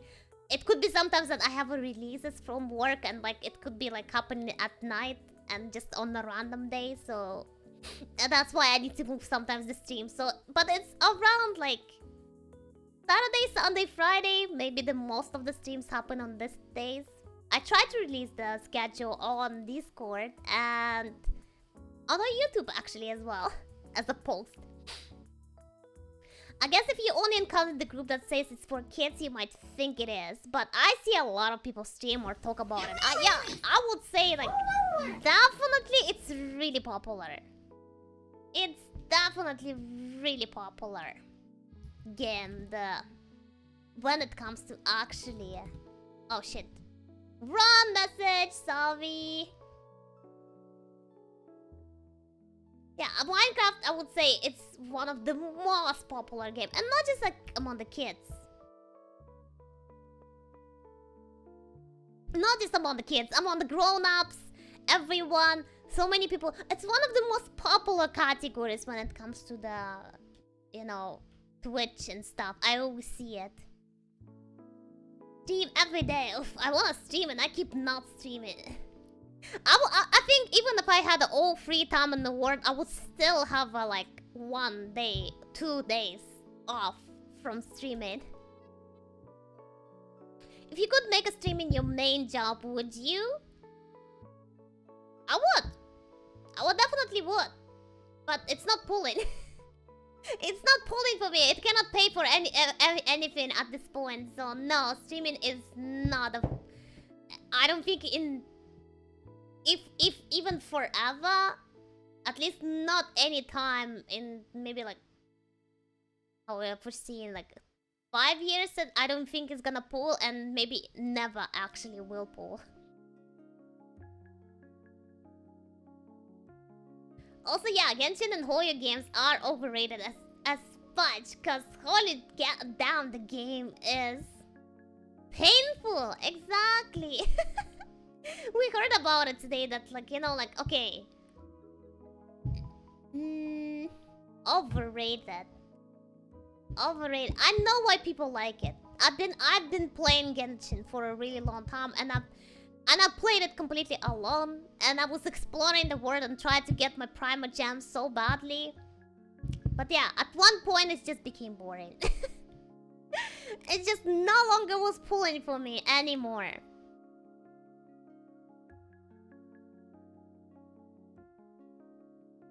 I see, okay, I have to go to sleep now. Have a good day. Thank you so much, Ron. Good night. See ya.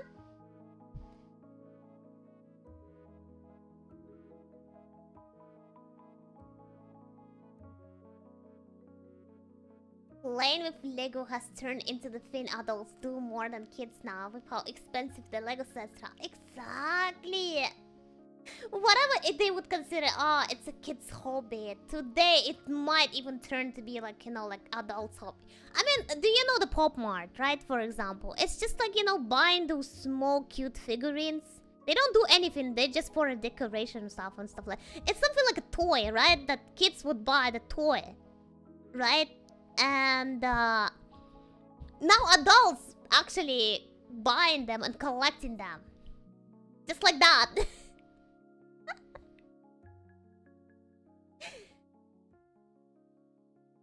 Funko Pops, Nendoroid, etc. Yeah, they're too expensive for the kids to buy. Now the grown-ups buying them because they want to have it. And they can't have it. You know what? I do understand it. Like, you know, when you're making a salary, right? When you work in a... Yeah, and you just want just a little bit of happiness in your life. Just like, you know, like just go and throw those money on something that make you happy. At least permanently. You just buy that. I hate Funko Pop with the passion of the millions. Why, though? I do pay for Nendoroids, though. I don't have many, but like, I get it why. It's cool to have them. I have this Bochi Nendoroid and I'm so happy about it. I just recently changed it to different face. I've got like 3 Nendoroids. Which one?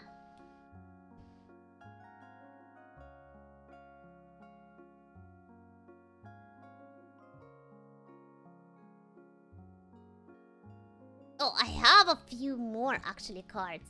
Let me go through them really quickly.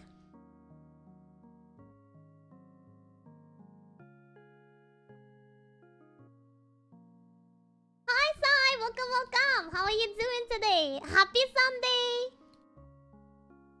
Maro Funko Pokemon. Never. My blood is still crying. Nendoroid is not cheap at all. Nendoroid is fine, looks cute, different faces, poses, and decors, but Funko Pops? Hell nah.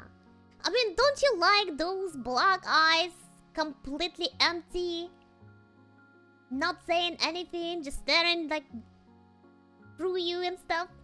Oh, Raisin Nox, hi! Welcome! How are you doing today as well? Welcome! For those of you who just joined, my name is Mamosumavu. I am a Mammoth VTuber, and today we're having a podcast about the overrated and underrated video games. Actually, we're almost at the point when we're done. I just have a few more cards that people submitted to me to talk about it. Okay, I find lots of hidden strategy game gems as underrated that are not from the big brand names, especially turn-based empire building ones such as Conquest of the Elysium 5 or wave-based tower defense. Ones like Tower Dominion. Okay, is those one actually not from the big company?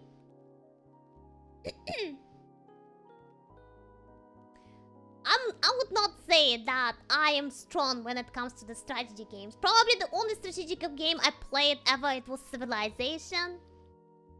And I'm just understood that my brain cell is just too small to kind of think into the strategy games a lot. I'm doing good, thank you. You sound so adorable. Thank you, Sai. Welcome. How are you? I'm doing good, thank you, Razor. How about you guys? If it's not a secret, where are you guys from? Why Maru call us peanut? Maru eats peanuts. Do Maru want to eat me? Yes, exactly. That's the point.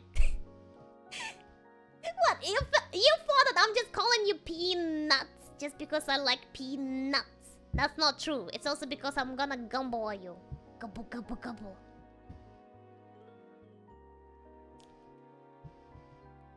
Conquest of Elysium I mentioned. I have no idea about the game. Conquest of Elysium. Have anyone actually played this one? Except, actually, well, I can see the reaction, okay? From USA, what about you, Marvel? I am from the Ice Age. Because the Mammoth. I don't know where I'm from. I am from my mother and from my father. Discolism, plant discolism, the goatee of every year. What do you mean?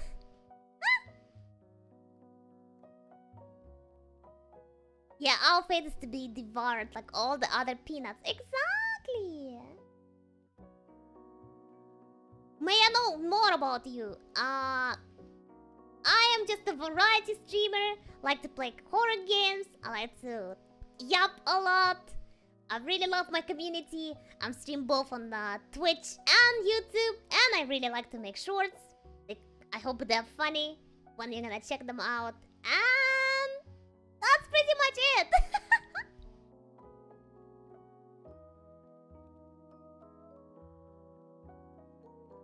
Korea! Oh, let's go! And welcome!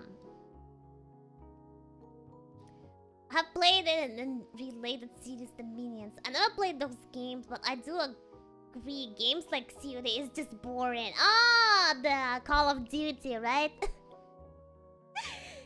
Yeah, I met the people who really likes to play Call of Duty, and I also was like, nah. Especially if you're playing campaign stuff, I was like, okay, you know. It was just okay for me, okay? Okay, I see how some people might like it, but I was just one of those people who just like, yeah, not my thing. Call of Duty was interesting once upon a time, but they keep churning out of the gameplay, so it stopped being fun long time ago. I see, yeah. Many people did complain that the more Call of Duty releases the new games, the more like just boring, straight up boring they are. Especially the campaign. You play Minecraft? Currently no, but I used to play Minecraft before, yep. Maybe we'll come back to it one day. We actually still have, I think, the server.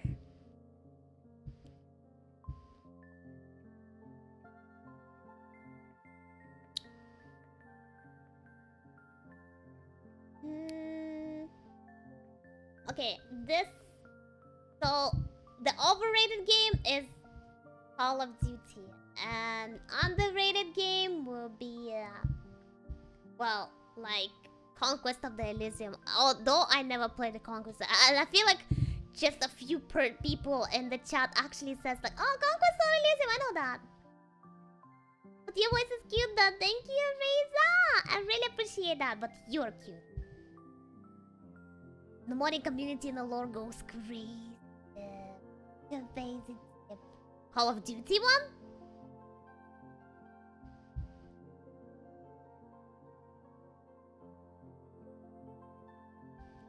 Okay, and the last one. Okay, it might piss off some people, okay? It might piss off some people, but stay together, guys, okay? Okay, just keep yourself together. It might upset some of the viewers, okay? When I'm gonna pull out this card, because I was like, ooh, okay? Okay, guys, are you ready? 1, 2, 3. The last card, and it's a big hit one. Ugh. Overrated Hollow Knight. It's good, sure, but the cultist degree people have dedicated themselves to it. Renders is overrated. Guys, that's a take indeed. That's a hot take. Fight me, bro. I don't know who brought this, okay? I have no idea. It's anonymous. I cannot see this as well, guys. If you're brave enough, you can actually come forward and talk about it. Straight. If you're brave enough, prepare for impact. That sounds like something someone who haven't played Hollow Knight would say. Officers have been sent to this peanut house immediately. I would like to report. Hi, Jeff! Welcome! Delusional take at the best, weak rage bait at worst.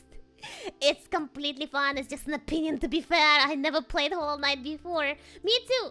I just saw, like, you know, like the gameplay, and I'm like, I'm just gonna fudge it up so many times. I'm just gonna rage on me not failing even the fight. Me just failing on the jumping on the platform. I'm just gonna be like, Model Janice game is better? Which game is that? Is it a dating simulator? Because I would take that.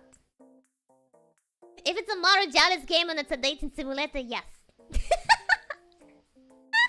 Or like Sims kind of like game. You know what, Loki? I feel like I agree. I love that game, but the sheer insanity that surrounded the fandom while waiting for Silksong went way too far. I think these people like Hornet. And some horny for a hornet. I'm sorry to say that. And but yeah, I'm just not that kind of person who likes to dedicate themselves for the game that I have to be better.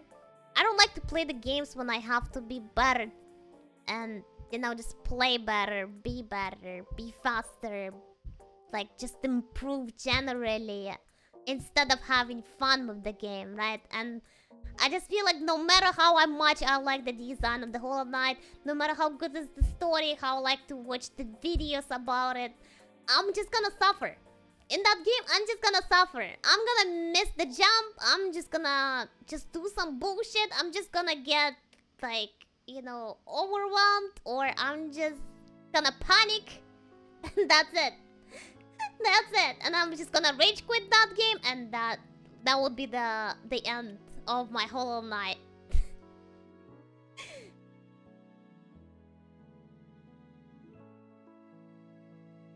My Twitter on a day one when Silksong came. I mean, the Silksong broke Steam. It broke all the platforms that were selling the game. When Maru gets stuck on the boss, she develops a rivalry and will bash her head against it till she gets it down. You know, maybe that game is for me when it comes to the boss fights. But when it's jumping it from platform to platform, Jump King Steam went, never! I'm not touching that game again. I hate it with my full heart. Thank you very much. The wait was worth it, no doubt. I love Silksong as much as if not more than the Hollow Knight, but the fandom was rotten. Could be. So we're not speaking about the game being too overhyped. It's just the community. It's just how many people and how deep they go with the, you know, dedicating themselves to this game. It's just got what could be stated as overrated.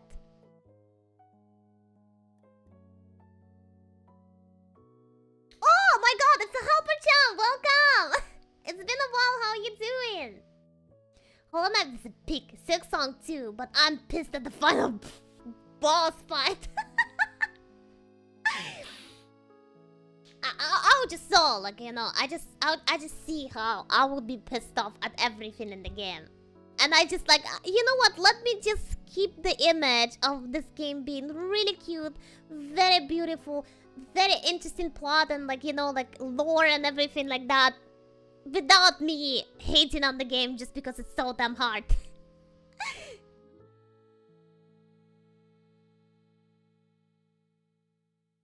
I'm not gonna lie, usually not awake while it's still on. Yeah, unfortunately. For most of the, I think, people who is from US, I could possibly stay longer before, but now that with the job and stuff like that, I have to like finish earlier. Hi Malik, how are you doing? Welcome. Never base your opinion on the game based on the community. True. How are you, Mammoth? I'm doing great. Thank you, Malik. How about you? I was playing Silk Song a few hours ago and I rage quitted it. Oh no! That's what I don't wanna have, okay? That's exactly what I don't wanna have about the Hollow Knight, okay? I don't wanna rage on the game. I don't wanna hate it. I just wanna, like, you know, like that kind of feeling, like, you know, like fuzzy feeling, like, I like how the game is. I like everything about it, but, you know, I just don't wanna touch it. Oh, I was just thinking about the Undertale. The community is awful. When you mentioned about the community, I was like, you know what? That reminds me of the Undertale. Like awesome music and fun experience, but the community is awful. Exactly. And I think so the same. Yeah, when it comes to Undertale. Undertale is just like that, yeah. I don't know actually the whole extent how the community is of the Undertale, but I heard a few things about it, so I'm like, oops. Yeah, let's visit.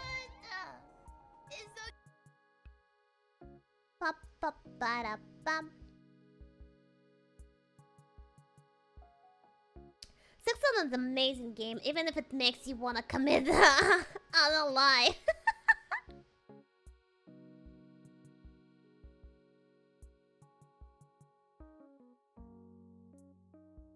Need a ton of patience. That was actually for Chan Psyop. Could be.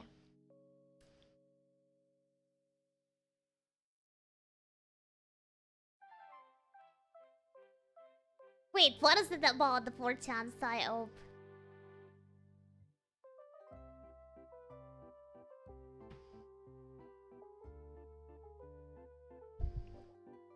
Pochan breeds some of the wild stuff. Oh no, what happened?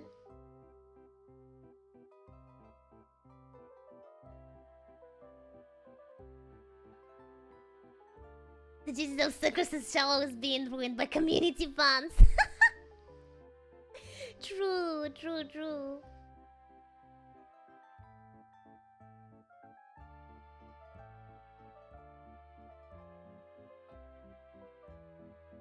Pop.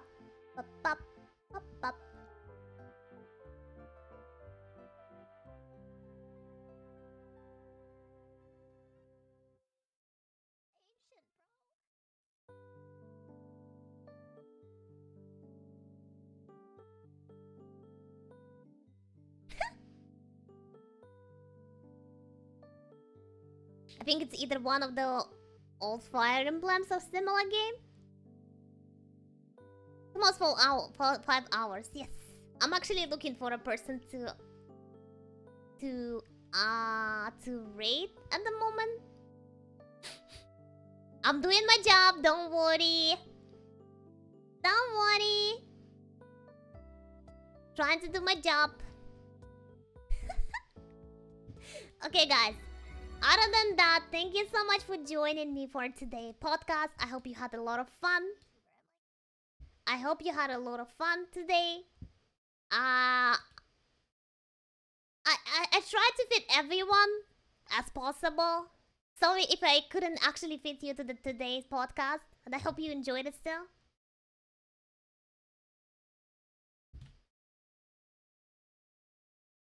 Thank you again, Maro. The stream was fun. Thank you, C-Lollies. Thank you. I trust you adult properly, please. Thank you for the stream. Thank you so much for being here. Good night. Sweet dreams, guys. For some of you, and some of you like have a good rest of your day, and some of you have a good morning. I believe some people just waking up, which is crazy. Looking forward too. Let's go. Good night. See ya, guys. Thank you so much. And we're gonna be raiding this cute VTuber. I don't know them yet, but maybe we can read. Maybe they're nice. Maybe they're nice. Can I please have a raid messages? Thank you very much. Don't forget to copy the raid messages. If I will let you know, guys, if I'm gonna be streaming tomorrow for the goals for September, or maybe it will be the other day. We'll see. And thank you very much. And don't forget to eat delicious food and drink water. Okay. And don't forget to check out both of Twitch and the YouTube, because yeah, you might can find like different things about those two channels. Twitch is more for redeems and stuff that you can do for fun, and maybe some emotes, and of course the YouTube for the videos. You can rewatch the live videos as well. If you have time to put it like, you know, like your background noise, I really appreciate that, because it kind of generates those watch hours. That is very important for a partner, so we can get the emotes there as well, and to watch the shorts as well, because, well, I take my time to do them. I think they're funny. Okay, thank you very much today, guys. Bye-bye. On a wild knife chase, in the crowd, her lovable face. Peanuts, sergeant weed. Catch a vibe if you believe. She's rolling the scene. Fluffy is clean like a mammoth dream. Peanuts flying in a twirl. Watch out, here comes the mammoth girl. Rumbling earth as she